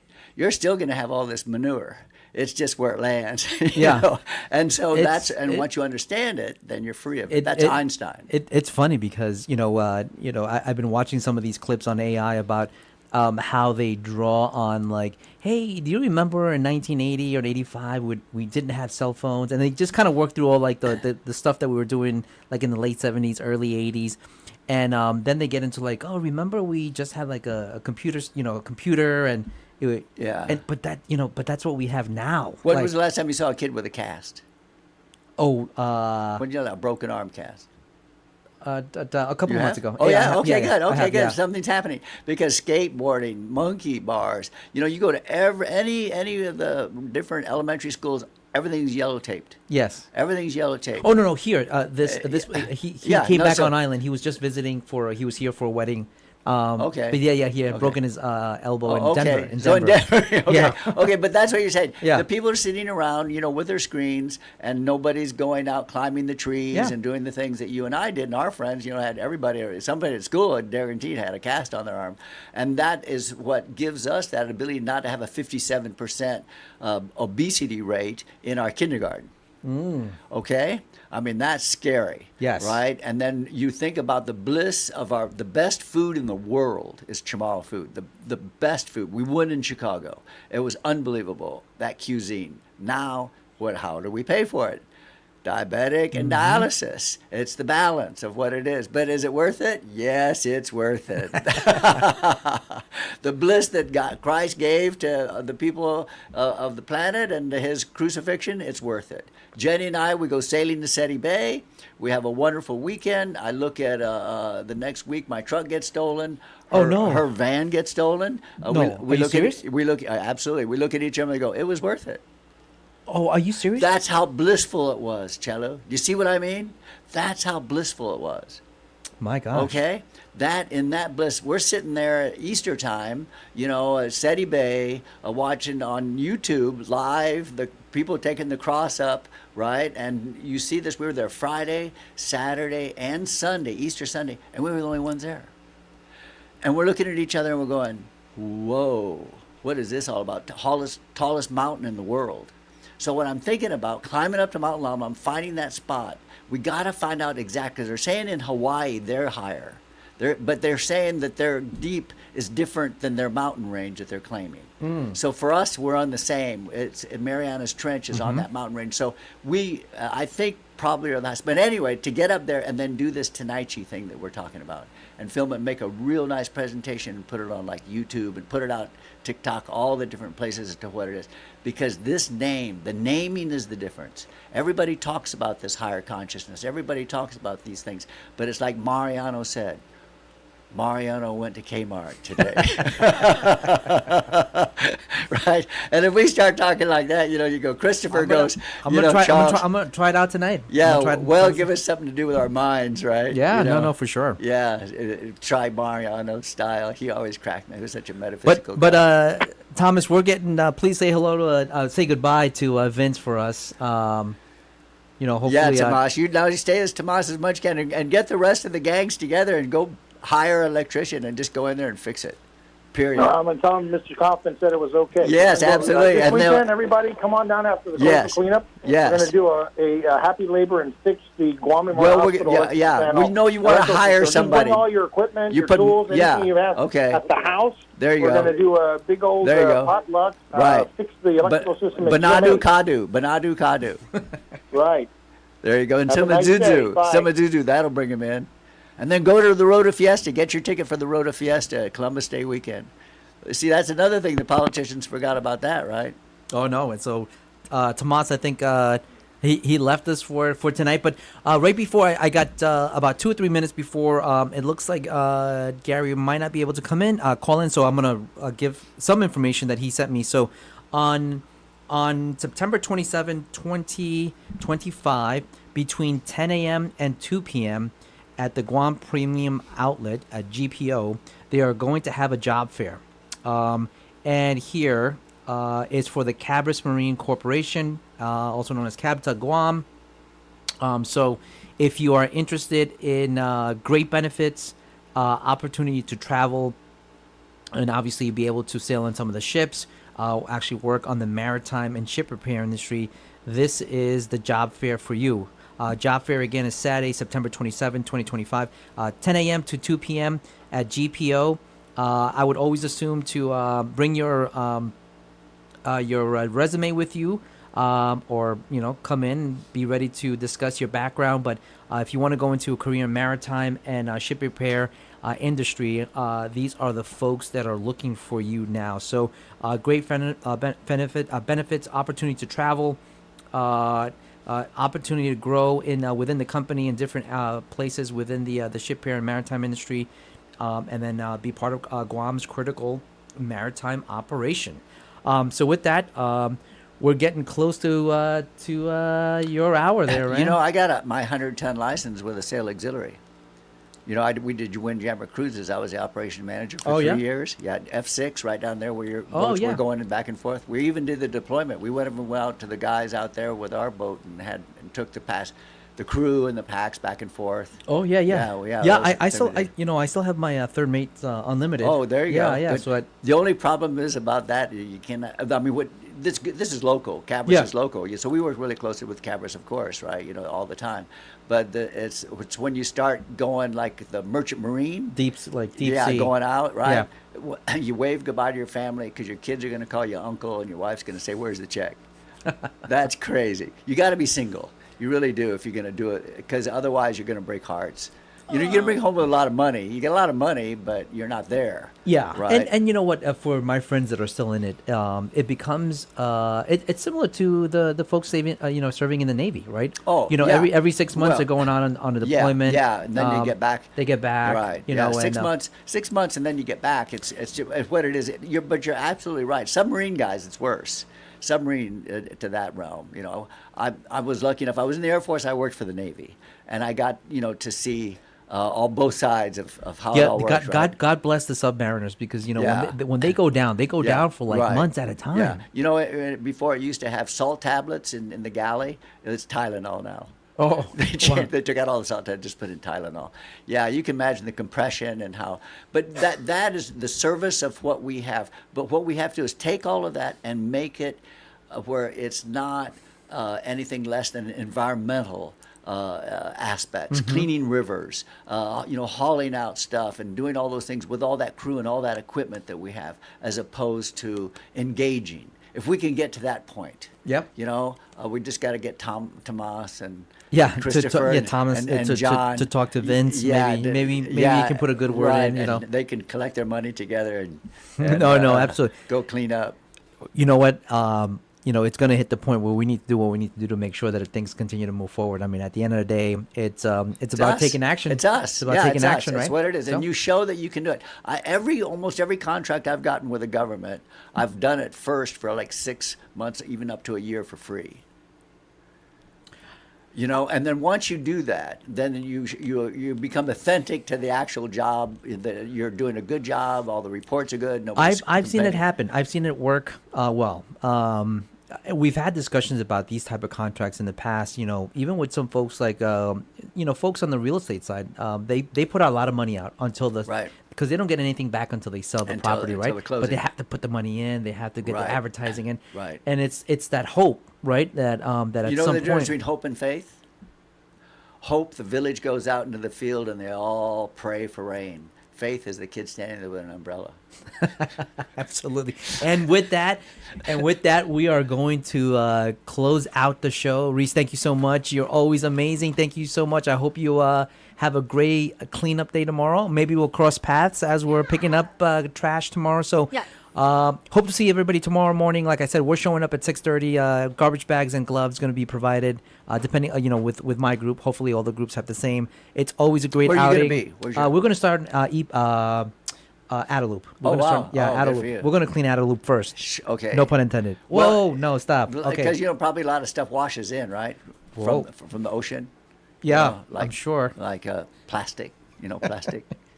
We can go in different ways, man, but I'm not gonna. Okay. I'm gonna be good. I'm gonna be good before. Please get me up before I say something. I love you, Christopher. Yes, thank you. No you. judgments, Christopher. That's rules. Thank you. You live forever. Thank you so much. Thank you so much, everybody, for listening to our show, to the Brightside, and once again, thank you so much for Paulie and for allowing me to host the show. And again, happy birthday to Paulie. It was his birthday today. Absolutely, yeah. His birthday. And then Sweet 21. I know it's finally legal. I'm going to probably see him in the clubs. Yeah, absolutely. Yeah, later on tonight we'll see him. Yeah, for sure. That's he likes to get there late. The guys are drunk and the girls want to dance. Absolutely, that's the best time. That's it. With that, we'll close it up. Everybody have a safe drive home. If you're driving home, everybody have a safe weekend. Love you, Guam, and we'll see each other next week. Guaidza.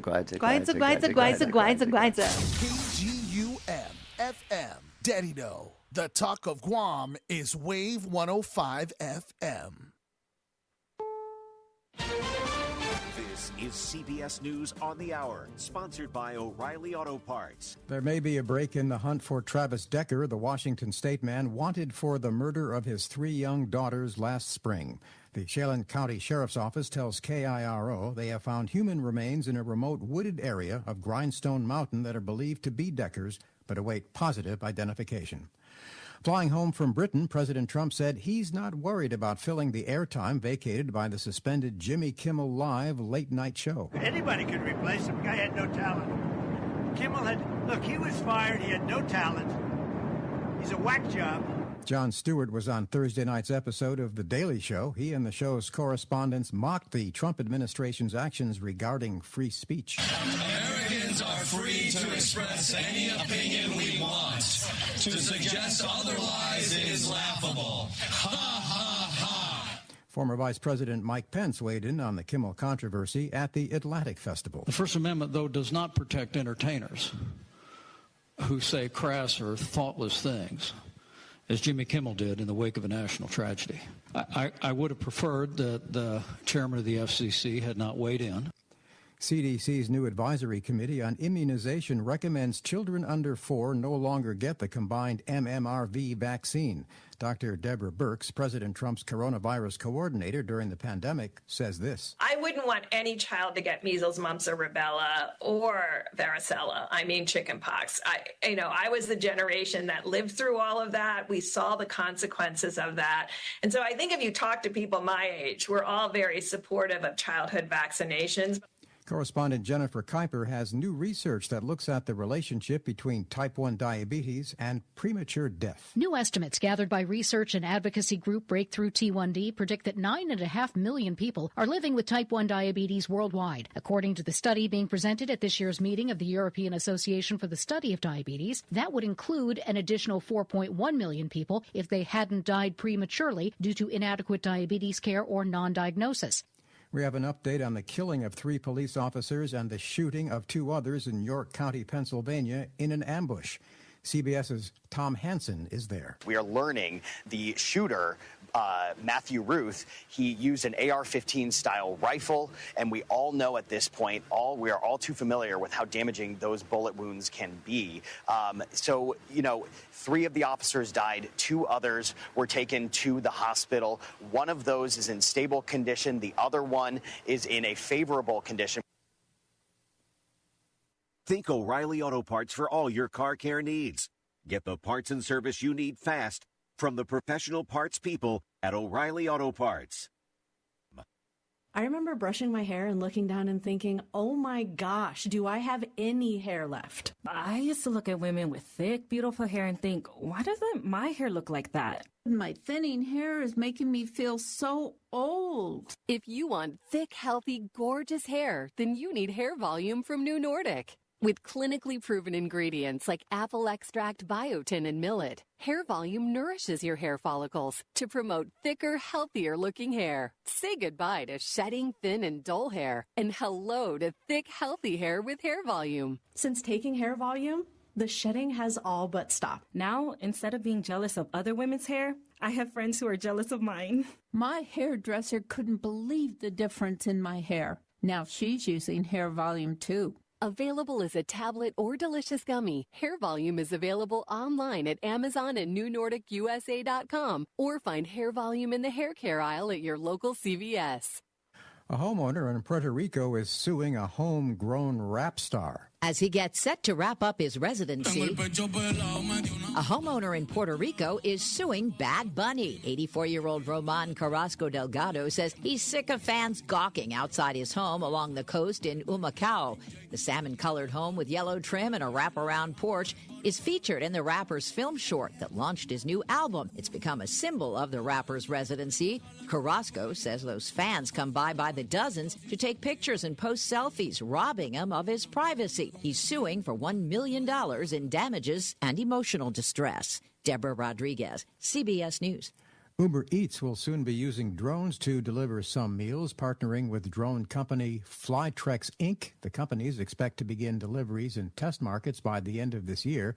Uber did not say where those markets will be. Michael Toscano, CBS News. Balanced, fair, thoughtful. Wave 105 FM. When you owe more than your vehicle is worth. This is Jeff Gilbert with the Car Chronicles. Edmunds.com Director of Insights Ivan Drury says about a quarter of loans are, as they say, underwater.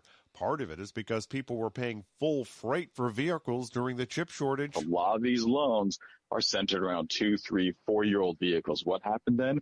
Higher MSRPs, people fighting over cars. Then there are high interest rates, meaning little principal is paid off in the first few years of a loan. You couple that together with the heavy prevalence of 6 and 7 year loans.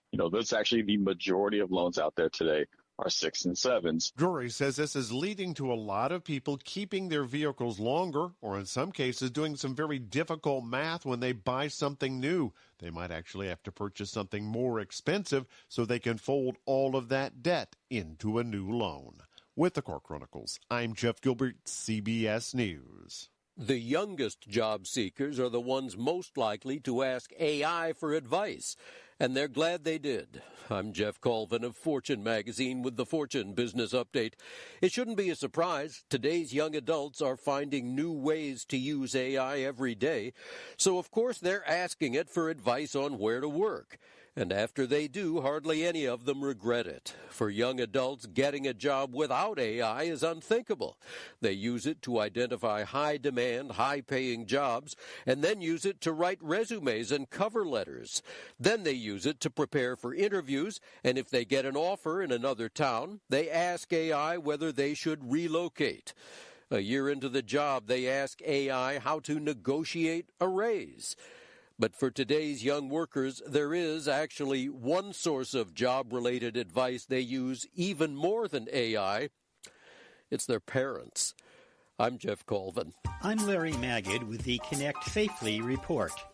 If you're setting up a phone for a young child, be aware that both iOS and Android have lots of built-in tools to limit what the child can do with that device.